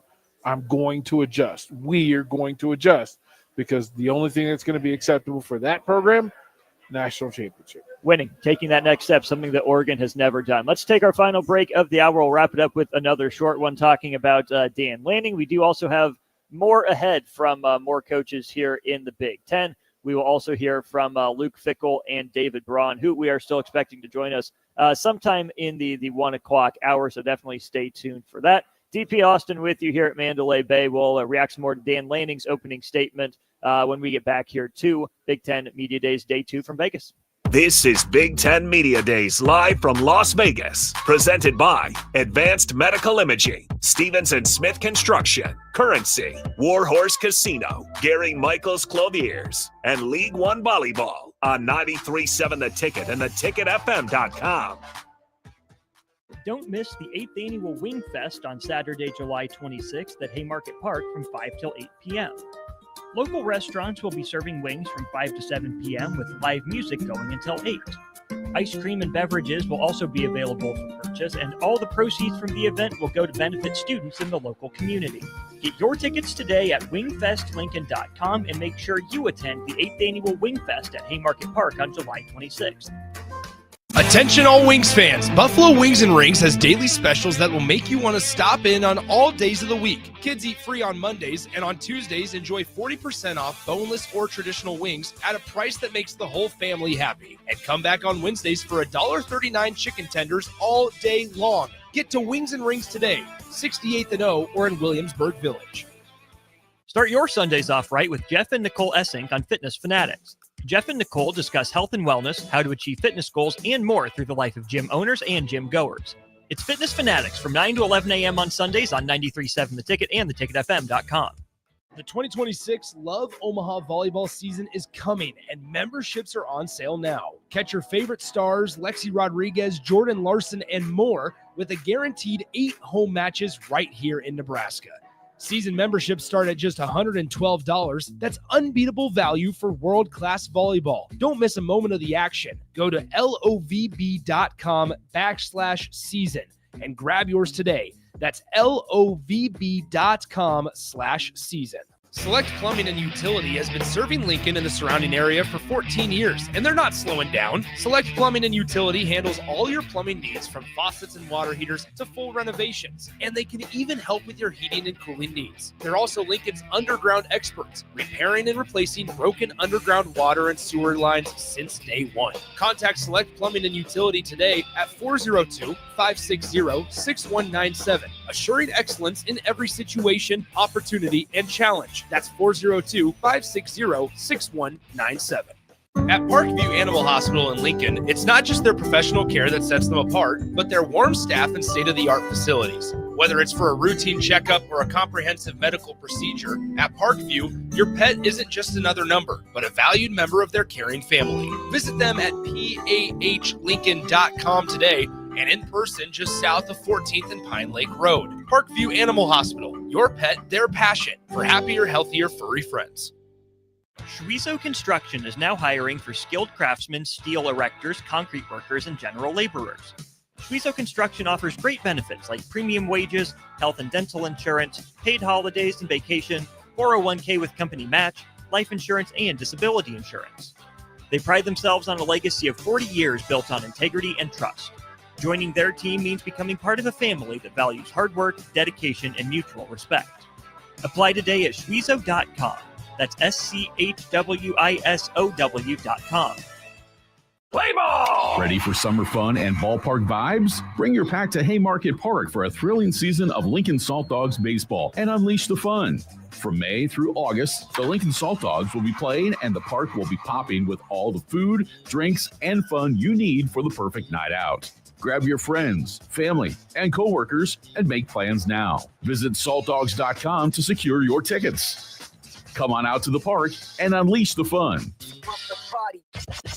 Load up on meat and more this summer at the Mercado by Certified Piedmontese. This week's specials through July 29th are 15% off cheese and crackers, grass-fed, grass-finished tri-tips for $10.99, $8.20 ground beef trays for $6.99, and brisket flats for $9.99. Plus, stop by for lunch on Fired Up Thursdays at the Mercado East or Fired Up Fridays at the Mercado North. Locations at 84th and Havelock, 30th and Yankee Hill, and now 85th and Old Cheney and Lincoln, or 168th and Maple and Omaha. Get to the Mercado today for the best meat in town. There's a lot on the line in divorce. This is Joe Cordell of Cordell & Cordell, the largest family law firm in the country, with over 35 years of helping clients navigate divorce. But being big doesn't mean less personal or less local. Our attorneys live and work in your community, and as neighbors, they understand the challenges your families face. Divorce is complicated. It affects every part of your life, your home, savings, retirement, and of course, kids. So when you find yourself facing divorce and the unexpected directions that it can take, it's times like this that you need a partner you can count on. If you're a man facing divorce, contact Cordell & Cordell today to connect with a local divorce attorney who understands the challenges you're facing on a personal level. Text GO99 to 323232. GO99 to 323232. GO99 to 323232. 1221 N Street, Lincoln. Texting privacy policy and terms and conditions posted at textingterms.us. Texting enrolls you for recurring automated text marketing messages. Message and data rates may apply. Reply, stop to opt out. Make bill paying a breeze with Text to Pay. LES texts you 1 week before your bill's due date. Just reply to the text to pay. It's that easy. Log into your account at les.com to sign up today. This just in. Hot off the bench press. Planet Fitness has expanded strength equipment. Save $28 or more when you join today. We're raising the bar with these benches, and our hack squat will have you actually looking forward to leg day. Plus, we're still repping all the best-in-class equipment we've always had. There's no better time to get stronger. So join Planet Fitness today and save $28 or more. Just $1 down, $15 a month. Find your nearest club and join today. Deal ends July 31st. See Home Club for details. Midwest Bank is now hiring in Lincoln. They have multiple banking positions open and are looking for dynamic individuals passionate about helping others and building relationships. With a family-friendly culture, competitive benefits, and unique perks, Midwest Bank is a great place to start a new career. Apply today at midwest.bank. Midwest Bank is an equal opportunity employer, member FDIC. This is Lincoln's home for sports talk on the FM dial. Also online at theticketfm.com. On the internet, KNTK FM Firth, 93.7 The Ticket. Welcome back to 93.7 The Ticket's coverage of Big Ten Media Days live from Las Vegas. Presented by Advanced Medical Imaging, Stevens & Smith Construction, Currency, Warhorse Casino, Gary Michaels Clothiers, and League One Volleyball on 93.7 The Ticket and theticketfm.com. You just got the rundown of all the great sponsors helping us out here at Big Ten Media Days. Big shout out to them. Just a minute or two here at DP on Dan Lanning. One of the younger coaches in the country, actually comes in with SEC experience, some Georgia pedigree. He mentioned in his opening statement that he's appreciative of his staff for sticking around. Mentioned that lots of guys on staff and gals in the sports staff had opportunities elsewhere, but decided to stay at Oregon. I think that's two-pronged. Number one, where are you going to go that's a step up from Oregon? Maybe you get more money or a job title somewhere else, but Oregon seems like they're going to be in Big Ten or national title contention for a while. And then the other part of that is just how helpful that is for a first-time head coach at the college level, and Dan Lanning taking over a program like Oregon. Just the importance of staff retention for him as he builds out his vision and culture for Oregon. Yeah, I mean, the youth aspect of it matters. That energy certainly shows up. And again, you had a perfect regular season, so it's easy to retain when all things are right. Mm-hmm. The folks that took the deepest cut in the loss against Ohio State, those folks, again, had decisions to make. Mm-hmm. To keep the coaching staff, it's no different than the players. Get old, stay old. If you can keep your staff, not starting over is a major deal in the Big Ten Conference. Mm-hmm. From year to year, from game to game, it matters most. Give him credit for that and retaining. And then, again, it's an easy recruit to Oregon and all of the glitter and gold that is in the University of Oregon. Curious to see how Will Stein handles his third quarterback in as many years. Bo Nix, Dylan Gabriel, and now Dante Moore. Pretty darn good staff assembled by Dan Lanning. They're doing some darn good work. Headlined, of course, by former Nebraska coach Tony Tuioti there on the defensive line. Let's go ahead and take another break. When we get back here at the top of the hour, we'll keep you posted on what we're hearing about the potential for us to sit down with Northwestern head coach David Braun, also potentially Minnesota defensive back Coy Parrish. That should be coming up here for you in the next hour. DP and Austin here, Nick and Jay joining us back again on the other side here from Mandalay Bay. This is Big Ten Media Days live from Las Vegas, presented by Advanced Medical Imaging, Stevens & Smith Construction, Currency, Warhorse Casino, Gary Michaels Clothiers, and League One Volleyball on 93.7 The Ticket and theticketfm.com. At Parkview Animal Hospital in Lincoln, it's not just their professional care that sets them apart, but their warm staff and state-of-the-art facilities. Whether it's for a routine checkup or a comprehensive medical procedure, at Parkview, your pet isn't just another number, but a valued member of their caring family. Visit them at pahlincoln.com today and in person just south of 14th and Pine Lake Road. Parkview Animal Hospital, your pet, their passion for happier, healthier, furry friends. Don't miss the 8th Annual Wing Fest on Saturday, July 26th at Haymarket Park from 5 till 8 p.m. Local restaurants will be serving wings from 5 to 7 p.m. with live music going until 8. Ice cream and beverages will also be available for purchase, and all the proceeds from the event will go to benefit students in the local community. Get your tickets today at wingfestlincoln.com and make sure you attend the 8th Annual Wing Fest at Haymarket Park on July 26th. In today's digital world, technology works great until it doesn't. At Hamilton, we work to keep your business up and running. We are more than an IT company. We're your partner, focused on customized solutions that set you up for success now and in the future. Say goodbye to tech stress and unexpected IT costs when you hire Hamilton. Together, we help you focus on what really matters. Hamilton Business Technologies. Real people, real technology solutions. Connect with us at hamiltonisbusiness.com. Play ball! Ready for summer fun and ballpark vibes? Bring your pack to Haymarket Park for a thrilling season of Lincoln Salt Dogs baseball and unleash the fun. From May through August, the Lincoln Salt Dogs will be playing and the park will be popping with all the food, drinks, and fun you need for the perfect night out. Grab your friends, family, and coworkers and make plans now. Visit saltdogs.com to secure your tickets. Come on out to the park and unleash the fun. Rashawn Jackson here for Bauer Underground, who has been serving local contractors and utility contractors all across the state since 1997. When you see the black and white trucks, you know the baddest dudes in the business have arrived. Bauer is currently looking for equipment operators, laborers, diesel mechanics, and aerial linemen. Join the brotherhood built on hard work, authentic people, and pedigree of success. Bauer, a family-friendly company who reminds you, go Big Red! The 2026 Love Omaha volleyball season is coming, and memberships are on sale now. Catch your favorite stars, Lexi Rodriguez, Jordan Larson, and more with a guaranteed 8 home matches right here in Nebraska. Season memberships start at just $112. That's unbeatable value for world-class volleyball. Don't miss a moment of the action. Go to lovb.com/season and grab yours today. That's lovb.com/season. MHC isn't new, just a new name. Moe's Moving is now Moe's Home and Commercial. Whether moving across town or across the state, MHC Moving has you covered. Specializing in home, apartment, assisted, and independent living moves. MHC can also handle your commercial moves as well. There's never fees on trucks, stairs, elevators, long carry, and last-minute booking, and no trip or fuel charges. Also no upcharge on weekends, and they do offer payment plans through PayPal. Call MHC Moving today at 402-853-7167 or go to mhcmoving.com. Make bill paying a breeze with Text to Pay. LES texts you 1 week before your bill's due date.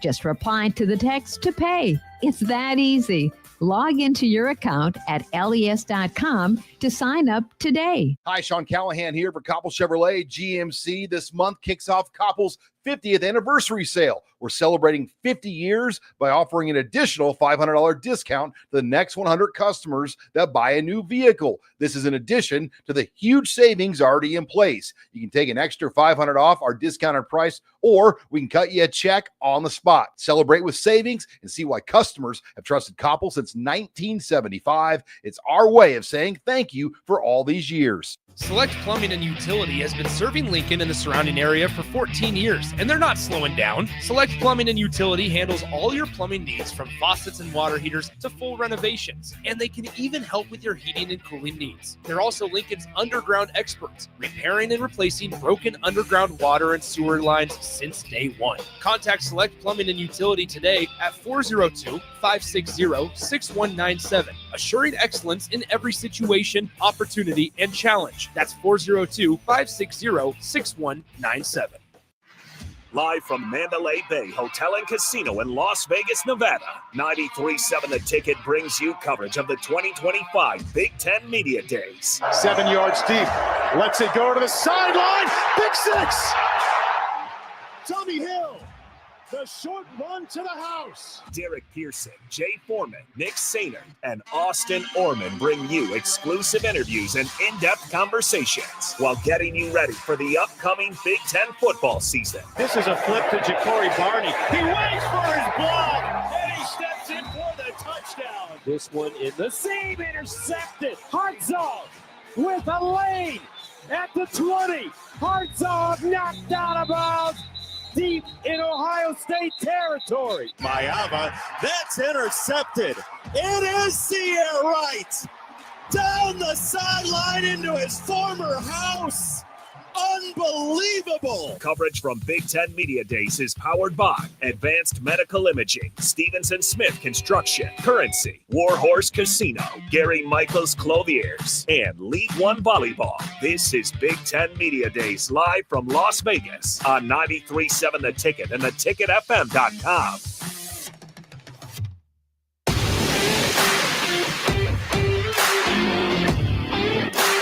That is right. Welcome back into Mandalay Bay Resort and Casino as we are live 2025 Big Ten Media Days coverage brought to you by our friends at Currency, Stevenson Smith Construction, Warhorse Casino, Advanced Medical Imaging, Gary Michaels Clothiers, and League One Volleyball. Nick Sainer, Jay Foreman back with you. Austin and DP stepped away to go grab a bite to eat. And with that, let's go ahead and turn to the podium and hear what Luke Fickell, the head coach of Wisconsin, had to say before a pretty big year in his tenure leading the Badgers. Here is what the head coach for the Wisconsin Badgers had to say. Good afternoon. Obviously, I would like to start by making sure that I say I'm incredibly appreciative of this opportunity to be able to stand before you today, representing the University of Wisconsin, our football program, and this Big Ten. Obviously, this is the way I grew up, obviously being a Big Ten guy, and it's humbling to be able to stand before you and represent that, and also understand the responsibility that in which I have representing the University of Wisconsin, the traditions, and all the things in front of me. That's something that is motivating to me on an everyday basis. And I know that for our program as well, it's upholding those traditions is something that's incredibly motivating to all of us. Start by saying a little thank yous, obviously, to Commissioner Tony Petitti, his staff, AJ, and the crew, obviously for all that they do, their leadership, their patience, but in particular their commitment to not only just college football and the Big Ten and keeping us and obviously up front in the forefront of this race, but also in the entire Big Ten of understanding these landscapes and making sure they continue to move us forward. They've done an unbelievable job keeping us abreast to all the things that are continuing to change on a weekly and daily basis. To the media, not just for being here, but for what it is that you do for college football, really the stories. The people. I think it's easy to recognize the game, but the people that are within, you do an unbelievable job of highlighting them and getting the stories out. And I think that's what makes college football the most exciting sport out there. To our AD, I don't know if he's out here, Chris McIntosh, his partnership is and his leadership is really important to me and our program as we continue to move forward. But I think his leadership really leading that whole department in 23 varsity sports in this trying and unique time. I don't think this is anything that a lot of these ADs signed up for and recognized what they were going to be involved with and what it is that they continue to do, not just with college football, but all things college athletics in particular within their universities. Those guys, they do an unbelievable job, and Chris does an unbelievable job for us. And not last but not least, I would be remiss if I didn't say thank you to my wife, Amy. We celebrated 25 years this past few weeks ago. And the rock of our family and all that I have an opportunity to do is because of her. And I've been in this business for 25 years now.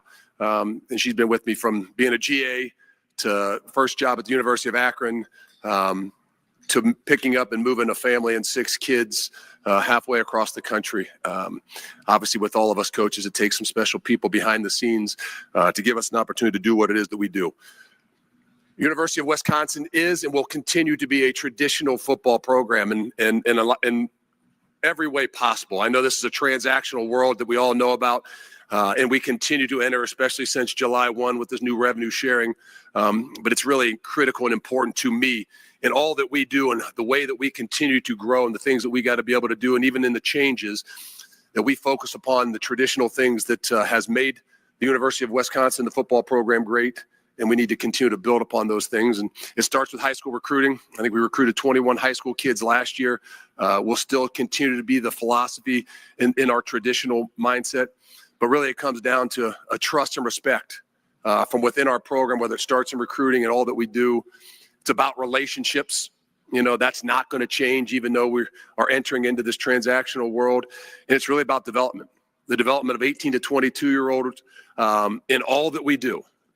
And I think that's where some of this in this new era and what we're working and continue to work for in the last 3-4 years and moving forward, for me and for us, I know that it's really important for us to make sure that we continue to focus upon the traditional things that has made Wisconsin great and will continue to make Wisconsin great.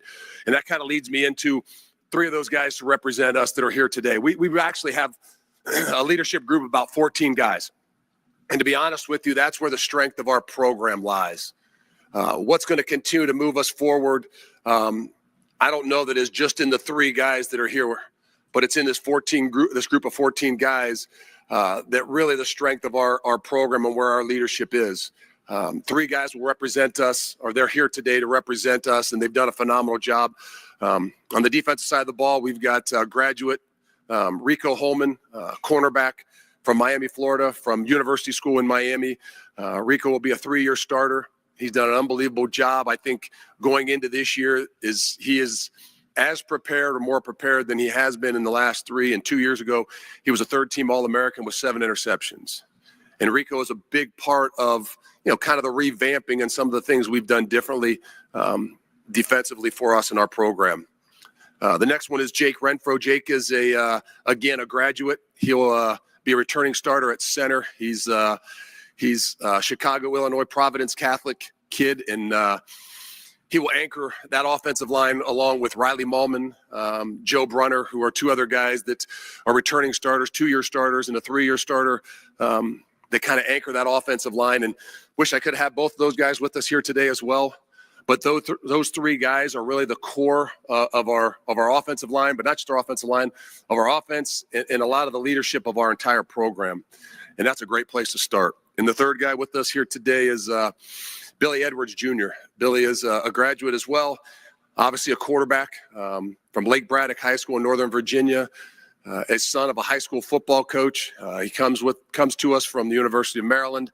And in this unique world, I think Billy came to us in January, and I can honestly tell you that since the day he's walked in the door, it's a new era, right? And he was walking the door, taking the keys to a new offense in a lot of ways, and everything within our program is earned. So that's a unique situation, and I can tell you that Billy has walked in, humbled himself, embraced all things Wisconsin, has done an incredible job at earning the role as a leader in all that he's done, from the way he's worked, and then as he's continued to grow and his voice is becoming more and more of a leadership voice in everything that we do. He's done an unbelievable job, and will obviously be the leader of a group that is probably one of the bigger changes that we're experiencing now. That's the leadership group. Those 3 guys will represent that group of 14 guys that really, for me and for us, is what is key for the growth for where we're headed and what it is that we're doing. Last year was not the standard, right? And it's pretty obvious to be able to say, and really we're talking about the way that we finished last year. That's not the standard. That's not the expectation by any ways. I was not brought here thinking that that's in any way what it is that we expect at the University of Wisconsin. But I'm not here to dwell upon last year either. But what last year does do is it gives us an opportunity to be able to self-reflect. It gives us an opportunity to recognize things that we need to continue to be able to change. And I think that's what was most important as we attacked December and January for us in our program. That's where everything started. It's pretty easy to kind of pinpoint some of the changes that we've made, right? Whether it's offensively, there's some difference defensively, just size and some things that we had to be able to address and do.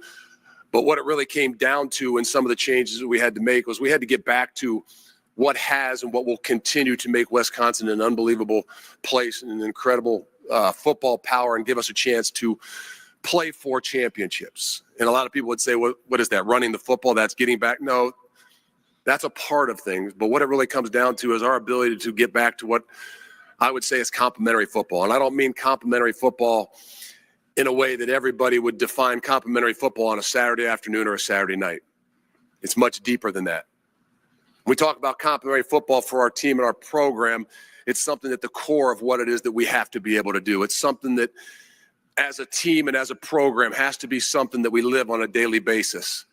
And we kind of define, and we will continue to define, what complementary football looks like to us at Wisconsin. And it's really more than 3 phases. It's 4 phases. It's offense, defense, special teams, and a culture to the way that which we do things. And our ability to embody that as a program, and I don't just mean that on Saturdays, I mean that as in everything that we do, and recognize and understand how each and every one of us feeds off of one another, and the things that we have to do in order to be successful, the sacrifices we need to make for the good of the whole, is more important than just to sit here and talk about what we've changed offensively or the things we've changed defensively or what your expectations are. It becomes back to a process that started in December, has gone through January, and has been a big part of some of and a lot of the changes, whether it's faces or people within our program. And so I can honestly sit here and tell you that we're really excited. 6 days from now, we begin camp, and we begin this 131-day journey. That's 131 days from the time we start camp to the end of the regular season, to put to the test of the things that we've implemented from the leadership ideas to what complementary football looks like and what's going to give us the greatest opportunity to get back into a place where Wisconsin's playing for championships. And so that's the exciting time for us. And at this point in time, I'll open it up for some questions. We'll do one question. Okay, so there you heard it. Luke Fickell, the head coach of the Wisconsin Badgers, his opening statements there following Wisconsin's 5-7 season in 2024. At one point, Jay Foreman, 5-2, lost 5 games to wrap up the campaign. One of those was against Nebraska in Lincoln. But there's a lot of change, and Luke Fickell kind of talked about that a little bit, but there's a lot of change as well, especially at the quarterback position. 3 guys transfer out, 3 guys transfer in. Starting quarterback is going to be former Maryland quarterback Billy Edwards Jr. Yeah, and Billy Edwards Jr., I think, like Coach Fickell alluded to, came in and took the bull by the horns, and I think they were pretty lucky to get an established starter, an established Big Ten starter, and I wouldn't say a record-setting quarterback at Maryland, but a guy that I think at Maryland, University of Maryland, they probably wish they retained. But more importantly, Nick, he was very, very productive with not a very, very deep skill position group to work with, but he was extremely productive. He has great leadership skills. I think one of the things he mentioned is that he's the son of a football coach, so he knows how to operate, he knows how to compete, and he knows what it takes to goes into football day in and day out. And so once you get that quarterback set, it sounds like Luke Fickell feels like they have 14 guys on their unity council. Every team has one. That doesn't matter. The numbers vary. It could be 8, it could be 14, it could be 20. But he feels like the 14 guys that are going to take the leadership role within the locker room and in a day-to-day basis will be a big part in getting Wisconsin back to the standard that they've built up over the last 20 to 30 years. Well, and it's going to be really interesting because obviously you look at that quarterback room. Billy Edwards Jr., as you mentioned, transfers from Maryland, dual threat kind of quarterback. Billy Edwards Jr., he's here in attendance today. Danny O'Neill, a transfer from San Diego State, and then Hunter Simmons, a grad transfer from Southern Illinois. Those are the 3 that they brought in after losing, obviously, Tyler Van Dyke after he tore his ACL against Alabama in the 3rd game of the year last season. He transfers out to SMU. Braden Locke transfers out to Arizona, and then their 3rd string followed their old offensive coordinator, Phil Longo, to Sam Houston State. So a lot of change there in that room. You look now, here's the other thing, is you look at their schedule this year, and in a very crucial year for Luke Fickell, it is not set up simple. They'll have to travel to Tuscaloosa, Alabama for week 3 action. Then they follow that up with a home game against Maryland. But road games against Michigan, Oregon, Indiana, and Minnesota. Home games in the conference against Ohio State, Iowa, Maryland, as I mentioned, and Washington, as well as Illinois. I mean, it is a gauntlet of a schedule for Luke Fickell in a very big and important year. Yeah, this is a year that's it's a very, very important year for both personally and obviously holistically for Luke Fickell and the football program. But then also I look at it could be a building block year. Obviously, I think it's the hardest schedule in the nation, I guess, by the people that do all the stats and whatever. And so with the roster that's probably a little bit closer to what he'd like, but not where he would like it to be, contending for Big Ten championships. I think when you're looking at a win total, you're looking at if they could get 6+ wins, that is the equivalent to 8 to 10 on a regular year basis. So, really, you don't go into any game, thinking, okay, we'll just give this one away. I think also how it looks aesthetically. Are they competitive? Are they coachable? Have they cashed it in? Will be a part of the whole big process. But I think if they can find a way to have a winning season and play good football and be one of those teams that you don't want to play late in the year like Illinois was a few years ago, I think it could lead to bigger and better things and things that they're more used to as far as the winning goes in Madison.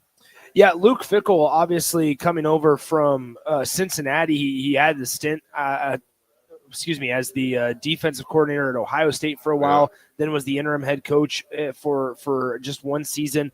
But he's been a head coach for 9 years in his career. This is going to be his 4th year at Wisconsin, 13-13 overall, so right at 500. He had a 7-6 record in 23, 5-7 record in 2024. I should say, it was it's going to be the 3rd full season because he ended up coaching that bowl game. I forgot, back in 2022. Yeah, that was he odd, ended up winning the Guaranteed Rate Bowl as the head coach of Wisconsin.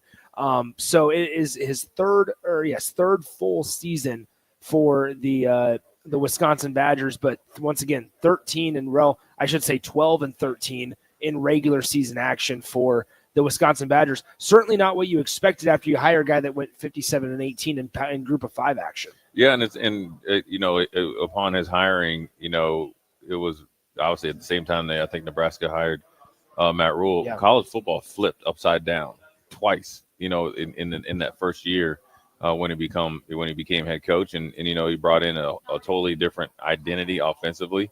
It was Phil Longo, and thought they could do a little bit of air raid. That obviously didn't work too well. And then you were behind, I guess, the A-ball per se, because your, I guess, cousin and Brett Bielema, and former coach and former winning coach, iconic coach almost at Wisconsin, brought Illinois up there on an 11 o'clock game and beat you Wisconsin League, but with the Illinois way.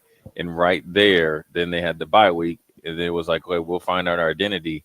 And it seems like they've been swimming upstream ever since, but it sounds like it's something that they've both actively addressed, like staff-wise and player-wise, and they feel like they're in a better place. Well, and that's the other thing, I think, is that unfortunately, even with Billy Edwards Jr., like, dual threat quarterback isn't Wisconsin's system. Yeah. It's when I think of Wisconsin that played really well. Now, granted, Russell Wilson was a dual threat guy that did a little bit of everything really well. But even in years after that, I mean, Nebraska got blown out in the Big Ten championship to a third-string quarterback that was immobile against Wisconsin. Like, that is what I think about when I think about Wisconsin football. Is I think about guys like Jack Cohn, and I think about like those types of just immobile guys. You're not going to ask them to go make a ton of plays, but just do their job. And yet, to this point, whether it's been Tanner Mordecai from SMU, whether it's been Tyler Van Dyke, or now what they're going to try to get out of Billy Edwards, is something that's completely different from what we expect from Wisconsin. Yeah, and sometimes it takes a little while to really figure out what your type of quarterback is in this new Big Ten. That's definitely different than the Big Ten that he first was brought into, and it's drastically different than being in the league that Cincinnati was in when he was head coach. And so, if you don't have an idea of what you want as a quarterback, more importantly, you don't have that guy on your roster, it is hard to be a winning football program. But I feel like Billy Edwards Jr. is going to be that guy. I think Van Dyke would have worked out really, really well. He actually was playing well, and unfortunately got dinged up there against Bama. And I think the same will happen with Billy Edwards Jr. Now it comes down to, will that young defense that was forced to get a lot of reps last year based on injuries to some pretty good players really be able to step up when it's their time to shine? There's a lot of things that for us to get to over the course of the next. We're on air for another 2.5 hours, but that is it after another busy day 2 here at Mandalay Bay Resort and Casino. Coach is talking on the podium right now. We have plenty more to get to as well throughout the course of this next 2.5 hours. A lot of opening statements. We still have to hear from Jed Fish. We still have to hear from some other coaches on there as well. Just heard from Luke Fickell. So if you miss any of that, make sure you can go back and check that out on the podcast page. We're also expected still to be joined by a couple of members from Northwestern football as well as Minnesota football. We'll see if we can track some of those guys down. Obviously, schedules have a way of going awry at these type of events. But either way, we'll see what we can do when we come back as we continue our coverage from Big Ten Media Days, day number 2. And by the way, this segment sponsored by our friends at League One Volleyball Omaha. Renew your season tickets for last year's league runner-up at lovboma.com. You can watch Olympians like Jordan Larson, various national champions, and former Huskers as well for Love Omaha in 2026. We'll step aside. Jay Foreman, Nick Sainert alongside, as Austin Norman will join us when we get back here from Mandalay Bay in Las Vegas on The Ticket. This is Big Ten Media Days live from Las Vegas, presented by Advanced Medical Imaging, Stevenson Smith Construction, Currency, Warhorse Casino, Gary Michaels Clothiers, and League One Volleyball on 93.7 The Ticket and theticketfm.com. Prashawn Jackson here for Bauer Underground, who has been serving local contractors and utility contractors all across the state since 1997. When you see the black and white trucks, you know the baddest dudes in the business have arrived. Bauer is currently looking for equipment operators, laborers, diesel mechanics, and aerial linemen. Join the brotherhood built on hard work, authentic people, and pedigree of success. Bauer, a family-friendly company who reminds you, go Big Red! Select Plumbing and Utility has been serving Lincoln and the surrounding area for 14 years, and they're not slowing down. Select Plumbing and Utility handles all your plumbing needs from faucets and water heaters to full renovations, and they can even help with your heating and cooling needs. They're also Lincoln's underground experts, repairing and replacing broken underground water and sewer lines since day one. Contact Select Plumbing and Utility today at 402-560-6197, assuring excellence in every situation, opportunity, and challenge. That's 402-560-6197. Are you looking for an exciting new way to put your skills to work? Explore new career options in the fintech industry at Currency, a Sandhills global company. We offer full-time positions in financial sales, compliance, operations, and other fields. We also offer a 4.5-day work week, an attractive benefits package, and opportunities for advancement. Put your motivation to work and grow with us at Currency. Visit gocurrency.com/careers to learn more. 93.7 The Ticket is your home for every Kansas City Royals baseball game. Bobby Witt Jr., Salvador Perez, Vinny Pasquantino, and the rest of the Royals attempt to make the postseason for the second season in a row. And you can hear all the action on 93.7 The Ticket and theticketfm.com. Your home for Kansas City Royals baseball.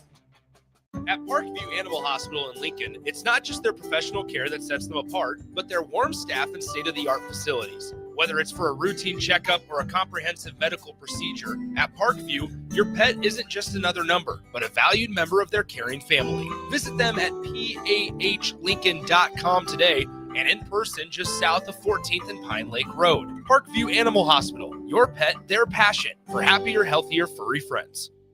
MHC isn't new, just a new name. Mo's Moving is now Mo's Home and Commercial. Whether moving across town or across the state, MHC Moving has you covered. Specializing in home, apartments, assisted, and independent living moves. MHC can also handle your commercial moves as well. There's never fees on trucks, stairs, elevators, long carry, and last-minute booking, and no trip or fuel charges. Also no upcharge on weekends, and they do offer payment plans through PayPal. Call MHC Moving today at 402-853-7167 or go to mhcmoving.com.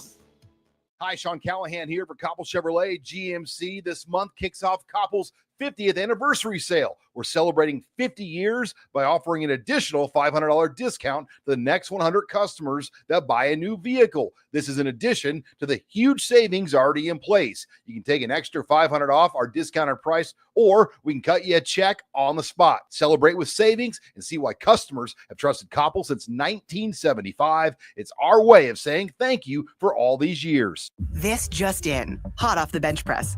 Planet Fitness has expanded strength equipment. Save $28 or more when you join today. We're raising the bar with these benches, and our hack squat will have you actually looking forward to leg day.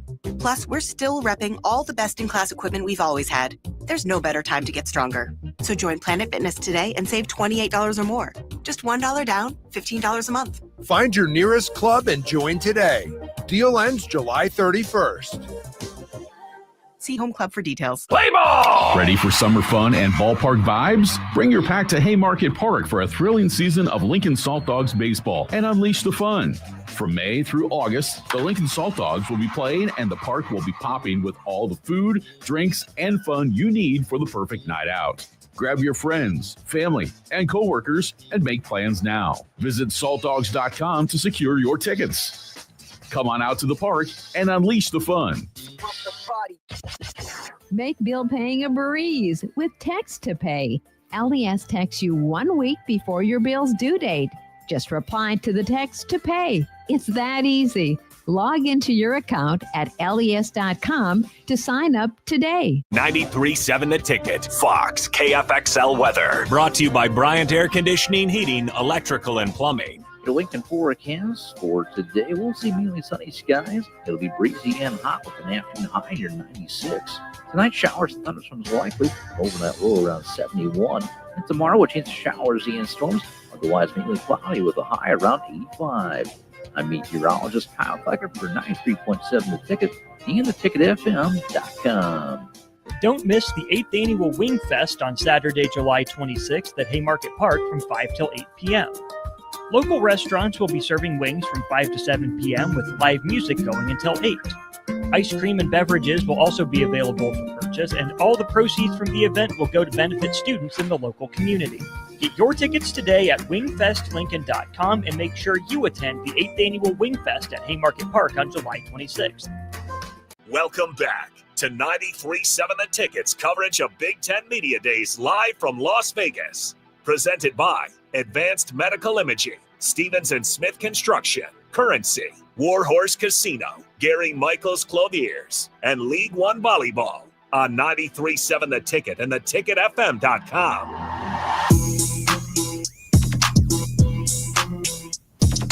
That is right. Welcome back into 93.7 The Ticket's coverage of Big Ten Media Days here from Mandalay Bay Resort and Casino, sponsored by our friends Currency, Stevens & Smith Construction, Gary Michaels Clothiers, Warhorse Casino, Advanced Medical Imaging, and League One Volleyball Omaha. We just heard from Luke Fickell a few moments ago.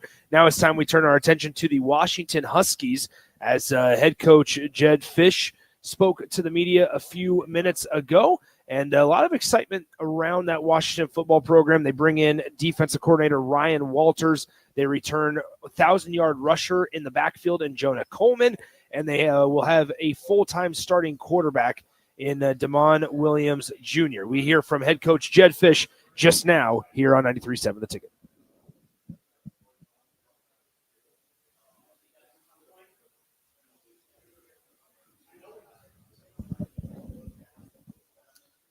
All right, as we get that figured out there, we'll make sure we communicate that with Ellie back in the... Okay, thank you. There we go. Good morning. Good afternoon, I guess. It's great to be at my second Big Ten Media Day. Certainly feels a lot different than a year ago at this time. Certainly we don't need to wear name tags any longer, so that's a positive. Representing University of Washington is a tremendous honor. This is a place with championship traditions, elite academics, and certainly one of the most passionate fan bases in all of the country. We spent a lot of time trying to build our culture over the past 16, 18 months. And I think we've gotten really close to getting the team that we're looking for to compete with year in and year out for championships here in the Big Ten. We talk a lot culturally about respect and accountability, integrity, selflessness, and enthusiasm. We believe that we are a very disciplined team. We believe in mental and physical toughness. And really what it all comes down to for us is that be a pro mentality. And that be a pro philosophy is the foundation in everything we do, preparing, practicing, and competing in a way that we instill an NFL mentality in our program. It's one of the things that we'll constantly address, constantly talk about with our players is how to act like a professional in everything you do, whether that's on or off the field, whether you become an NFL player or not. But we have a really good football team this year and a really good coaching staff. And I'm excited, first of all, to mention the new position coaches that we have. But also the coordinator, the coaches that have stayed with us for a long time. We have 8 position coaches that have now been with me for 4 or 5 years, both at the last spot and here. We have a strength staff, a player development staff, a personnel staff, and a nutrition staff that have all traveled with us and have been with us now between 4 and 5 years. But we've also hired a new defensive coordinator this year in Ryan Walters. I think he's probably one of, if not the best defensive coordinator in the country. And I think to have him with us with his elite schematics, as well as his personality and his ability to connect with players is a huge win for the University of Washington. Coach Walters transformed Illinois' defense from number 97 in the nation to number 1 in his 2 years there, and from number 114 in total defense to number 2 in his 2 years there. We've also hired a new special teams coordinator in Chris Petrilli. Excited that Coach Petrilli is with us. And really, for the first time in my career, other than in the NFL, to have 2 people designated strictly to coach special teams in this conference, I think is critical to the success of our program.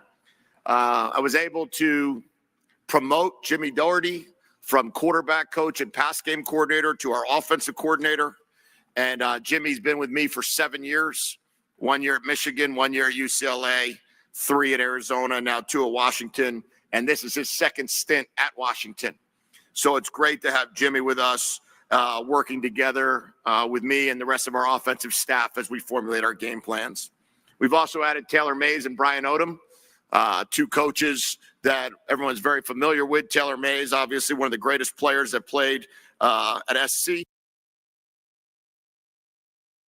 that is from Seattle. And then Brian Odom, who was a linebacker coach most recently at Oklahoma and SC. College football continues to transition. And I will start with saying I appreciate my wife for all of her patience during these transitions.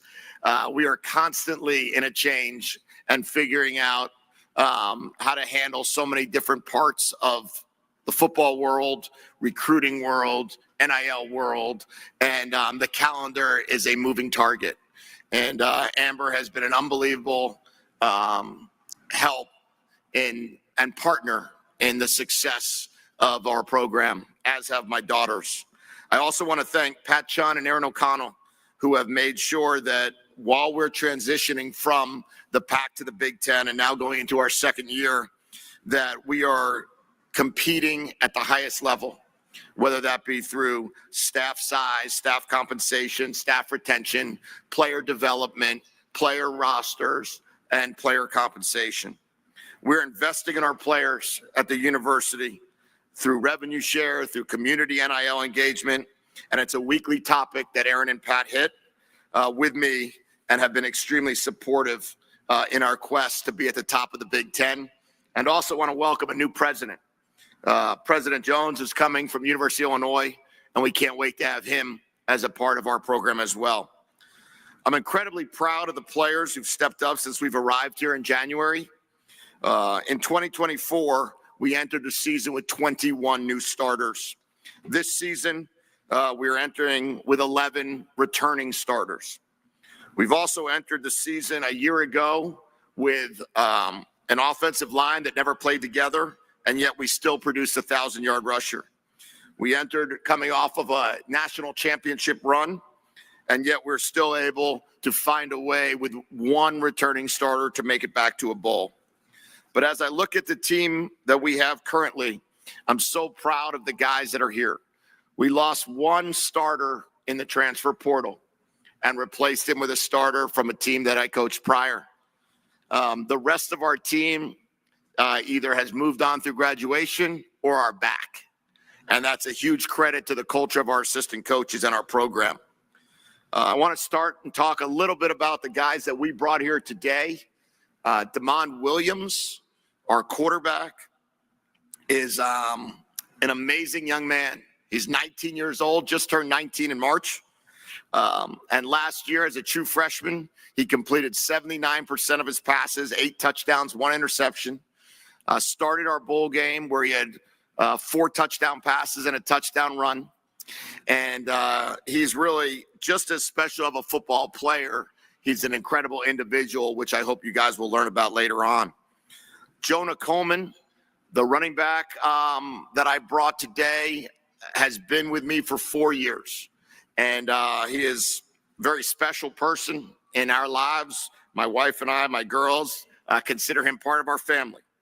He's had incredible success last year as a Big Ten runner, had over 1,000 yards, had 10 touchdowns, and in our first year in the conference, earned all Big Ten honors.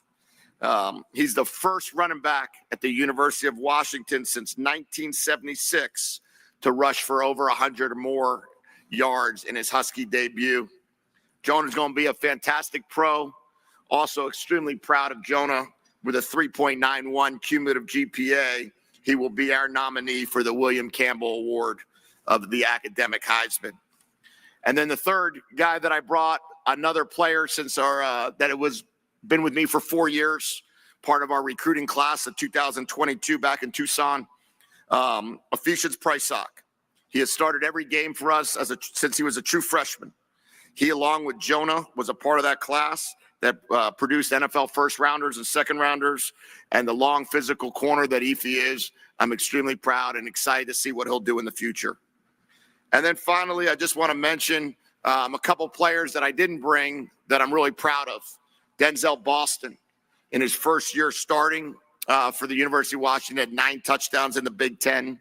Tacario Davis joining us after having an elite year in the Pac-12 and also in the Big 12. Excited to have Tacario with us. We're going to need all that talent, and we're going to need all that staff leadership this season, because we know we are playing in the best conference in the country with the toughest schedule in the country. We have an incredible home field advantage. We had 20 game. We are riding a 20-game winning streak, and we're excited for our home opener against Colorado State. We head to Pullman week 4 to regain the Apple Cup, and then we come back and we host Ohio State for the second year in a row. We host the defending national champion on our soil. We get to head to Michigan, head to Wisconsin, and really begin what is incredible Big Ten play, where we play 9 games in a row. And then we end with our fiercest rival in Oregon, where we know we have to play a lot better than we did a year ago. Joining the Big Ten in 2020-24, the best conference in college football, we understand we have a weekly grind of games, not just the ones I mentioned. Showed its strength and dominance with back-to-back national champions. 3 out of the last 4 teams that participated in national championship games were from the Big Ten. The University of Washington, the University of Michigan, and Ohio State. And the 4th team, Notre Dame, is also a school in the Midwest. 2 years ago, the University of Washington competed in that game. Last year, Ohio State competed against Notre Dame, and we are extremely proud of being able to compete for national championships. It's also the best conference academically. No conference compares to the research institutions that fills our 18-team conference. And that's why I think it's so important that we let the school year be the school year and let the portal be the portal after the school year is over. On the football field, I don't think you prepare any better for the NFL than playing in our conference. Every week, you have to travel, just like the NFL. It is not a regional league. It's a national league, just like the National Football Conference.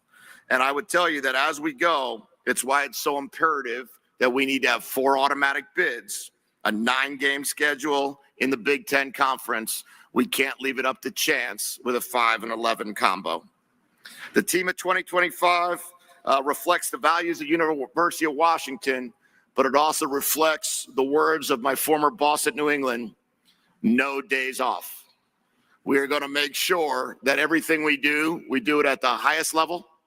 We do it every day, and we compete for championships and make University of Washington proud. I appreciate it. I'll open up for any questions you have. All right, we have one question. There you have it. University of Washington head coach Jedd Fisch speaking on at the podium just a few moments ago. Some really interesting things there.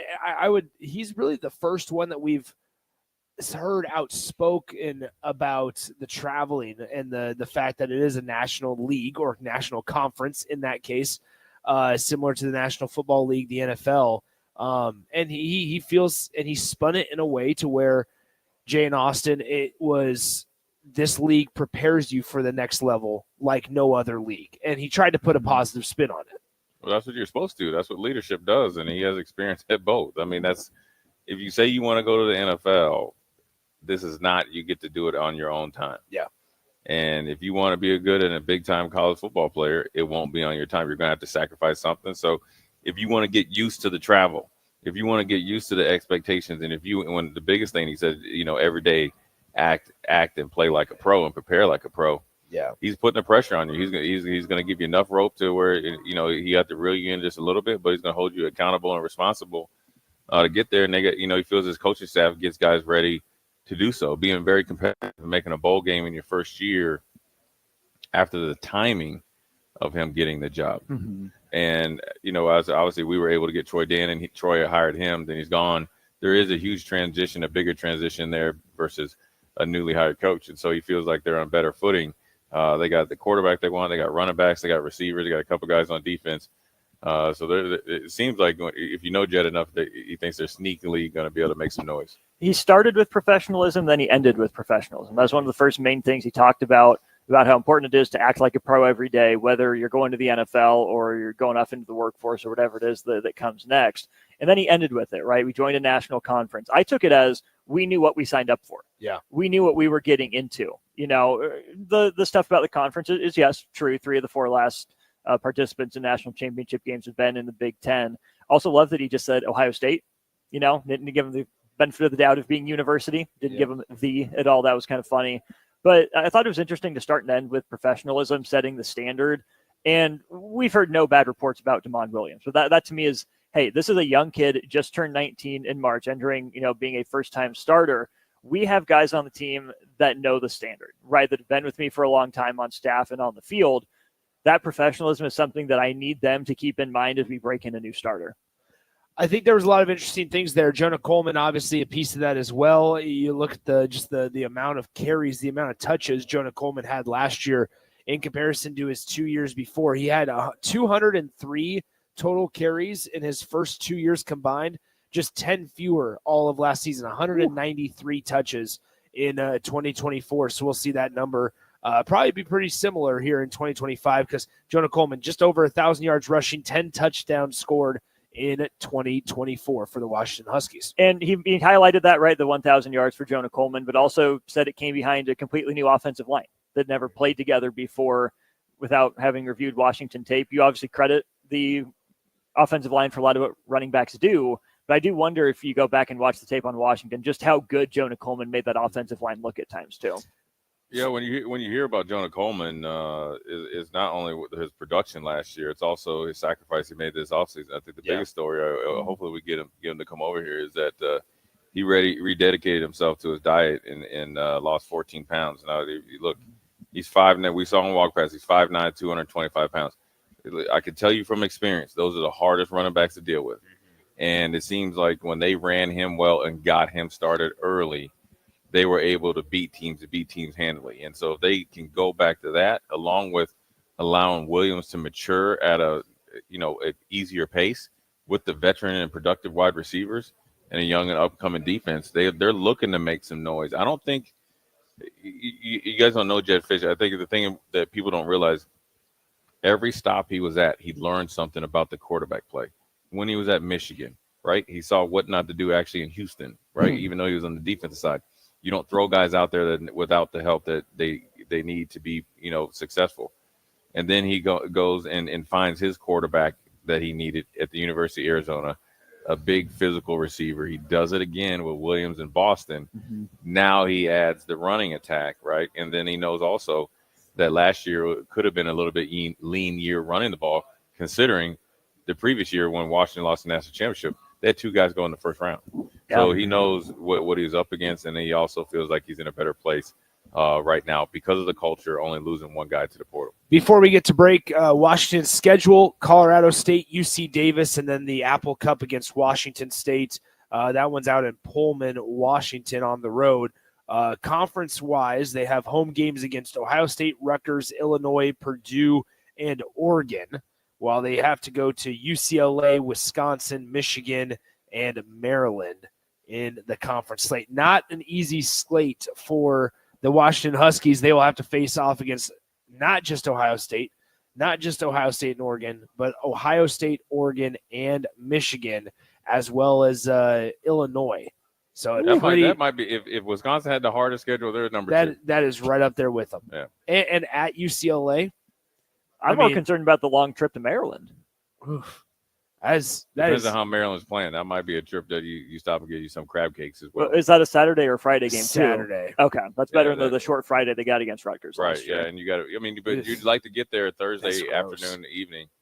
But like he said, you got to be a professional. The schedule is the schedule. Yeah. And they're in that tricky place. And I think that he's at a good place, a good start though, where you made a bowl game last year. Yep. Probably feel like you let that one go and say, okay, let's see. You got more. It was big time for Nebraska. You got those 30 extra days, 15 practices, recruit, keep guys, get the good feeling going. Maybe it was probably a little bit too aggressive. Trying to, all right, we're going to here to win the game. If it was a game to potentially get into the Big Ten championship, might have ended differently. But when you can get to a bowl game your first year, when you're trying to get in, number one, build a program, but build a program in a new conference and the best conference at this time in the nation, it's a pretty commendable job. That'll do it for the 1 o'clock Pacific hour, the 3 o'clock hour back home in Lincoln, Nebraska, as we continue our Pac-12. Our Big Ten Media Days coverage. I was thinking Washington, and I was thinking Pac-12. We continue our Big Ten Media Days. I've only said that about 30 times. Brought to you by our friends at Currency, Stevens & Smith Construction, Gary Michaels Clothiers, Warhorse Casino, Advanced Medical Imaging, and Love Omaha Volleyball. We'll step aside. Nick Sander, Jay Foreman, Austin Norman, DP, all with you from Mandalay Bay Resort and Casino in Las Vegas, Nevada. We'll step aside, come right back here on 93.7 The Ticket. This is Big Ten Media Days live from Las Vegas, presented by Advanced Medical Imaging, Stevens & Smith Construction, Currency, Warhorse Casino, Gary Michaels Clothiers, and League One Volleyball on 93.7 The Ticket and theticketfm.com. The 2026 Love Omaha volleyball season is coming, and memberships are on sale now. Catch your favorite stars, Lexi Rodriguez, Jordan Larson, and more with a guaranteed 8 home matches right here in Nebraska. Season memberships start at just $112. That's unbeatable value for world-class volleyball. Don't miss a moment of the action. Go to lovb.com/season and grab yours today. That's lovb.com/season. Rashawn Jackson here for Bauer Underground, who has been serving local contractors and utility contractors all across the state since 1997. When you see the black and white trucks, you know the baddest dudes in the business have arrived. Bauer is currently looking for equipment operators, laborers, diesel mechanics, and aerial linemen. Join the brotherhood built on hard work, authentic people, and pedigree of success. Bauer, a family-friendly company who reminds you, go Big Red! Don't miss the 8th Annual Wing Fest on Saturday, July 26th at Haymarket Park from 5 till 8 p.m. Local restaurants will be serving wings from 5 to 7 p.m. with live music going until 8. Ice cream and beverages will also be available for purchase, and all the proceeds from the event will go to benefit students in the local community. Get your tickets today at wingfestlincoln.com and make sure you attend the 8th Annual Wingfest at Haymarket Park on July 26th.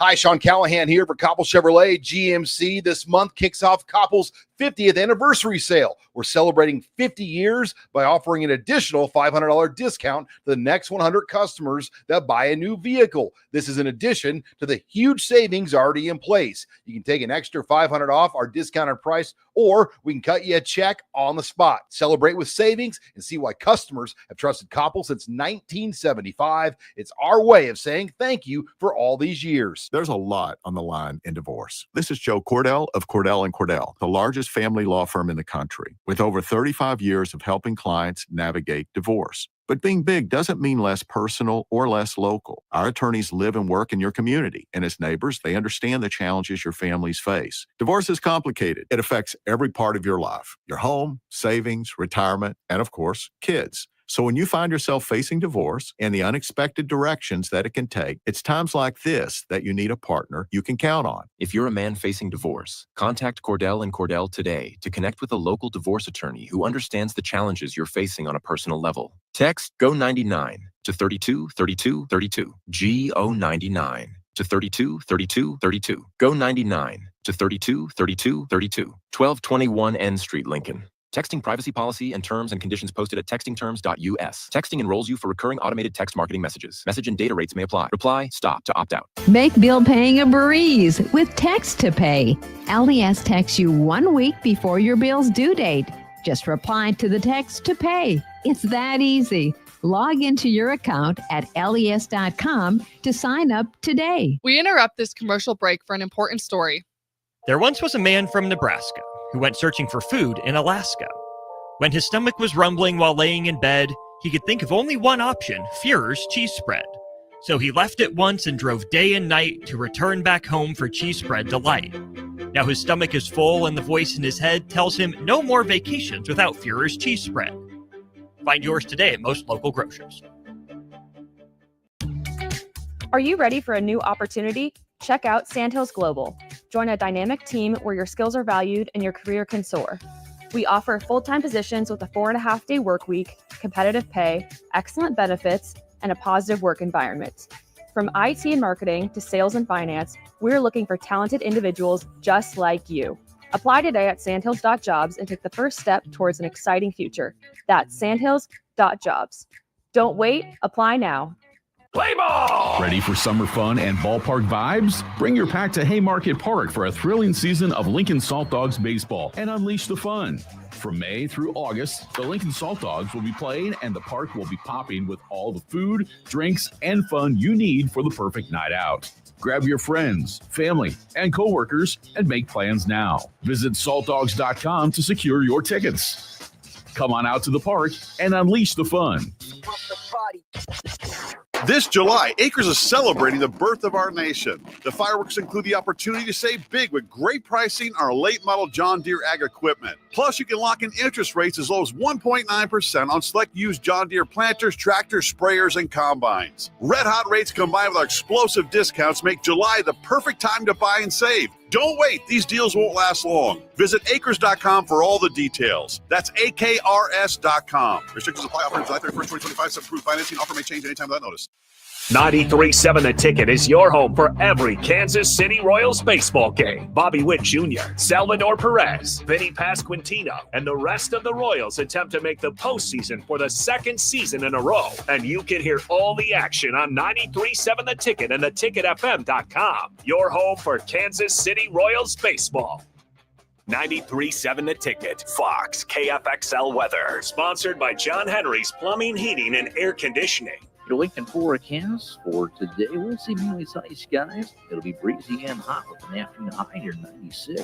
Tonight, showers and thunderstorms likely over that low around 71. And tomorrow, a chance of showers and storms, otherwise mainly cloudy with a high around 85. I'm meteorologist Kyle Flecker for 93.7 The Ticket and theticketfm.com. Welcome back to 93.7 The Ticket's coverage of Big Ten Media Days live from Las Vegas. Presented by Advanced Medical Imaging, Stevens & Smith Construction, Currency, Warhorse Casino, Gary Michaels Clothiers, and League One Volleyball on 93.7 The Ticket and theticketfm.com. Welcome back into Mandalay Bay, 2 o'clock Pacific, 4 o'clock Central. Austin Norman with you, getting you set up to hear from Penn State head coach James Franklin. But first, we want to tell you about all our great sponsors here making this trip to Las Vegas possible, including Currency, Stevens & Smith Construction, Gary Michaels Clothiers, Warhorse Casino, Advanced Medical Imaging, and League One Volleyball Omaha. All right, James Franklin, the preseason pick Nittany Lions are his team. We will hear from Penn State head coach James Franklin right now here on 93.7 The Ticket. Good afternoon. Appreciate the opportunity to be with you. I'd like to start out by recognizing our commissioner, Tony Petitti, for his leadership and guidance as college football continues to evolve. He's done a phenomenal job, and proud to be associated with him. I'm grateful for the alignment we have at Penn State with our president, Neely Bendapudi. Has been phenomenal, and our athletic director, Pat Kraft. We're entering year 4 together. Year 4 together with Pat and Neely, and that leadership has been critical. This is, I think, the 3rd president and 3rd AD I've had. So that relationship has been critical, and their leadership has been phenomenal. I'd like to thank the media for all your work, help elevating our game, Penn State football. and for telling the stories of our great student athletes. Fortunate today to bring 3 of our student athletes in that we're very, very proud of. Drew Allar, senior starting quarterback, 3rd straight year as a starter, is on track to graduate this fall. Since 1956, he is one of 2 FBS quarterbacks with 800-plus completions, 50-plus touchdowns, and 10 or less interceptions. Done a phenomenal job of protecting the football in terms of touchdown to interception ratio, and we expect that to continue this year. Nick Dawkins, a 6-year senior who won the 2024 Warfel Trophy, continues to lead on and off the field, already has 2 degrees and is in position to get a 3rd graduate degree this season. And then Zachy Wheatley, a 5th-year senior, is also set to graduate this fall. He's had his hand in 9 takeaways in his career. He's a ball magnet. The ball loves Zachy, and we think he's going to have a phenomenal year for us this year. Excited about the additions that we've made to our staff this season with Jim Knowles and Stan Drayton, 2 veteran coaches with head coach and championship level experience.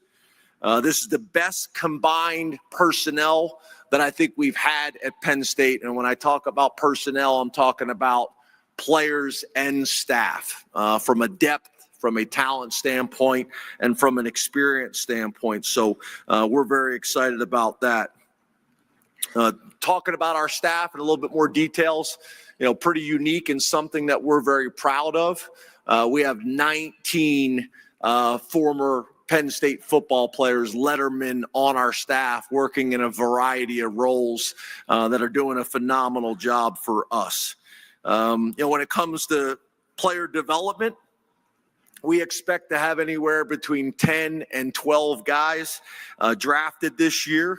We've averaged over 5 draft picks per year in my 12 years at Penn State, a stat that we're very, very proud of. And you look at the development really since we arrived. In 2016, we won the Big Ten championship, but we only had 1 guy drafted that year. So you look at the production and the development we've had in that area, and I'm very proud of what we've been able to do. That 1 guy was Chris Godwin. We added 8 guys from the portal this year. We're not a big portal team. We'll go out and make some moves and make some adjustments, to fill maybe a gap that we have in our program, very similar to maybe programs in the past used to use junior colleges. We're a developmental program. We embrace that, but we will go out and make moves in the portal where we need to. And we got 8 young men that we're excited about the impact that they're going to be able to make for us this year. As I enter my 12th year at Penn State, it remains a tremendous honor to lead this program and this remarkable fan base. Beaver Stadium will look a little bit different. I think you guys know we're in the middle of a stadium project that will not be done this year. We'll have another year that we're going to have to get through with that. But we expect Beaver Stadium to be rocking like it always is. I've been fortunate to have the opportunity to be a head coach for 15 years. 3 years in the SEC and the last 12 at Penn State. But I do think that experience, I think myself and Coach Bielema have similar experience there. I think that experience in both conferences has been really valuable for my time at Penn State. But appreciate this opportunity as always. Appreciate the opportunity to spend some time with you and visit. And I'm happy to answer any questions that you guys may have. One of the shorter opening statements there, that's from Penn State football head coach James Franklin. The one thing that really stood out to me, Nick and Jay, here as we discuss this, is averaging 5 draft picks per year at Penn State. Yeah. That's a lot.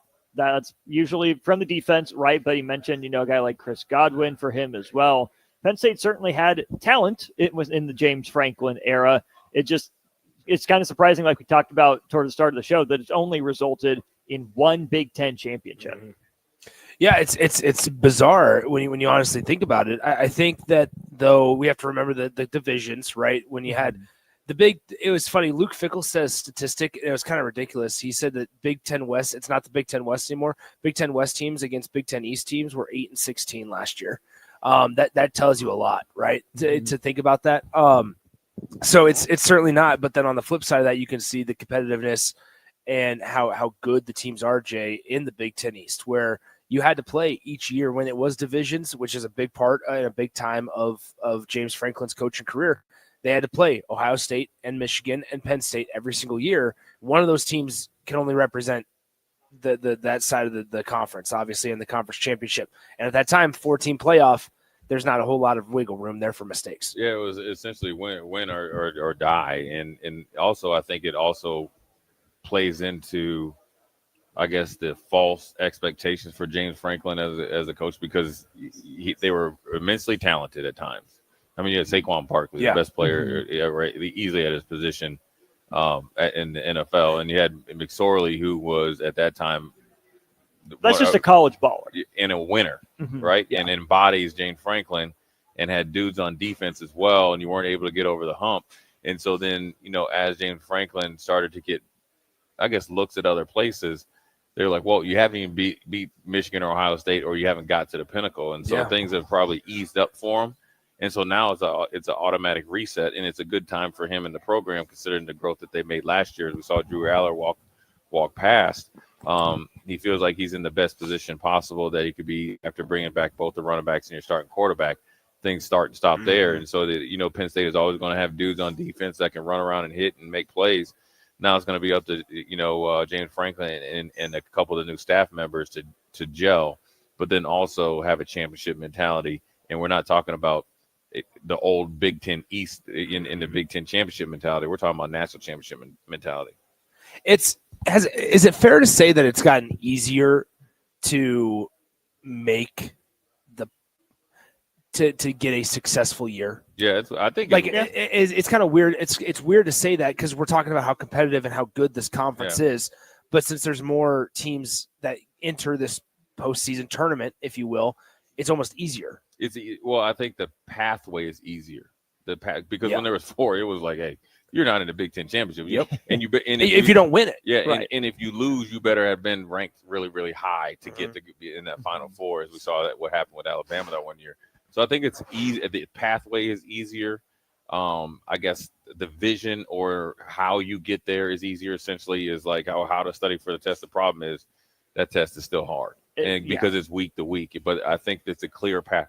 I also think it works to an advantage of teams on the top end of like a Penn State to really break through the glass, right? Yeah. And then also it really works for a team like, if you listen to PJ Fleck, Minnesota, if you think about Illinois, Brett Bielema, or Nebraska with Matt Rule, because when I look at the other big power conference is in SEC last year, I don't feel that in the next 2 or 3 years, considering how they played last year, that they're really ready to take that big step. Ole Miss, you have a first-round quarterback, you can't do it. LSU, you might have the number 1 pick this year. Not a lot changes, and you were more talented last year. You couldn't do it. Texas A&M, you had multiple chances. You couldn't do it. Now you have teams that are on the come up with other teams doing it. I think it's a great place to be in the Big Ten, not only for James Franklin, but for other teams that are trying to reach the heights of Penn State. It's going to be really interesting to see how Penn State handles the buzz, right? They have the preseason pick in the Big Ten. Not Oregon, who won it last year, not Ohio State, who won the national championship. Not Michigan. That's the other State. part. That's the other part of it is you have to catch other teams also. Part of it is a little luck, I think, as well.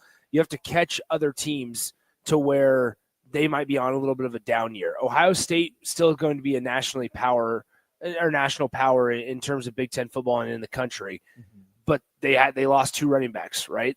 Questions at quarterback for Ohio State. Questions on the defensive side of the ball, maybe on the front 4, moving on from guys like Jack Sawyer and stuff. So like that, there's a lot of just unanswered questions when it comes to Ohio State. You move on from Travion Henderson and Quinshon Judkins, which is the best running back duo in the country last year. You move on from an experienced quarterback and Will Howard. You're going to be turning to Julian Sand more than likely.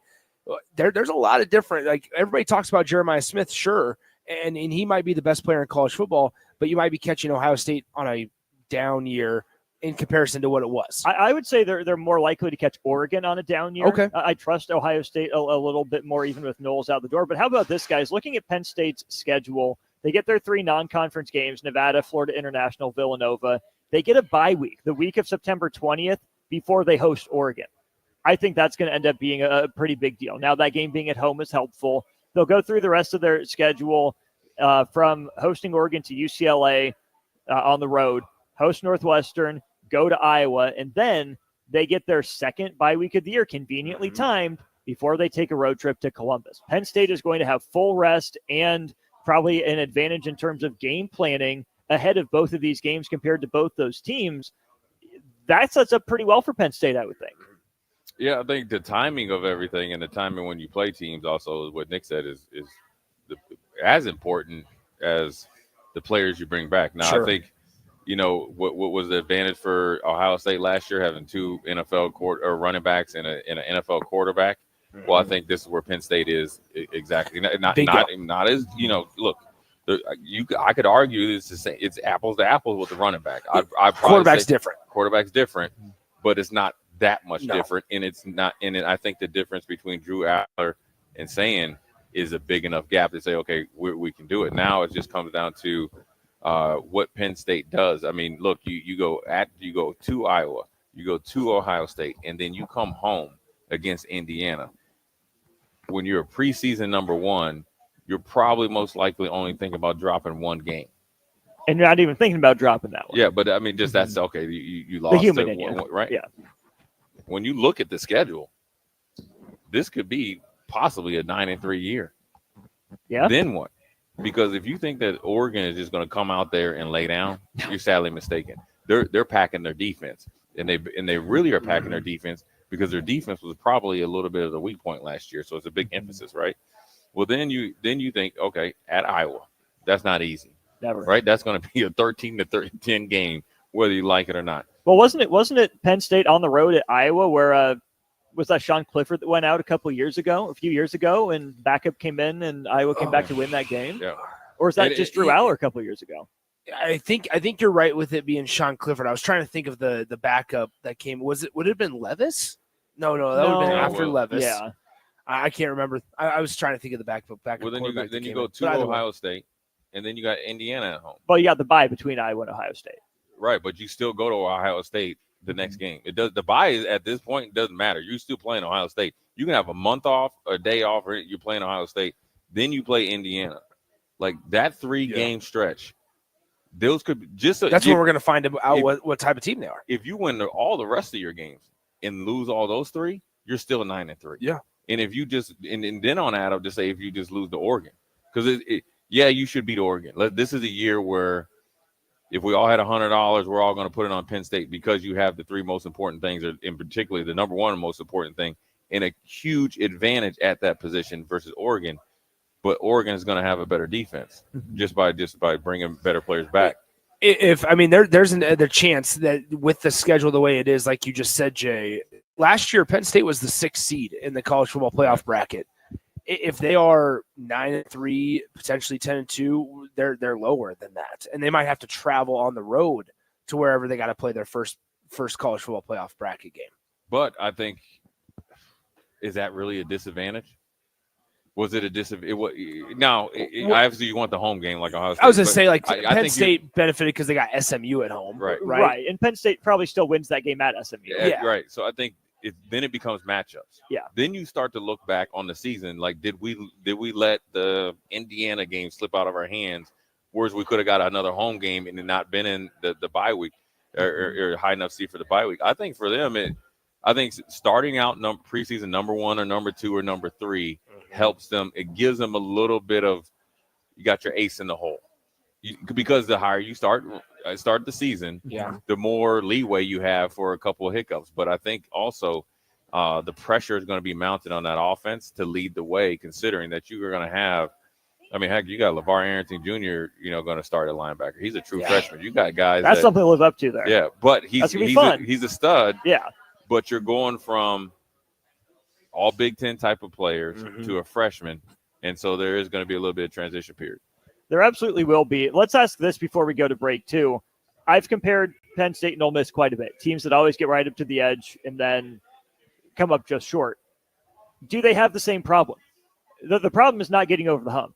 Are the issues preventing them from doing that the same, or are they different? Well, I guess to piggyback on that, we can go round table. Is it a byproduct? I like Lane. I like him a lot more now, this version of Lane than before. Do you think it's a byproduct of their head coach? Like Lane's the James Franklin of SEC. He'll push the buttons. Yeah. Look, he was always messing with Nick Saban all the time, right? Yeah. And he'll do some things. Nick was like, stop running the ball. Now I'm passing it. That's how Lane is, right? Yeah. Now he's a little bit different now. Same with James. He'll say some stuff and he'll get out there and hold court and, did a really good job up there. When you're talking about getting over the hump, and Lane Kiffin talked about this, and I remember listening to how you get to a national championship head coach multiple times, multiple coaching staffs, and turnover is the rinse and repeat, and the standard does not stop. After winning a national championship, 7:30 a.m. recruiting meeting. Yeah. Is there that little thing that gets there where that doesn't get you over the hump? Oh, we're good enough, right? And maybe Oregon faced that last year after the Penn State game. I think it's a great question, Austin. I do think they're the same. They got tremendous support financially. They have the opportunity, which this year I think Penn State is Ole Miss. Last year was Ole Miss schedule-wise. I felt like an opportunity. Yeah. Look, you had a first round. They should have won. Ole Miss did not do nearly what they should have done last year. Yeah. Right, and they had a huge transfer portal year. Versus this year, Penn State, they're not big in the transfer portal, but it's the big year considering what everybody else has lost. I will say, I would imagine Oxford's a little bit better than Happy Valley, though. Location-wise. Yeah, probably just weather. Are we grasping at straws there? Yeah, there's a lot of hesitation, James. That running back hit the hole before you. Yeah, there's some issues in the camp, but yeah, probably. So I mean that's another part, but once again, facility upgrades there for Penn State, which if they needed that. And I think they're one of the first big teams, if the only big team, to sell their naming rights to was it the field or the stadium? I thought it was the stadium. I think it's the stadium, right? Yeah. So I mean, you got to think that's an influx. Well, that's a way to try to catch when you see Ohio State getting $20 million last year for the roster. Yeah. How can we catch it? Well, okay, we'll bring in some outside money. But when you bring in outside money, that means you got a lot of people up there want to know some stuff that don't have anything to do with football, because they want to call their buddies and say, you know what, I'm the reason why we won a national championship. Or James Franklin's the reason why he didn't. The national championship that we paid for didn't come to fruition. So there's a lot of pressure going on. Do you think that either Penn State or Ole Miss can take the step that Georgia and Clemson did and become national champions at some point in the next decade? Because don't forget how stuck Georgia was under Mark Richt, winning double-digit games, couldn't quite break through. Clemson, double-digit games. Is that a better comparison than Lane? Mark Richt? James Franklin? Mark Richt? Yeah. He hasn't lost a game being up 28-0 in the Big Ten championship yet. You remember that? That did happen. Mark Richt remembers but that. I'm saying it's every night in his dreams. I'm saying in terms of longevity, is that where we're at? Because we're sitting here going, he's way too good to fire. Mm-hmm. He's way too good to ever even have that conversation. Yeah, and then also it's almost like the goal line keeps being pushed. Well, this year for Penn State was a huge step. Huge step. In other years, even though it was SMU, they'd find a way to lose that game. Mm-hmm. Even though it was at home, they blew them out the frame and looked like a totally different team. I was, more impressed on how they were able to be more explosive, even though they were more ball controlled, during the season against Oregon. And then obviously when they played Notre Dame, I think that's the big step. Not only does the players step up, do the coaches step up? I don't see how you have a guy that's besides Christian Hackenberg, and I don't know the rankings, but they both were the highest ranked, probably the highest ranked players, or one of them, or top 10 players that come in your program. Definitely the quarterbacks, right? Mm-hmm. And you don't throw to the outside at all in 4 quarters. I mean, not once. You can't really, blame it on the quarterback. So I think those are the type of things that when you look at, whether it's Georgia and Mark Richt, longevity, those are the moments that people point to it back in the, back in the past. I was just, this is off the side of it, but I was thinking about why they hired Jim Knowles. I was trying to think back to who they fired, who they got rid of. Tom Allen, the former Indiana coach, went and took the defensive coordinator job at Clemson, right? Which just feels like a weird fit in its own way. It doesn't fit Tom. It doesn't fit Tom Allen at all. No. But doesn't Dabo fit Tom Allen? Maybe Clemson doesn't, but I think Dabo does. And I think also, like, it would have been like a Manny Diaz would have fit going to Clemson as the defense coordinator. Yeah. That's what I mean, more so. But I think also, let's be honest, maybe Dabo and James felt like year prior with Penn State getting Tom Allen had to shore up their defense. I mean, you got to think, if I'm Tom Allen, yes, there's talent on Penn State's team. Yeah. But Dabo calls me up and says, we got potentially the number one pick or the number one defensive player taken, the number two defensive player taken, and a late first-round pick, all here for you to coach on defense. And then if Tom Allen has aspirations to get another coaching job with the Clemson maybe being back in the ACC, I think that's a great strategic move coaching-wise. Oh, yeah, how do you turn down? Yeah, you can't do it. Where would Tom Allen get another head coaching gig? Not at like a Power 4, but if would you go like the Joe Moorhead route? He could go to like an NC State.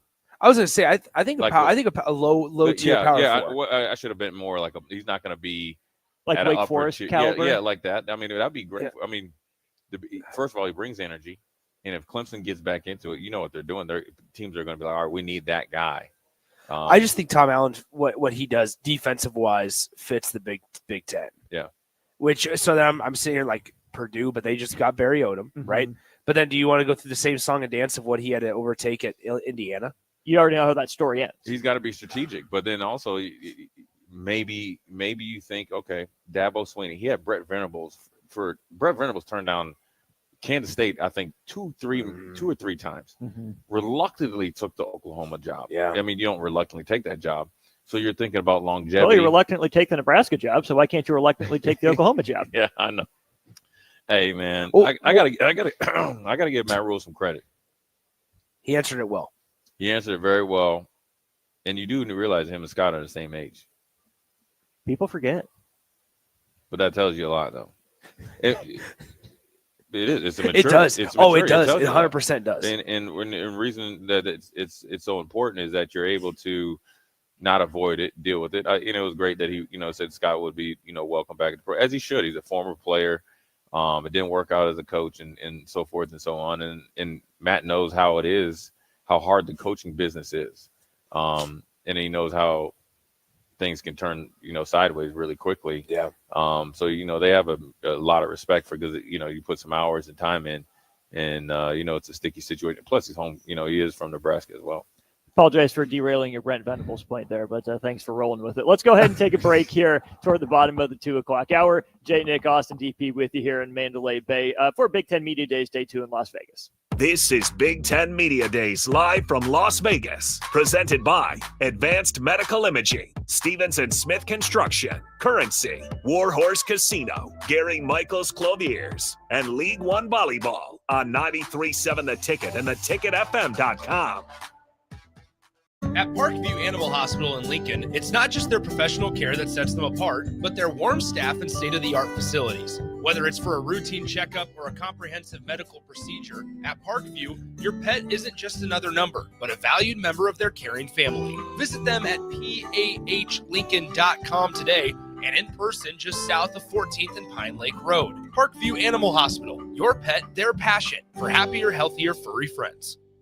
There's a lot on the line in divorce. This is Joe Cordell of Cordell & Cordell, the largest family law firm in the country, with over 35 years of helping clients navigate divorce. But being big doesn't mean less personal or less local. Our attorneys live and work in your community, and as neighbors, they understand the challenges your families face. Divorce is complicated. It affects every part of your life: your home, savings, retirement, and of course, kids. So when you find yourself facing divorce and the unexpected directions that it can take, it's times like this that you need a partner you can count on. If you're a man facing divorce, contact Cordell & Cordell today to connect with a local divorce attorney who understands the challenges you're facing on a personal level. Text GO99 to 323232. GO99 to 323232. GO99 to 323232. 1221 N Street, Lincoln. Texting privacy policy and terms and conditions posted at textingterms.us. Texting enrolls you for recurring automated text marketing messages. Message and data rates may apply. Reply, stop to opt out. Play ball! Ready for summer fun and ballpark vibes? Bring your pack to Haymarket Park for a thrilling season of Lincoln Salt Dogs baseball and unleash the fun.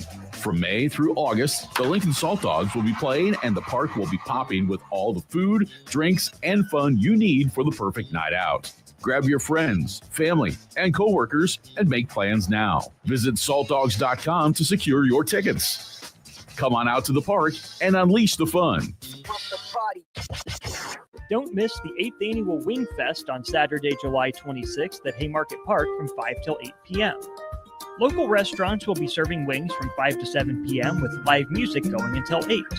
Ice cream and beverages will also be available for purchase, and all the proceeds from the event will go to benefit students in the local community. Get your tickets today at wingfestlincoln.com and make sure you attend the 8th Annual Wingfest at Haymarket Park on July 26th. Saturday. Eagle Raceway is open for a full season of dirt track racing action every Saturday night.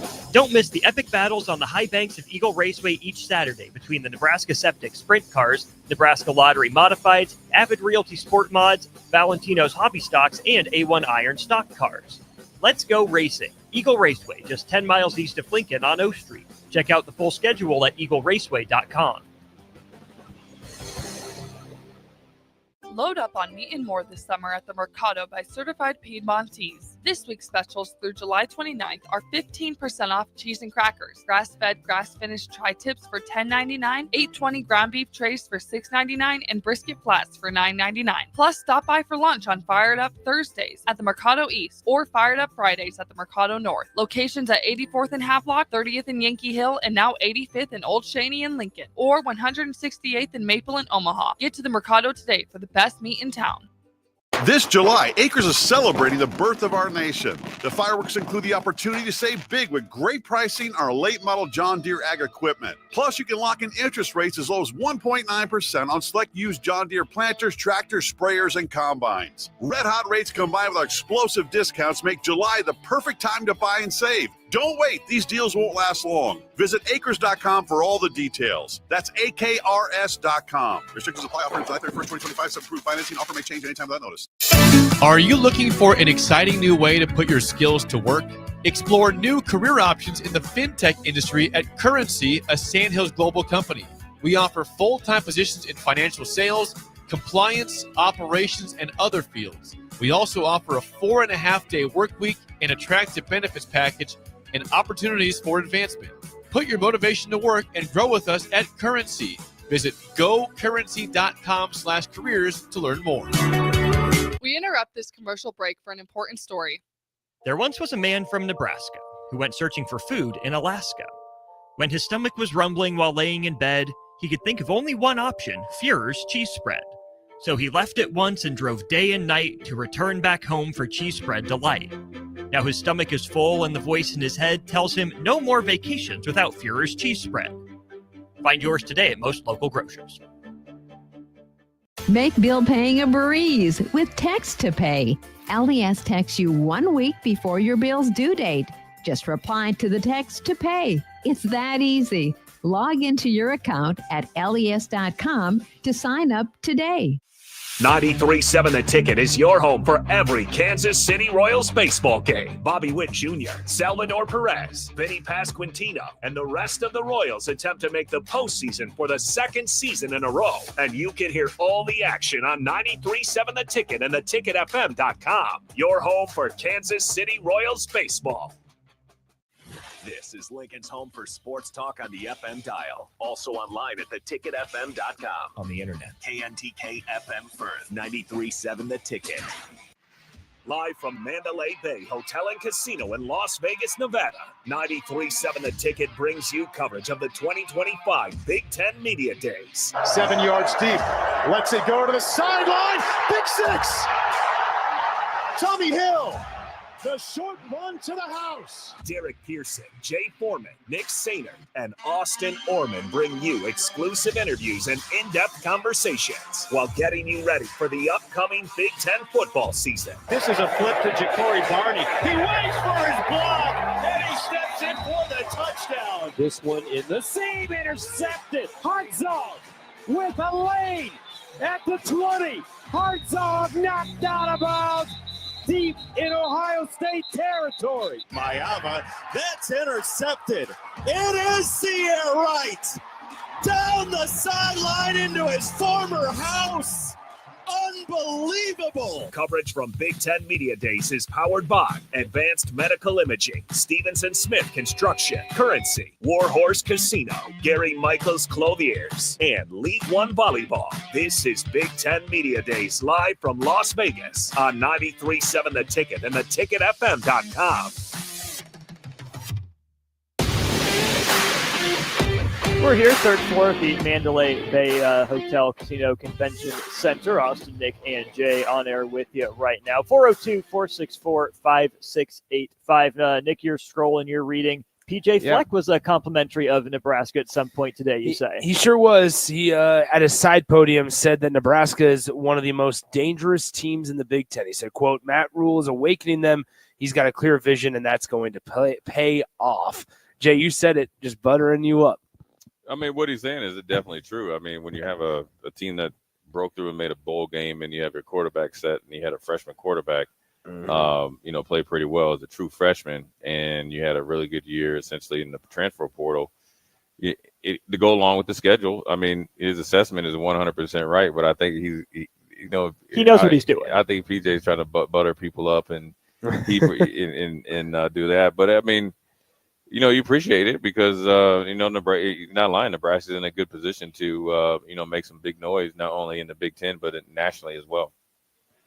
Interesting words there from PJ Fleck. We heard from all 6 coaches so far today that have spoken. I was PJ Fleck, Dan Lanning, Luke Fickell, Jed Fish, James Franklin, and then, of course, David Braun, head coach of Northwestern. Haven't spent a lot of time on the Wildcats. Let's maybe touch on them for a second. Really surprising first year for David Braun in charge, coming off the 1-11 season that Pat Fitzgerald had and everything that went down off the field. Last year, they dropped down to just a 4-8 record overall. The offense absolutely cratered. You saw what the kind of 2 quarterback rotation did for them in the first year. Could not really settle on one. Jack Lausch, I believe it is, was their quarterback for parts of last year. He says, thanks very much for the football opportunity. I'm going to hang up the shoulder pads, go focus on baseball, probably his better sport according to most people. Let's not forget David Braun, first-time head coach, was brought in to be the defensive coordinator at Northwestern for his first year before everything went down in the offseason. Surprising choice, I think, to many at the time to be the one to succeed. Pat Fitzgerald, even with the short notice. But, man, 7-5 the first year. You beat Utah. And then 4-8. But I think David Braun, I've been impressed with him at Northwestern. I think he's going to have to follow the Chris Collins model, like what Chris Collins does for basketball, where recruit, develop. You got to know who your types of guys are that you can get to Evanston to stick around. And then you have a 2-year window. How many games can you win, 2 out of every 4 years before you start over with a new class again?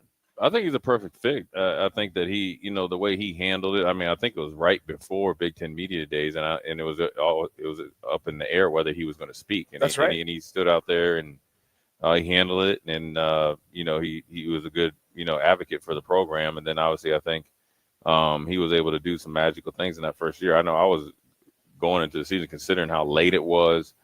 He hadn't probably even moved there fully. And now you go from a defensive coordinator to head coach. And I think he knocked it out of the park. And I don't think it was just the wins and losses. I think it was the leadership and the things that, where the powers that be felt comfortable. I think the biggest thing that he probably wants to see, 2025 versus 24 is not the blowouts, where the losses were somewhat bad losses, but you got to have an uptick in on the offense. And so, I think with them, it's good. When you look at the schedule and you just kind of glance at it, you can see 5 wins, right? Realistic wins. And then down the stretch, you're going to have to pull an upset to get bowl eligible. So when you think about resetting the program after hitting a high for him, obviously probably a little bit lower than he might like. Not really look the same. I think the Michigan loss, along with the Ohio State loss, which is obviously the national champion, but the blowouts. If you can get the 6 wins this year and back to a bowl game, I think you're on the uptick, along with 2026 facility, being open as well. Yeah, it was like an $850 million investment into Northwestern facilities. That's the other thing that I hope we at some point it's still up in the air, still a possibility. They were doing some TV stuff right now with the Big Ten Network, which is why there's a little bit of a delay with having Northwestern players and potentially Coach David Braun with us. But I think one thing I will say is I was appreciative and I was a fan of the fact and the way that David Braun responded to everything. He got hired, as you mentioned, in January of that year, and then 6 months later was named the interim head coach, came here, and in half of a year went from being, for the first time in his career, a Power 4 coordinator to being a Power 4 head coach. And although the tag was interim, he looked at that as an opportunity. Okay, we can make something with this. And I'm with you, Jay. I think it was a good fit because of the way that he responded to it. He did not bring any representatives that year from the team. He just came on his own, and that was it. I think one thing that I will say is we talked about the importance of getting your quarterback decision right. And there was, like you mentioned, up in the air all year last year. And they don't have a home field.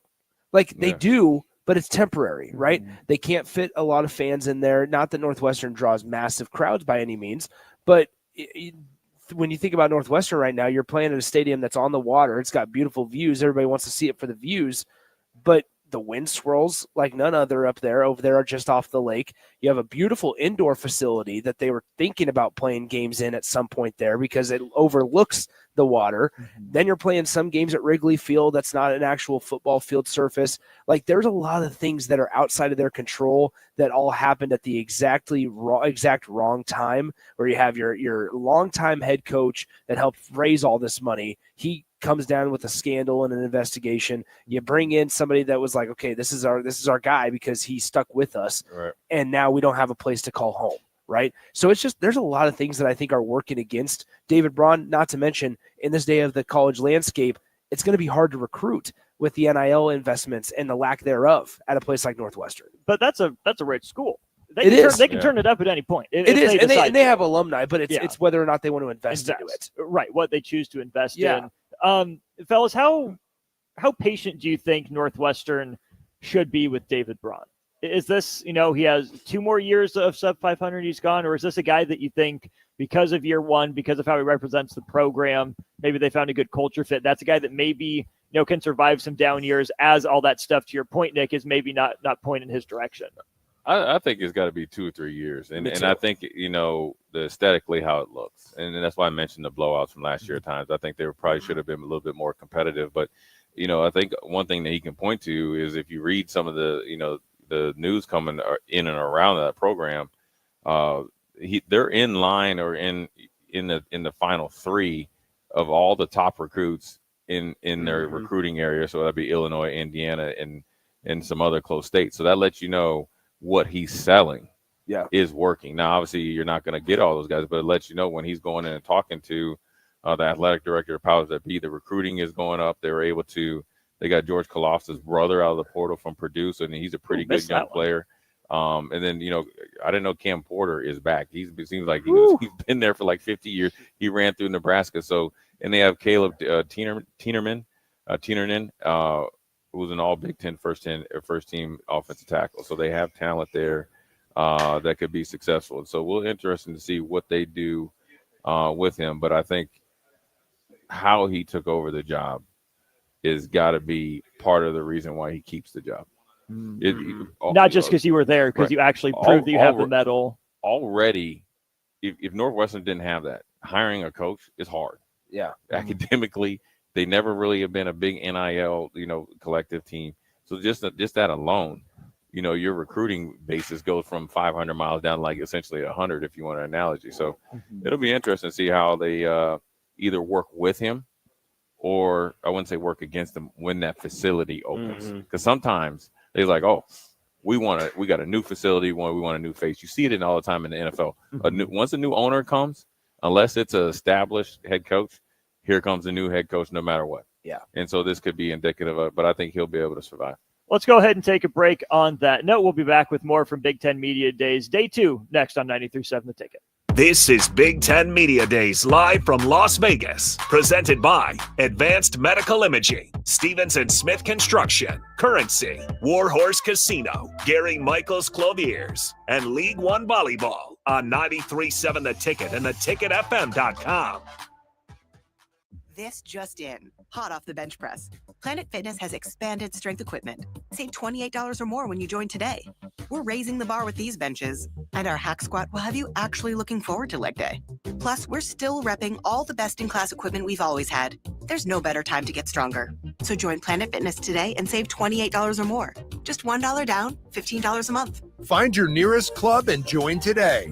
Deal ends July 31st.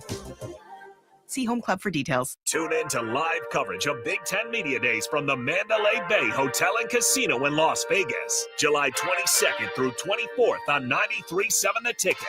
Join Derek Pearson, Jay Foreman, Nick Sainert, and Austin Orman as they bring you exclusive conversations with Big Ten coaches, players, and sports media professionals while getting you ready for the upcoming college football season. Big Ten Media Days coverage is presented by Advanced Medical Imaging, Stevenson Smith Construction, Currency, Warhorse Casino, Gary Michaels Clothiers, and League One Volleyball. Rashawn Jackson here for Bauer Underground, who has been serving local contractors and utility contractors all across the state since 1997. When you see the black and white trucks, you know the baddest dudes in the business have arrived. Bauer is currently looking for equipment operators, laborers, diesel mechanics, and aerial linemen. Join the brotherhood built on hard work, authentic people, and pedigree of success. Bauer, a family-friendly company who reminds you, go Big Red! This July, Acres is celebrating the birth of our nation. The fireworks include the opportunity to save big with great pricing on our late model John Deere ag equipment. Plus, you can lock in interest rates as low as 1.9% on select used John Deere planters, tractors, sprayers, and combines. Red hot rates combined with our explosive discounts make July the perfect time to buy and save. Don't wait. These deals won't last long. Visit acres.com for all the details. That's AKRS.com. Restrictions apply. Offer July 31st, 2025. Subapproved financing. Offer may change anytime without notice. Hi, Sean Callahan here for Koppel Chevrolet GMC. This month kicks off Koppel's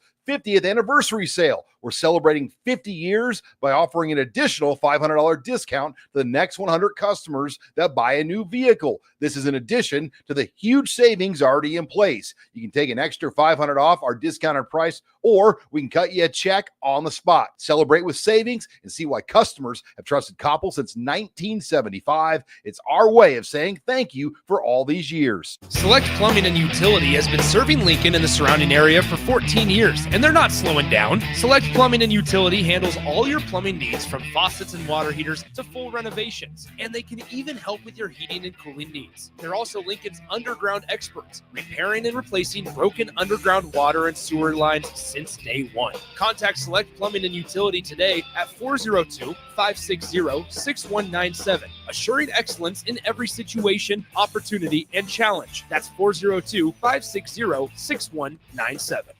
At Parkview Animal Hospital in Lincoln, it's not just their professional care that sets them apart, but their warm staff and state-of-the-art facilities. Whether it's for a routine checkup or a comprehensive medical procedure, at Parkview, your pet isn't just another number, but a valued member of their caring family. Visit them at pahlincoln.com today and in person just south of 14th and Pine Lake Road. Parkview Animal Hospital, your pet, their passion, for happier, healthier, furry friends.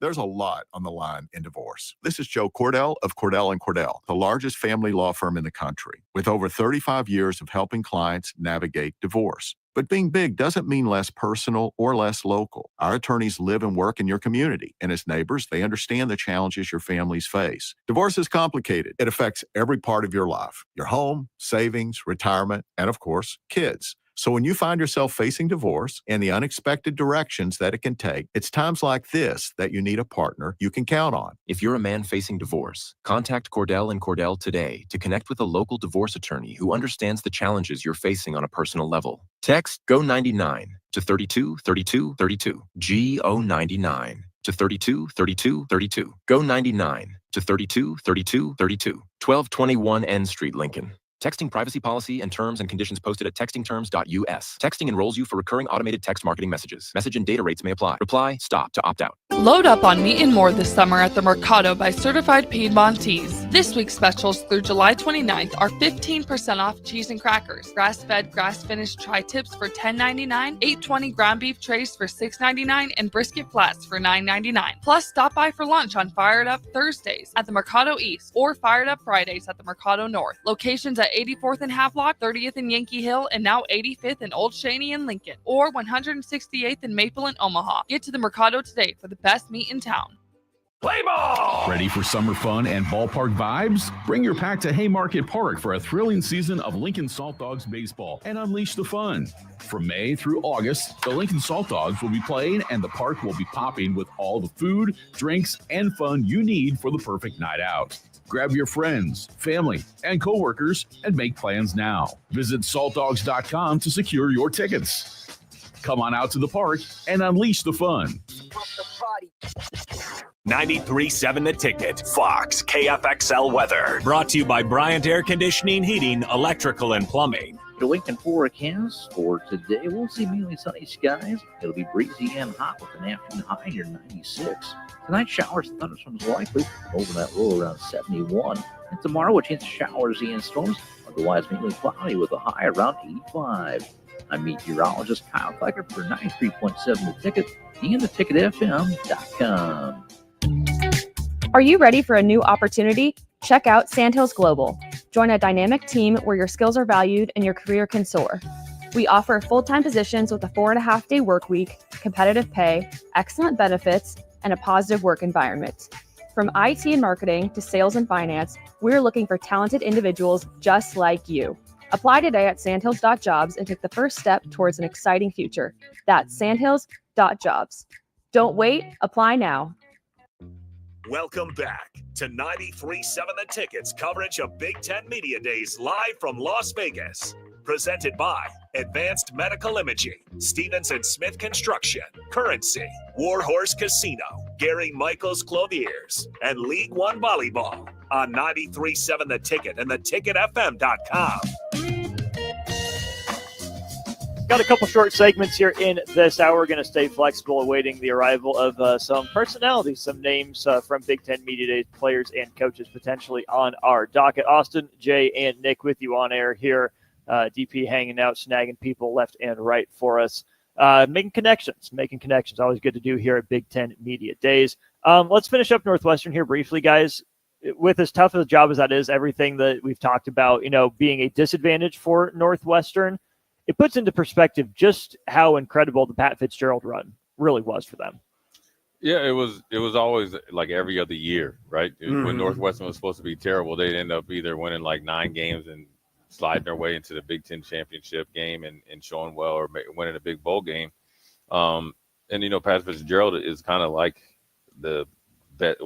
take away the scandal, is the best version of how Nebraska wanted the Scott Frost era to go to, right? Homegrown kid, goes off, comes back, and takes the program to new heights. So, but I mean, you're fighting that because I'm sure even with what happened, I'm sure there's people that still feel very closely to Pat Fitzgerald. I mean, he played football, he grew up there, and his family's entrenched in Northwestern University. So, I think Dave Braun has just got to keep attacking every day. And then, like I said, if you can get past that 6-game threshold and showing some improvement in recruiting, I think he's well on his way. I think he likes it there.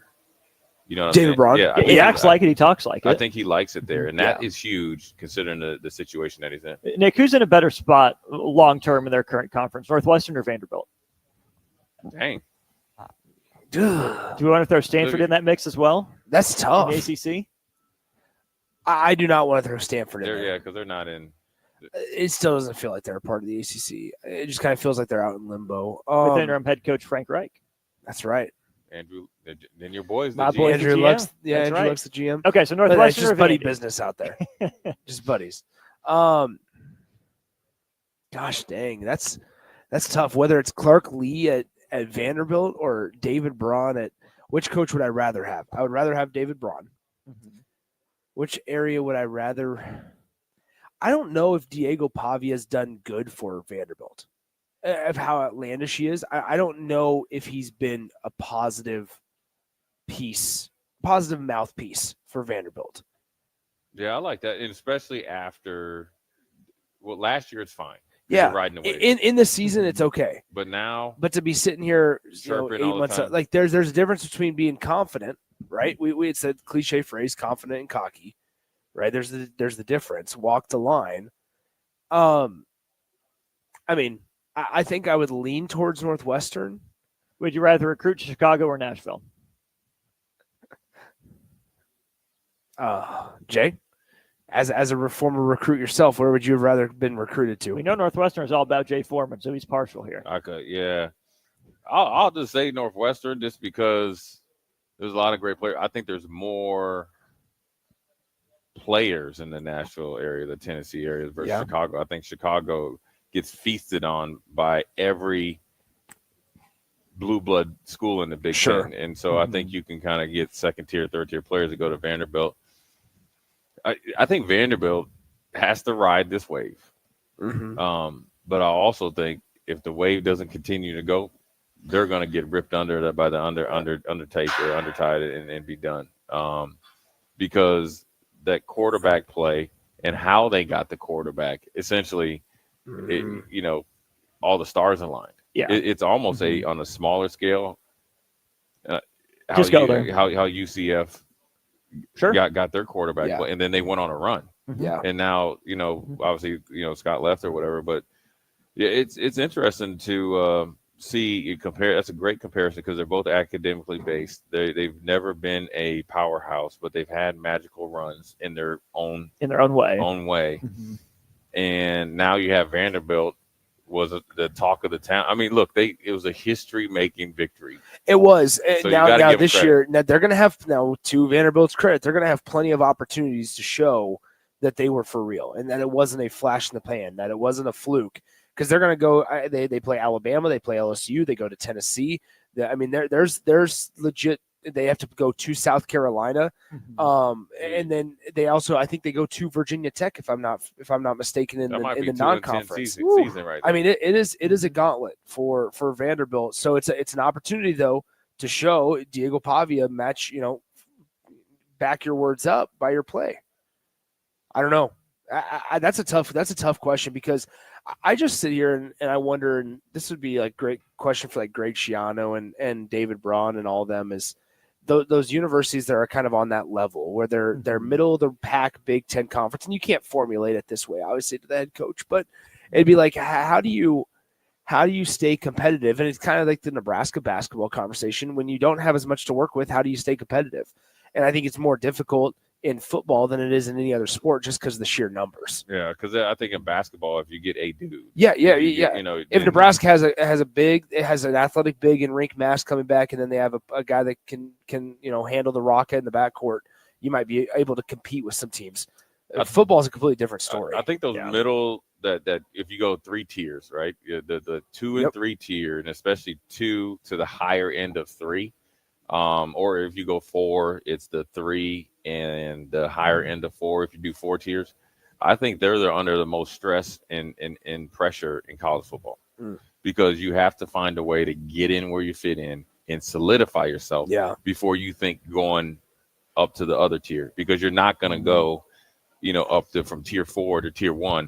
And what I mean by going to tier 4 to tier 1, when you get up there, being sustainable. So you have to sustain in your own area before you can move up. And part of that, before we get to break here, part of that also is I think we're done for the most part with conference realignment. And if you are a program like a Vanderbilt, or if you're a program, not necessarily a Mississippi State, that's a different feeling. But if you're one of those, the tier 2 or tier 3 programs, you're just hoping that you get to stay in. Like you hope eventually if there's ever a super league, you're just hoping and praying that your part, you make it. Because if you don't, then you're really, left hung out to dry. And that's where I think it would be really interesting to see if that Super League starts coming to fruition, if that's when Northwestern boosters might make themselves more known. Hey, really, we don't care. We've had all this time to give money, but it's our reputation on the line. We want to be a part of this club, so we'll front you. We'll give you some money here. Especially if the other 2 smart schools get in, like Stanford, Vandy, Stanford, Georgia Tech in that conversation as well. Or they pony up, or do they say, you know what? Let's go see if we can make some hay in the FCS in the lower. Say you have a super league of 40. I've heard 40 teams, and then you have to regulate or deregulate to get up. If they start there, then they'll wait. Because they could be, I could see Northwestern. We're so smart. We're right on the cusp. Let's start here. Let's make you earn your way up here. Right. Yeah. And then wake up. And then we'll give you like back pay for it. Yeah. Back pay and the support. Yeah. I think that's a really interesting approach to it. I would also argue that maybe those are the safest coaches. Yeah, well, because they can't. Because what are you going to do? Like, who are you really going to go get? Who are you like? gonna call? I think Rutgers is a perfect example. Like Greg Schiano's done well. Yeah. But it's after another 5 years of 4 or 5 wins, 6 wins, maybe every 3 years. Are you really going to like? But then what happens next? It would have to be a 2-10, 3-9 blowout city. Multiple times. But if Greg Schiano wins 4 or 5 games a makes year, a couple bowl games. Yeah, makes a couple bowl games. Maybe wins a Liberty Bowl. Maybe wins a Pinstripe Bowl. All right, cool. I mean, I don't know if you want to do it at the top of that. When I look at this, well, let's hit it at the top of the this hour. Vanderbilt schedule. Yeah, it's all them Wolf tickets. Old boy was selling. Yeah, we will talk about you better the Wolf get tickets. COVID October 3rd. We better get out of here for this hour. We'll be back after this. This is Big Ten Media Days live from Las Vegas, presented by Advanced Medical Imaging, Stevens & Smith Construction, Currency, Warhorse Casino, Gary Michaels Clothiers, and League One Volleyball on 93.7 The Ticket and theticketfm.com. Load up on meat and more this summer at the Mercado by Certified Piedmontese. This week's specials through July 29th are 15% off cheese and crackers, grass-fed, grass-finished tri-tips for $10.99, 820 ground beef trays for $6.99, and brisket flats for $9.99. Plus, stop by for lunch on Fired Up Thursdays at the Mercado East or Fired Up Fridays at the Mercado North. Locations at 84th and Havelock, 30th and Yankee Hill, and now 85th and Old Cheney and Lincoln, or 168th and Maple in Omaha. Get to the Mercado today for the best meat in town. This is Big Ten Media Days live from Las Vegas, presented by Advanced Medical Imaging, Stevens & Smith Construction, Currency, Warhorse Casino, Gary Michaels Clothiers, and League One Volleyball on 93.7 The Ticket and theticketfm.com. In today's digital world, technology works great until it doesn't. At Hamilton, we work to keep your business up and running. We are more than an IT company. We're your partner, focused on customized solutions that set you up for success now and in the future. Say goodbye to tech stress and unexpected IT costs when you hire Hamilton. Together, we help you focus on what really matters. Hamilton Business Technologies. Real people, real technology solutions. Connect with us at hamiltonisbusiness.com. At Fairway Meat Market, your family. And as part of the family, they want to save you money on your meat and groceries. Now through July 27th, enjoy 8-ounce USDA choice boneless ribeye steaks for $9.99 each. All natural thick-cut bone and pork chops for $1.69 per pound. All variety of pork sausages, $2.99 per pound. And check out the meat bundle, 50 items for $50. That's all at Fairway Meat Market in the Rockledge Square Shopping Center just south of 84th and Van Dorn. At Parkview Animal Hospital in Lincoln, it's not just their professional care that sets them apart, but their warm staff and state-of-the-art facilities. Whether it's for a routine checkup or a comprehensive medical procedure, at Parkview, your pet isn't just another number, but a valued member of their caring family. Visit them at pahlincoln.com today and in person just south of 14th and Pine Lake Road. Parkview Animal Hospital, your pet, their passion for happier, healthier, furry friends. 93.7 The Ticket, Fox, KFXL Weather. Sponsored by John Henry's Plumbing, Heating, and Air Conditioning. Your Lincoln forecast for today, we'll see mainly sunny skies. It'll be breezy and hot with an afternoon high near 96. Tonight, showers and thunderstorms likely over that low around 71. And tomorrow, a chance of showers and storms. Otherwise, mainly cloudy with a high around 85. I'm meteorologist Kyle Flecker for 93.7 The Ticket and theticketfm.com. Saturday. Eagle Raceway is open for a full season of dirt track racing action every Saturday night. Don't miss the epic battles on the high banks of Eagle Raceway each Saturday between the Nebraska Septic Sprint Cars, Nebraska Lottery Modifieds, Avid Realty Sport Mods, Valentino's Hobby Stocks, and A1 Iron Stock Cars. Let's go racing. Eagle Raceway, just 10 miles east of Lincoln on O Street. Check out the full schedule at eagleraceway.com. Don't miss the 8th Annual Wing Fest on Saturday, July 26th at Haymarket Park from 5 till 8 p.m. Local restaurants will be serving wings from 5 to 7 p.m. with live music going until 8. Ice cream and beverages will also be available for purchase, and all the proceeds from the event will go to benefit students in the local community. Get your tickets today at wingfestlincoln.com and make sure you attend the 8th annual Wingfest at Haymarket Park on July 26th. Are you looking for an exciting new way to put your skills to work? Explore new career options in the fintech industry at Currency, a Sandhills Global company. We offer full-time positions in financial sales, compliance, operations, and other fields. We also offer a 4.5-day work week, an attractive benefits package, and opportunities for advancement. Put your motivation to work and grow with us at Currency. Visit gocurrency.com/careers to learn more. Schweizo Construction is now hiring for skilled craftsmen, steel erectors, concrete workers, and general laborers. Schweizo Construction offers great benefits like premium wages, health and dental insurance, paid holidays and vacation, 401k with company match, life insurance, and disability insurance. They pride themselves on a legacy of 40 years built on integrity and trust. Joining their team means becoming part of a family that values hard work, dedication, and mutual respect. Apply today at schweizo.com. That's schwisow.com. MHC isn't new, just a new name. Mo's Moving is now Mo's Home and Commercial. Whether moving across town or across the state, MHC Moving has you covered, specializing in home, apartments, assisted, and independent living moves. MHC can also handle your commercial moves as well. There's never fees on trucks, stairs, elevators, long carry, and last-minute booking, and no trip or fuel charges. Also no upcharge on weekends, and they do offer payment plans through PayPal. Call MHC Moving today at 402-853-7167 or go to mhcmoving.com. We interrupt this commercial break for an important story. There once was a man from Nebraska who went searching for food in Alaska. When his stomach was rumbling while laying in bed, he could think of only one option, Führer's cheese spread. So he left at once and drove day and night to return back home for cheese spread delight. Now his stomach is full and the voice in his head tells him no more vacations without Führer's cheese spread. Find yours today at most local grocers. Live from Mandalay Bay Hotel and Casino in Las Vegas, Nevada, 93.7 The Ticket brings you coverage of the 2025 Big Ten Media Days. 7 yards deep. Lets it go to the sideline. Big six. Tommy Hill.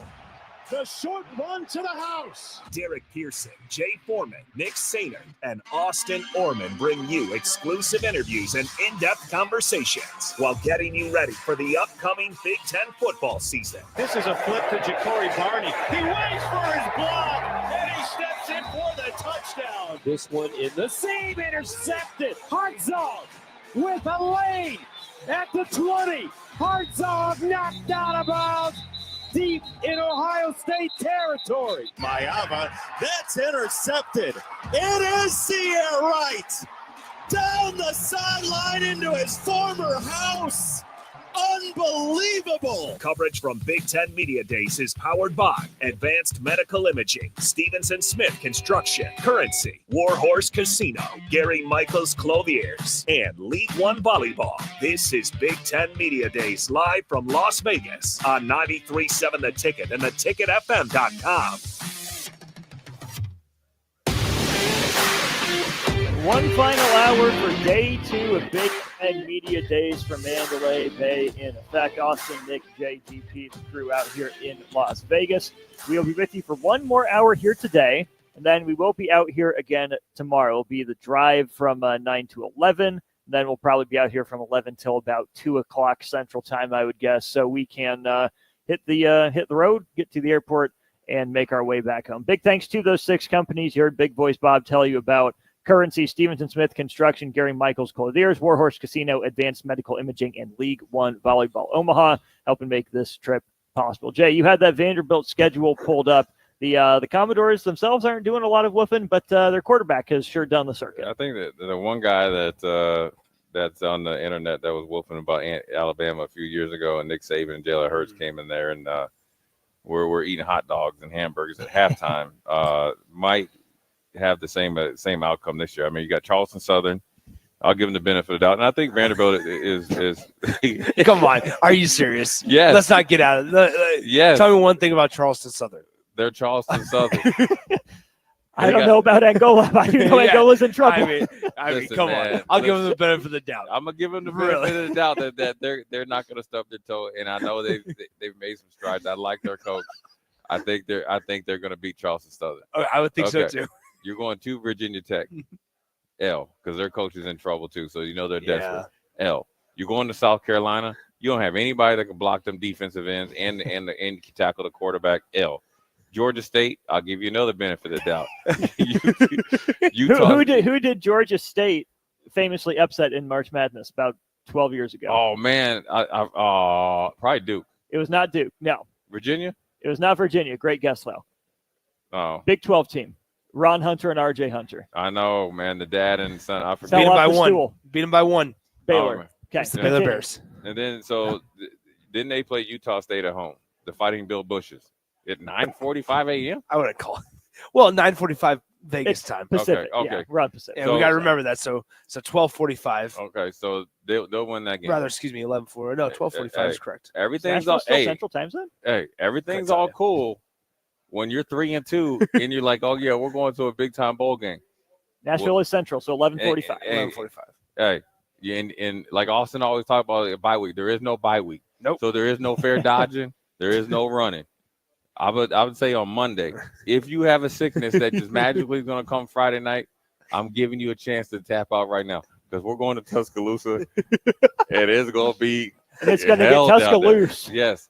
So not only do you go down there and get the brakes beat off you by Alabama because they're going to run the score up, you get a bye week afterwards. So you got to think about it. Right. And then guess what? You come out of the bye week. All right, you get them at home. You get LSU at home. Yep. I have no benefit of the doubt. Right? Now you play Missouri. Missouri. At the crib with Mr. Stand on Business. Yep. If Mr. Stand on Business is that guy, there's no way Missouri's going to lose that game. That's your season breaker. Because, I'll give you that game at home. Nash, Vegas. You pull your upset. Yeah, you pull your upset. Okay. Well, then you get on the plane, you go down to Austin, Texas. Broke off properly. Okay. Auburn. Better than you. Physically better than you. You know what? I'll give you. Said you beat Auburn at home. That's a great year. You beat Alabama one year. You own Auburn Alabama, right? You own Alabama at home. Almost. Well, they beat them both last year. Except for the 35-point loss you had earlier. Yeah, but we're just only thinking about in our zip code. Okay. At home, we own Alabama. Okay. Yep. And then you come down to the bowl game. You play Kentucky, and you just never know. Stoops over there. Vince Morrow, the Not recruiting. anymore. What do you, He went to Louisville. Yeah, Vince dipped. Vince Vince dipped. left? Vince dipped. Yeah, he went to Boy. the Ville. You have no clue. Wow. Yeah. It was a little quiet little move though. That means something happened. Or Because something didn't happen. No, that means something happened. Yeah. Vince was never leaving. Never leaving Kentucky. Because Stoops said I would never get rid of him because he's such a good recruiter. Magically, guys end up at the from the portal. The day after they go in the portal, back to Kentucky. Yep. And then to go to your in-state rival, Right. Jeff Brom. Yeah. Brought him up earlier. Yeah. Bring him up again. All right. Well, Kentucky, that's the bowl game because you ain't beating at Tennessee. That's not happening. They can't go into Neyland. You ain't going in to get the power T. You're going to get power. You're going to get T-boned in Tennessee. So it's going to come down. Let me see. Okay. I'm giving you Auburn reluctantly. I'm Okay. giving you the benefit of the doubt. I'm giving people way too much benefit of the doubt like Nick. That's You're so one generous, win, Jay. 2 wins, 3, 4. That's it. That's You have it. When five- you're being generous. That's You it. have 5 wins. You have 5 wins. And then it comes down to Kentucky. And 'Cause they got, what, 6 last year? Yeah, that was a high water mark for them. you got to validate it. Yeah. And that's but it. will they? And Can that's they? if you don't get But upset Alabama by doesn't Charleston. have Nick Saban to save him. But that's if you don't get upset by Charleston Southern. You know what? You know what, Jay? You know that steak dinner you owe me? Mhm. I will negate that if Charleston Southern beats Vanderbilt. But you owe me 2. No, you got to give me some points. Vanderbilt minus 6.5. Are you serious? Well, I don't know. I was trying to pull a fast one. Yeah. You just told Jay's still on yourself. top of his game. Maybe Yeah, look at Jays this. is not getting even though Jay's looking like he's about ready to go to bed. Me? Yeah. Oh my God, this is dude. All right, we got to take 4 breaks this hour. Let's not let you this got, get any you got further Eddie off the Murphy over here. rails. You know what? I got to You go got to the Eddie bathroom. Murphy. We're going to take our first break of the hour. We'll be back from Mandalay PJ Bay Fleck, after your boy's this. still down there. Head of the class. This is Big Ten Media Days live from Las Vegas, presented by Advanced Medical Imaging, Stevens & Smith Construction, Currency, Warhorse Casino, Gary Michaels Clothiers, and League One Volleyball on 93.7 The Ticket and theticketfm.com. Saturday. Eagle Raceway is open for a full season of dirt track racing action every Saturday night. Don't miss the epic battles on the high banks of Eagle Raceway each Saturday between the Nebraska Septic Sprint Cars, Nebraska Lottery Modifieds, Avid Realty Sport Mods, Valentino's Hobby Stocks, and A1 Iron Stock Cars. Let's go racing. Eagle Raceway, just 10 miles east of Lincoln on O Street. Check out the full schedule at eagleraceway.com. Mike, the insurance company wants us to replace the roof. Wait, what? I thought everything was fine. Yeah, it says right here our roof is too old and they won't be able to cover us anymore. I guess it is 15 years old. Hi, I'm Austin with Roofing Service Company. We help homeowners with their roofing and siding projects. Financing options are available and we can get you under a new roof no time at all. If this sounds like you, visit roofingservicecompany.com. That is roofingservicecompany.com. Hi, it's Charlie Stone and Andy Goodyear of Honda of Lincoln with more exciting news for area car buyers. Charlie, it's just announced that Honda of Lincoln has won 3 of the Lincoln Journal-Star's Lincoln Choice Awards: Best New Car Dealer, Best Auto Repair, and Best Place to Get Your Oil Changed. Wow, that's great, Andy. Anything else? Yes, we were runner-up for Best Pre-Owned Dealer and Best Tire Dealer. A lot of people don't understand that we do sell tires here. Very exciting, Andy. Why do you think your dealership is winning so many awards? Charlie, we simply say it's the Honda of Lincoln way of doing business. Looks like Honda of Lincoln is the great news headquarters for Lincoln. Yes, and even all of Nebraska, we are also announcing that Honda of Lincoln's the only dealer in the state of Nebraska to win the prestigious Honda President's Award for 2024. Honda of Lincoln, Nebraska's #1 volume Honda dealer, 27th and Yankee Hill Road, or online at hondaoflincoln.com. Midwest Bank is now hiring in Lincoln. They have multiple banking positions open and are looking for dynamic individuals passionate about helping others and building relationships. With a family-friendly culture, competitive benefits, and unique perks, Midwest Bank is a great place to start a new career. Apply today at midwest.bank. Midwest Bank is an equal opportunity employer, member FDIC. Rain, snow, or shine, John Henry's is here to keep your home's plumbing systems working properly no matter what kind of weather Nebraska throws at us. From unclogging toilets and drains to installing new water heaters and water treatment systems, John Henry's is your plumbing expert in the Lincoln and Omaha communities. Visit us at calljh.com or call John Henry's. 435-5555. John Henry's Plumbing, Heating and Air, and Electrical. Empower a child today with the Teammates Mentoring Program. Hope is only a conversation away when you choose to share your talent, time, and heart with the child. Together, you can build a relationship based on strengths and chart a brighter future, 1 week at a time. Find out how you can be a mentor by visiting LincolnTeammates.org. Become what you needed as a kid by joining the Teammates Mentoring Program today. You're invited to Valentino's big jumbo anniversary party, and we've got a gift just for you. On Thursday, July 31st, only buy 1 jumbo 16-inch pizza at a regular price and get a second pizza free. Hamburger or cheese pizza only on original crust. It's our way of saying thanks for sharing Valentino's tradition for over 68 years. Celebrate with a slice of Valentino's tradition on us.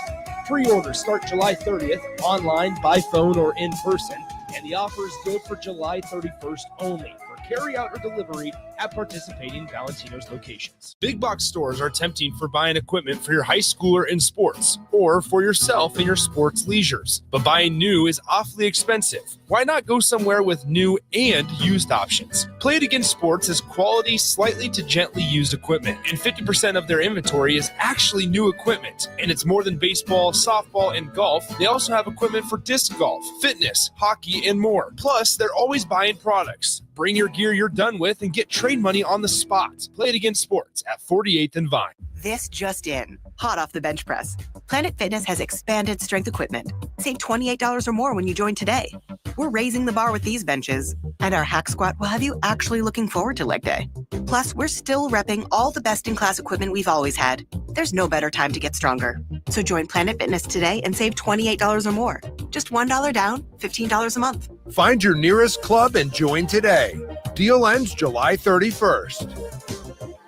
See Home Club for details. Select Plumbing and Utility has been serving Lincoln and the surrounding area for 14 years, and they're not slowing down. Select Plumbing and Utility handles all your plumbing needs, from faucets and water heaters to full renovations, and they can even help with your heating and cooling needs. They're also Lincoln's underground experts, repairing and replacing broken underground water and sewer lines since day one. Contact Select Plumbing and Utility today at 402-560-6197, assuring excellence in every situation, opportunity, and challenge. That's 402-560-6197.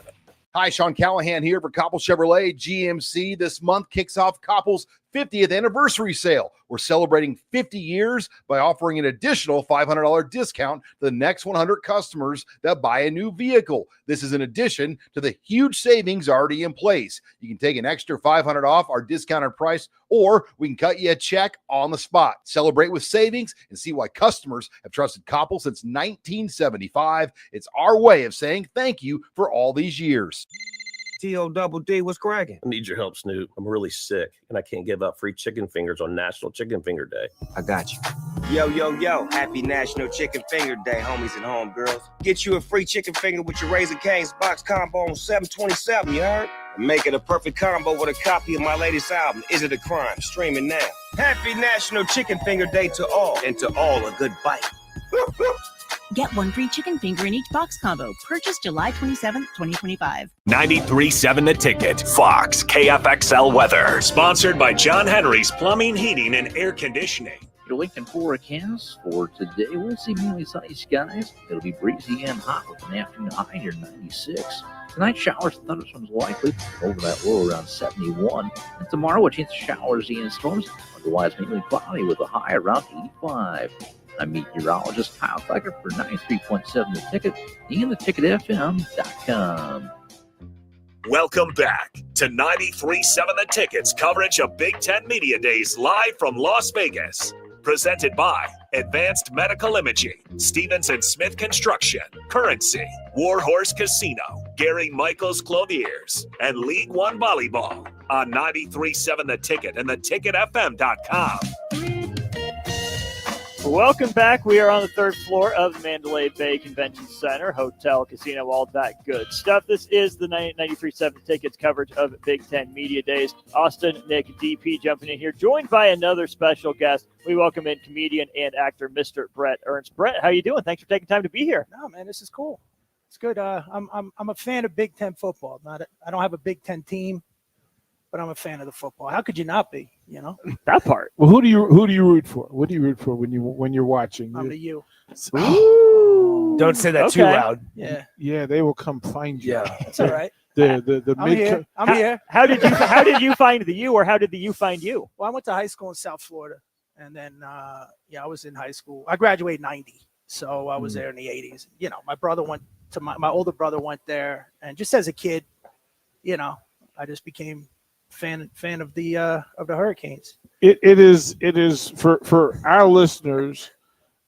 The moment I mentioned to somebody that you were going to come on, they went and they cursed, but they said, "Cousin Louie," and I went. I forget how big in the Midwest how big Cobra Kai is. It man, we knew it was when we first shot it, we shot it for YouTube, because they were trying to start a premium service. So our first 3 seasons were shot with YouTube. First 2 aired on YouTube. It was YouTube Red. Mm-hmm. But everybody kept calling it Red Tube. I forgot about YouTube Red. But I'm serious. They started calling it Red Tube. Then they had to change the name. Anyways, so the 3rd season, we got picked up during COVID on Netflix. And it just took off, man. And then we got 3 more out of it.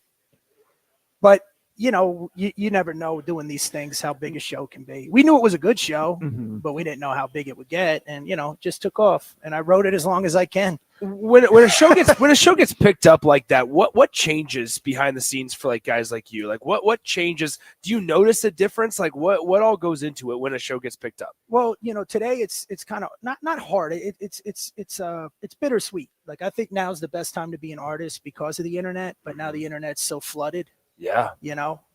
When I get recognized, it's usually by families, which is a good thing because I've been doing stand-up almost over 28 years.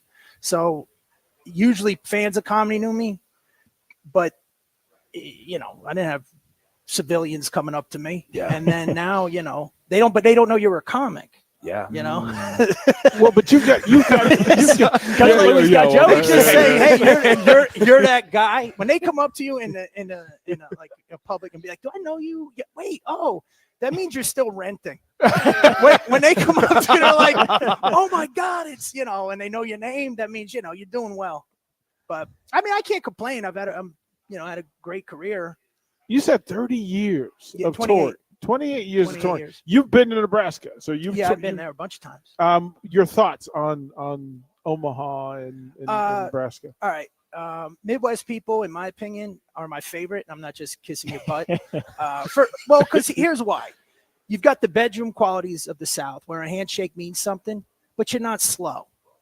Does that make sense? Okay. All right. And I'm not saying the South is Yeah. slow. I'm Yeah. saying like you still see angles where like, because I grew up in North Jersey most of my life, and they're good people up there, but there's always an angle. You come at them, they're always looking at you sideways. And then down south, great people too, man. But I've been in a convenience store that should take 2 minutes, and there's a 10-minute conversation with the person in front of me, and they just So they move at their own pace. So North Jersey to South Florida to Nebraska a handful of times to Vegas. Where else have you been?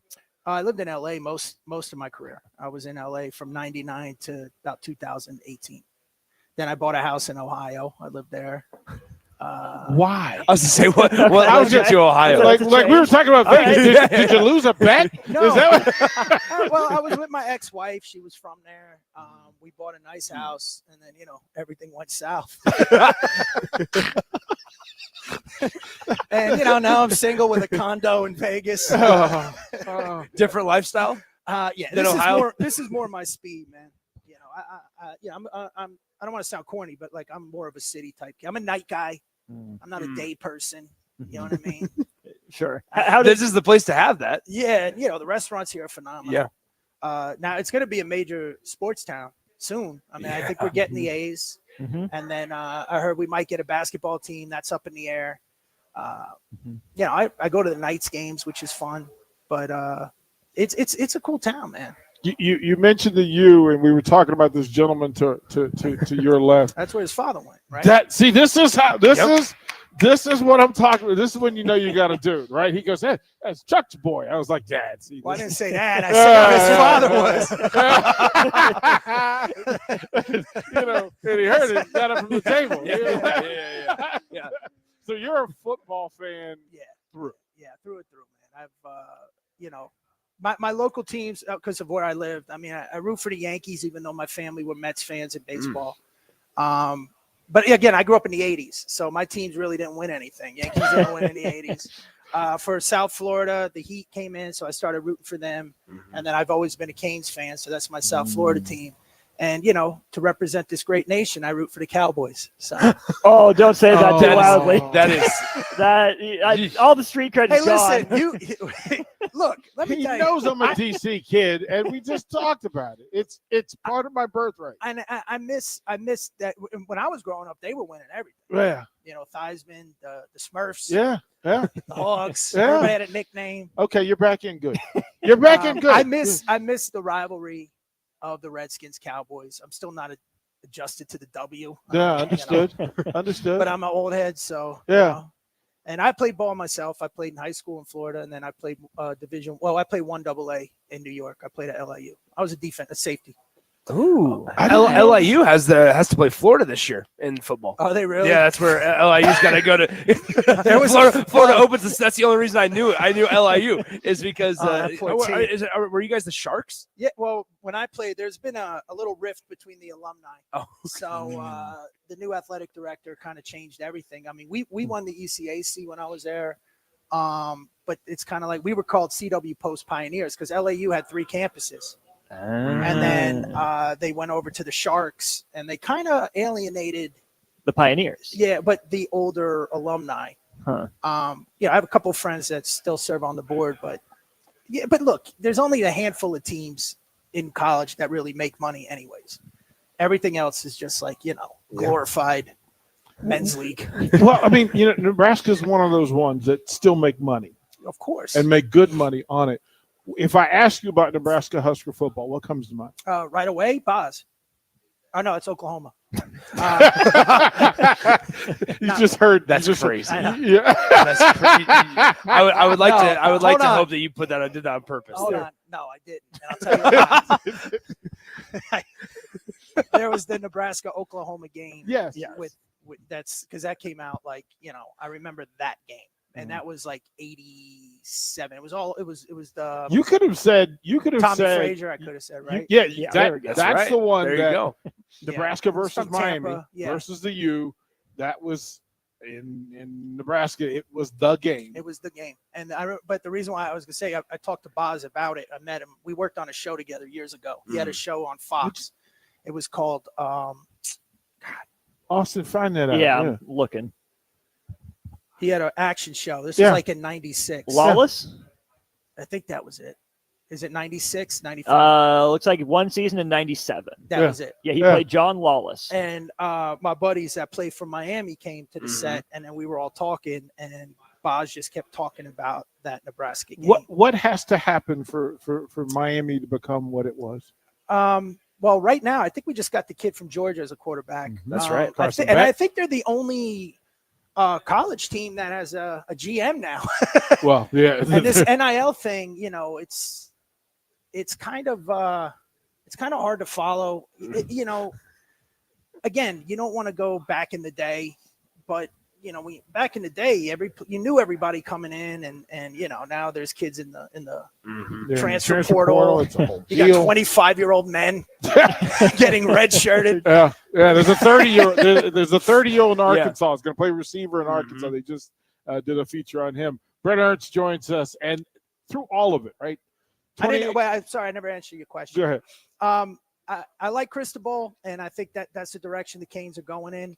But you still need football heads to be making the decisions. And, recruiting, what made Miami so great is that the talent pool in South Florida was untapped when Schnellenberger came in, and then, he started bringing in the locals. And then, it's because Florida, talent-wise. Well, yeah, of course. We're up there. Yeah.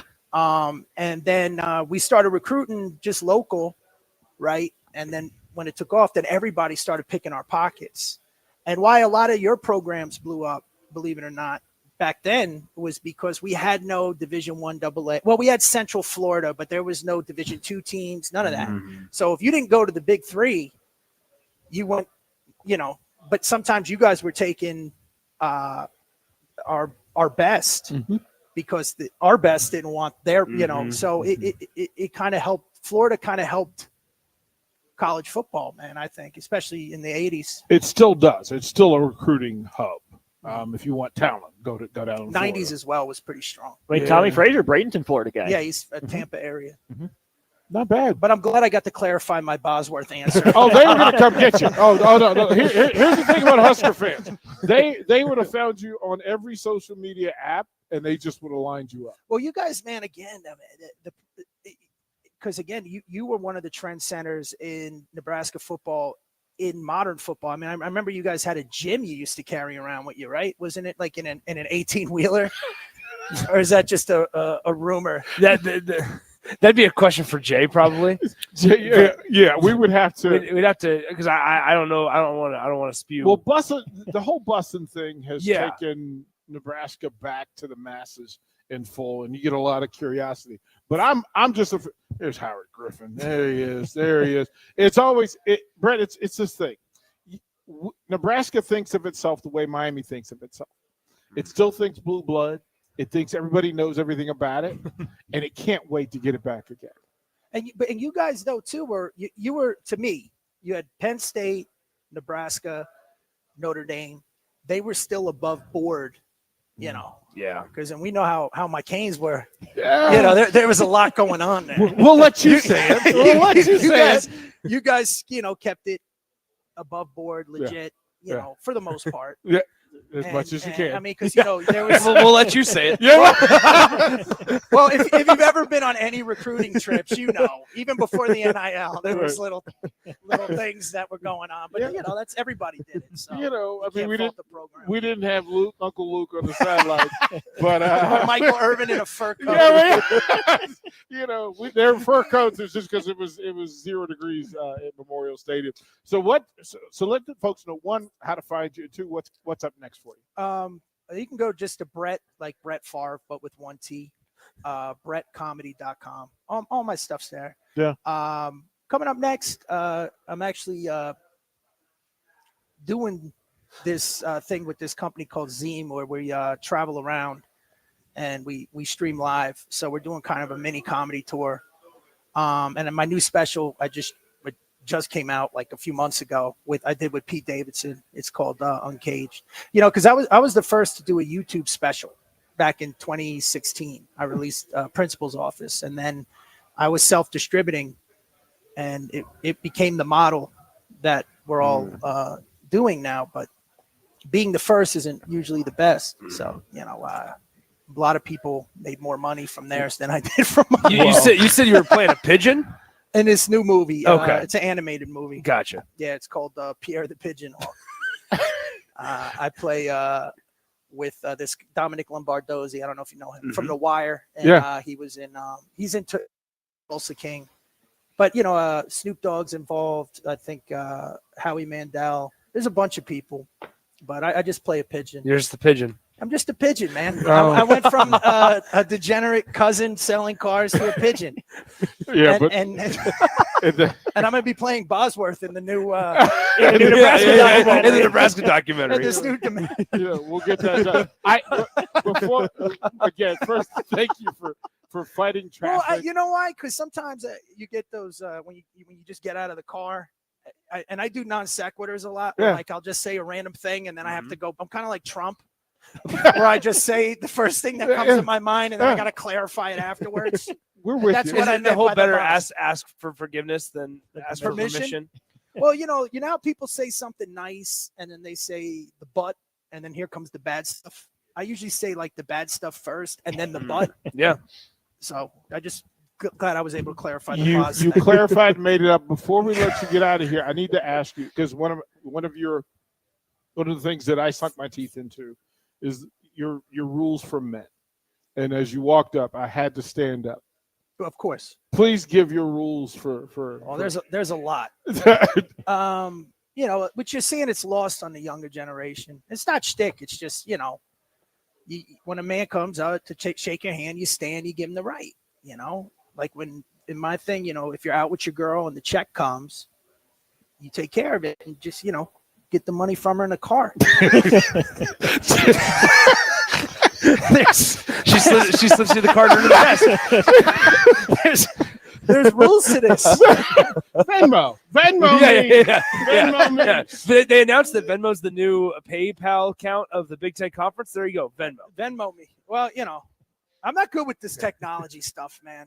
And even if I was younger, that's the guy who released the first special on YouTube. Come on, I just shot it. I don't know how to release it. The AI stuff, all that stuff confuses me. I do know what's great now is that you could settle sports arguments like right away with a block. Just a Google. Oh, man. with a Google. Okay. Yeah. I thought you meant by blocking them. No. Okay. I'm a grown man. I'm not blocking other men. Oh, okay. What does that mean? Is that one of the rules? You got to be careful because there's a lot of people that are involved in sports that they will just block. Well, I meant, if you can get every right to say what you want. Okay. It doesn't mean you're right. There you go. I mean, unless you're coming sideways and saying some stuff that's like, left field. I don't really engage that stuff, man. I don't really, read it. I have some kid that does the internet stuff. I mean, strong comedians and handling hecklers, that ties into social media. Listen. It's just so different from how we came up, man. Yeah, it's a different pool. I mean? It's a different world. I'm not commenting on another man's, or just talking, Yeah. And at the same time, everybody's filming it. It's like, it's almost, I don't want to sound corny, but it's almost like everybody's snitching on each other. You know what I mean? Like out loud. Yeah. Out loud in 4K. But you either adapt or die. I'm on the back end. The way I did the math, statistically, I probably got about another 23 years. If I'm lucky, statistically, I could probably go to 100. Yeah. No more houses in Ohio, though. No. Fuck. Listen, I loved it there. Yeah. It's a great place to start a family. Again, Big Ten football. It's a football state. Ohio's huge. Brett, I'll say that if you ever want to come to Memorial Stadium and watch the Huskers, please let us know. Absolutely, dude, don't. You don't have to twist my arm. Yeah, it is. The Sea of Red. If you haven't experienced it, as an outsider, I used to go to Wisconsin games all the time. My best friend was the D-line coach there, and that's the minor leagues. Well, they were in the Rose Bowl when he was there twice, and then now he's with the Colts. But he. Big recruiter. I used to go to Wisconsin games a lot. I just love football, man. I just kill time until football season. Like, what else is there? Yeah. Like baseball, okay. But when when you're playing on a Tuesday at 1:00 in the afternoon, yeah, you know what I mean? Or you could lose 40 games and still make the playoffs. It's like same thing with the NBA. It's fun to watch, but there's nothing like football. The only thing that sucks though, you get a certain age, you can't really play anymore. Yeah, I'm a spectator. And I've conceded. I'm a spectator now. Because sometimes you smell the grass, you get itchy. Like let's roll, let's kick off. We had to stop because we were last year. This was in Indy, and you're in the stadium, on the field, and every single grown male adult wanted to time themselves in the 40. Yeah, everyone. And you just have to talk us off the ledge. And when they know they're going over 5, they pull a hamstring. Hamstring. Yeah. Hamstring. Yeah. Looking Hamstring. around. Oh, if I was younger. Hamstring. Get out of here. It's a full. Here's what I would ask, because I think you would be a wonderful guest on our shows. I'm going to reach out because I think you would add a lot to our football coverage. 4.68. That's my fastest 40 time ever. By the way, one time. Consistent 4.71, but that's fun. 4.68 one time. That's but my you time. did it. But I did it. But once. you did it. We're gonna Austin, get us out of here. Absolutely. We're gonna Brett, thank you. No, I appreciate you Thank guys, you for man. doing Yeah, this. just go to Brett Comedy and follow. Yeah. 1T. There you go. 1T. 1T. Brett Ernst, comedian, actor. Watch out for Pierre the Pigeon Hawk as well. Yeah, thank you. This is Big Ten Media Days live from Las Vegas, presented by Advanced Medical Imaging, Stevens and Smith Construction, Currency, Warhorse Casino, Gary Michaels Clothiers, and League One Volleyball on 93.7 The Ticket and theticketfm.com.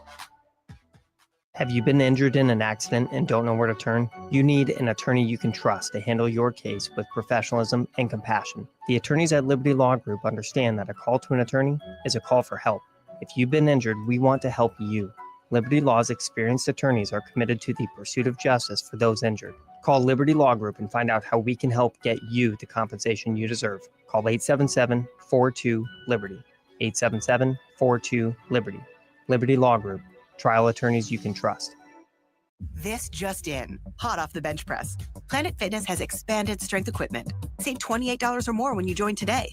We're raising the bar with these benches, and our hack squat will have you actually looking forward to leg day. Plus, we're still repping all the best-in-class equipment we've always had. There's no better time to get stronger. So join Planet Fitness today and save $28 or more. Just $1 down, $15 a month. Find your nearest club and join today. Deal ends July 31st.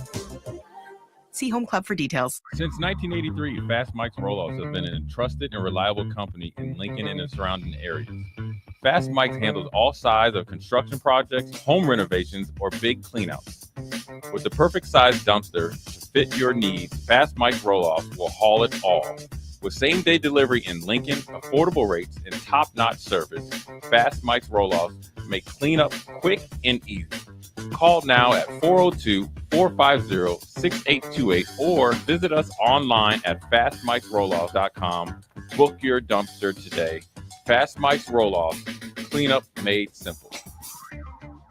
You're invited to Valentino's big jumbo anniversary party, and we've got a gift just for you. On Thursday, July 31st, only buy one jumbo 16-inch pizza at a regular price and get a second pizza free. Hamburger or cheese pizza only on original crust. It's our way of saying thanks for sharing Valentino's tradition for over 68 years. Celebrate with a slice of Valentino's tradition on us.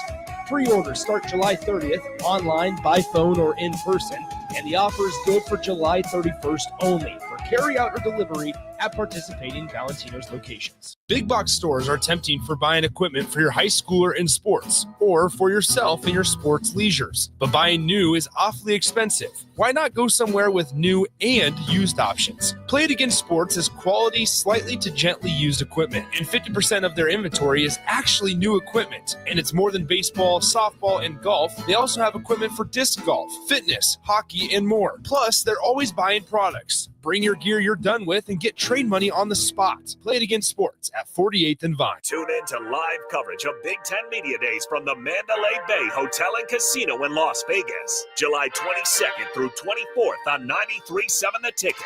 Join Derek Pearson, Jay Foreman, Nick Sainert, and Austin Orman as they bring you exclusive conversations with Big Ten coaches, players, and sports media professionals while getting you ready for the upcoming college football season. Big Ten Media Days coverage is presented by Advanced Medical Imaging, Stevenson Smith Construction, Currency, Warhorse Casino, Gary Michaels Clothiers, and League One Volleyball.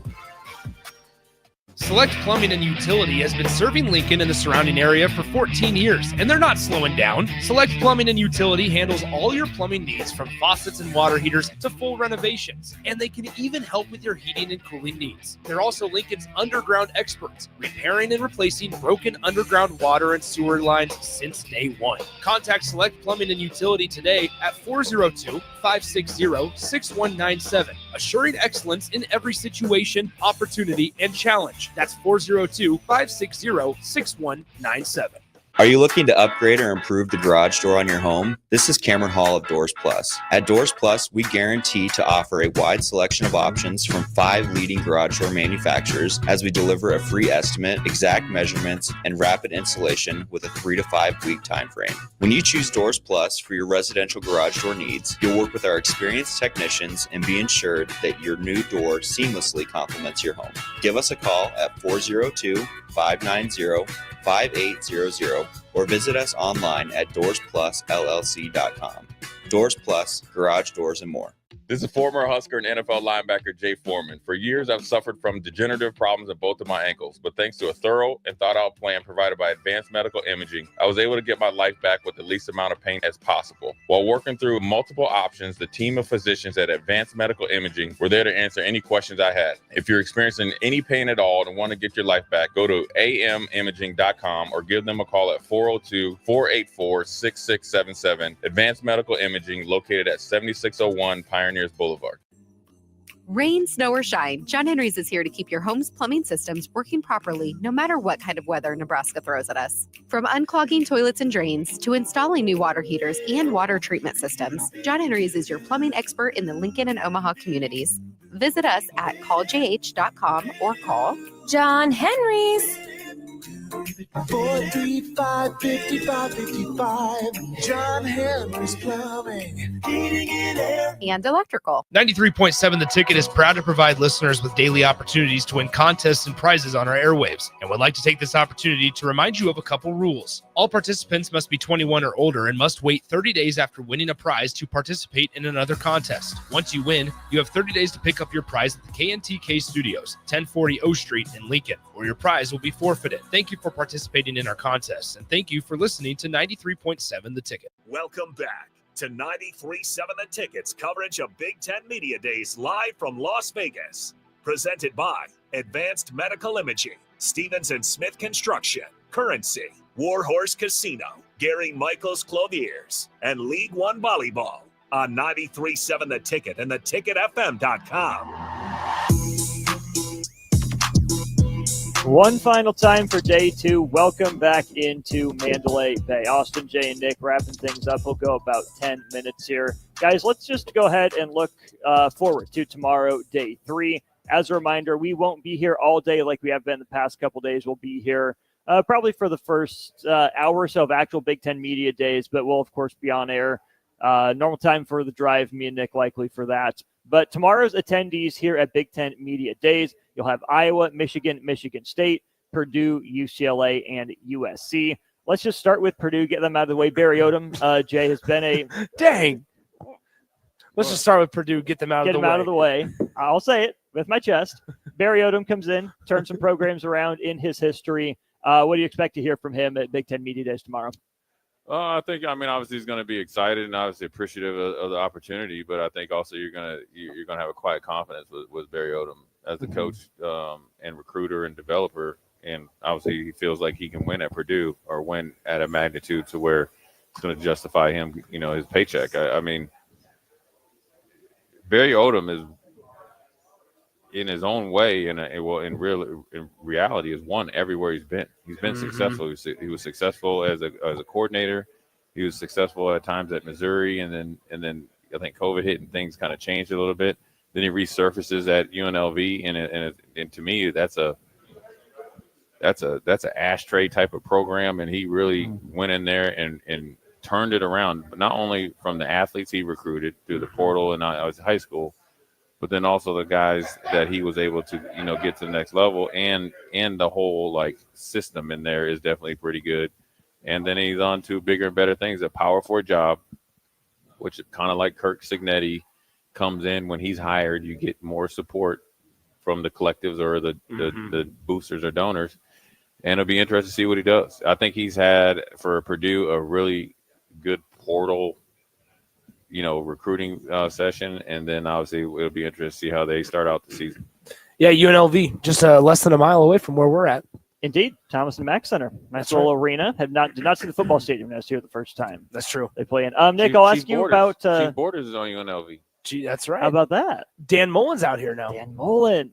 People forget Dan Mullen, head coach. Mr. I don't like to recruit. Maybe he's staying at the Mandalay Bay.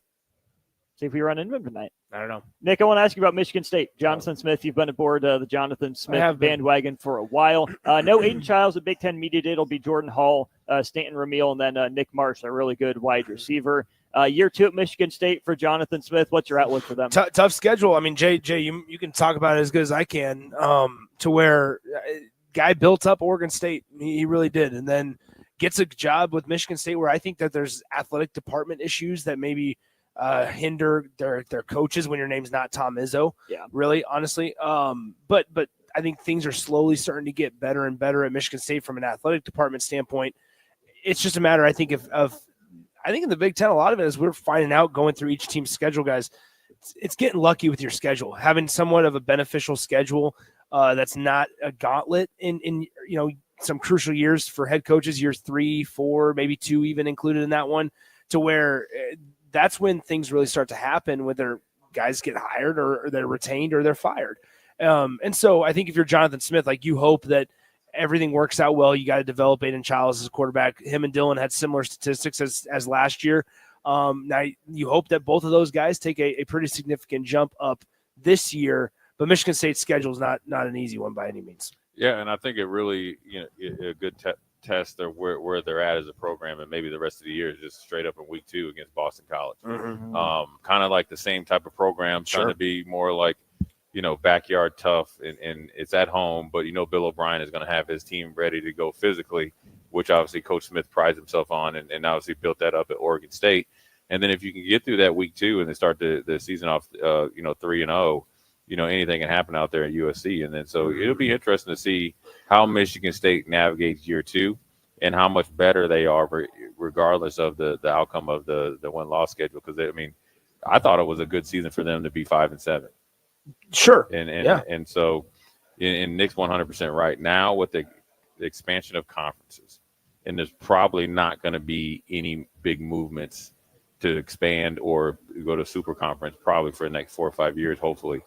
Now it's really the schedule reveal, and then that's where the offseason hypes is. And now I can almost sense a schedule reveal for teams like Michigan State, Purdue is going to be as exciting as signing day, because this will give you a real chance of what you can sell in the offseason. As exciting or as stressful, because you can look at it and say, as a team like Wisconsin or a team who was the other one that we just talked about? Washington, thank you, who has Ohio State, Oregon, and Michigan on their schedule. They look at that and go, oof, we better win the other 9 that we have on there just to feel really good about this season. Yeah, and it's not just the week that you play these teams. Yeah. It's the week after. Michigan extremely physical, Ohio State extremely physical, Penn State extremely physical, and so forth and so on. Oregon extremely physical. So it's not that you get close like Wisconsin did at home against Oregon last year. Well, then you get beat up that game. Then you come down to Lincoln and you get the doors blown off you. And then now it's winner take all at home against Minnesota. They find the extra gear to blow you out at the crib. Now you got an off season to where the first time you hadn't made a bowl game in I don't know how long. 20+ years. Right. And now you got a coach potentially on the hot seat. It's fascinating because another team tomorrow is Michigan, right? And there's a lot of things away from the playing surface that is around Michigan and has been surrounding Michigan for years, it feels like. I mean, how do you guys think in his first Big Ten media days, or rather, second. Big Ten media days, with all of this coming out now, we know he's going to be suspended for 3 of the first 4. How do we feel like Sharon Moore is going to take and handle this stage? It feels like it's all just kind of bounced off of him so far. I think he'll handle it fine. Well, there's that part too. A little bit. Yeah, I really think that it should be a bigger story, but almost I think the story is Tony Petitti writing that letter about Michigan. Hey, knock it off. Stop penalizing one of our programs. I'm sure he'll get asked about that, maybe a little bit about the decision for which games he's suspended for. Sharon Moore didn't answer all the questions about me, but it does kind of feel like he's got that rabbit's foot there where stuff's just kind of bouncing off of him, deflecting, not hitting as hard as it could be. So I'm not worried about him saying anything stupid. Yeah. No, I don't think he's going to say anything stupid. I don't even think he's going to address it. I think he's a little quirky. He's 1,000. Listen, if you read those text messages that he was sending his assistant coach, his answers are not going to listen. He was trained by Jim Harbaugh. Oh yeah. Yeah. Okay. Answer, but don't answer and act like, oh man, it's great weather outside. Next 15 minutes up. All right. See you next year. And does he filibuster for 14 and a half?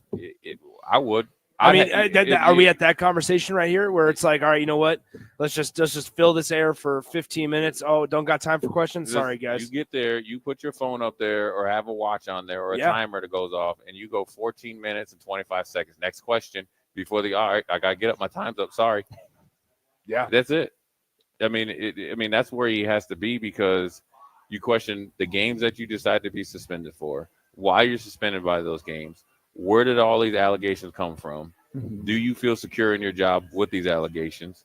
And it really snowballs the success the last 2 games that he had, beating Ohio State and beating Alabama in the bowl game. Because now the spotlight is just right back on you again for everything besides football. Mm-hmm. And, you could get protection of, the Big Ten, but now you followed a legend winning a national championship in Jim Harbaugh, and you went 7-6. Now you don't have a quarterback. Yeah. Now you don't have all those NFL prospects. Now you're starting over. This is the test. Well, you're not on. You got $6 million a year. Mm-hmm. I guarantee you they were like, all right, man, we can fire you for cause. 100%. We could just say we didn't know this. Yep. You didn't tell us. Especially with the president that doesn't even want to be there. Right. Yeah, the left for Florida Ward Manuel's, been in and out at times as well. Oh, and by the way, Nico Yamaleva and Lincoln Riley talk tomorrow as well. Yeah. It's an exciting day 3. Lincoln Riley gets a break because he did not show his brisket. Nico is going to get tons of questions about transfer portal, NIL. Did you ask for more money when you got into the college football playoff game? Were you holding out? Why weren't you showing? Those are the things that he's going to have to address, and they're going to have to do a really good job considering on what happened last year with Deshaun Foster of essentially coaching him the points to make an emphasis when you're getting asked these hard questions if you ask them tomorrow. We will certainly be here to watch that play out, at least the first part of it. One more partial day for us here from Big Ten Media Days. A huge thank you to Currency, Stevens & Smith Construction, Gary Michaels Clothiers, Warhorse Casino, Advanced Medical Imaging, and League One Volleyball Omaha for making everything possible for us out here in Las Vegas. Nick and I will join you here 7 o'clock local time at 9 o'clock a.m. back home in the 402 for the drive, and then we'll give you probably about 3 hours or so of Big Ten Media Days Day 3 coverage before we head back to the beautiful 402. For Jay, for Nick, for DP, I'm Austin. Big thanks to all our help back in the studio. You guys are killing it back there. Really appreciate everything you do. Listeners, thank you. Come back with us to Vegas one more time tomorrow. We'll talk to you soon.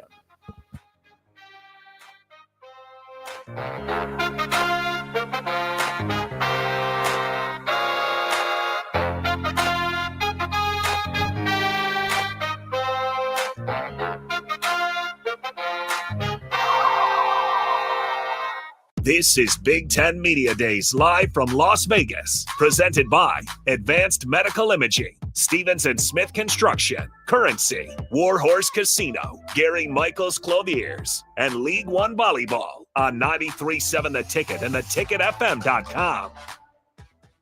Load up on meat and more this summer at the Mercado by Certified Piedmontese. This week's specials through July 29th are 15% off cheese and crackers, grass-fed, grass-finished tri-tips for $10.99, 820 ground beef trays for $6.99, and brisket flats for $9.99. Plus, stop by for lunch on Fired Up Thursdays at the Mercado East or Fired Up Fridays at the Mercado North. Locations at 84th and Havelock, 30th and Yankee Hill, and now 85th and Old Cheney and Lincoln, or 168th and Maple in Omaha. Get to the Mercado today for the best meat in town.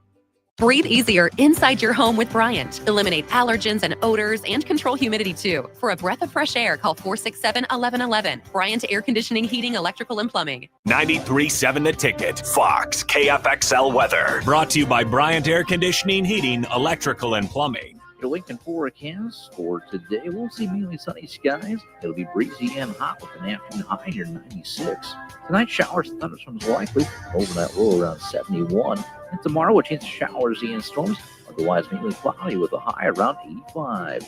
I'm meteorologist Kyle Flecker for 93.7 The Ticket and theticketfm.com.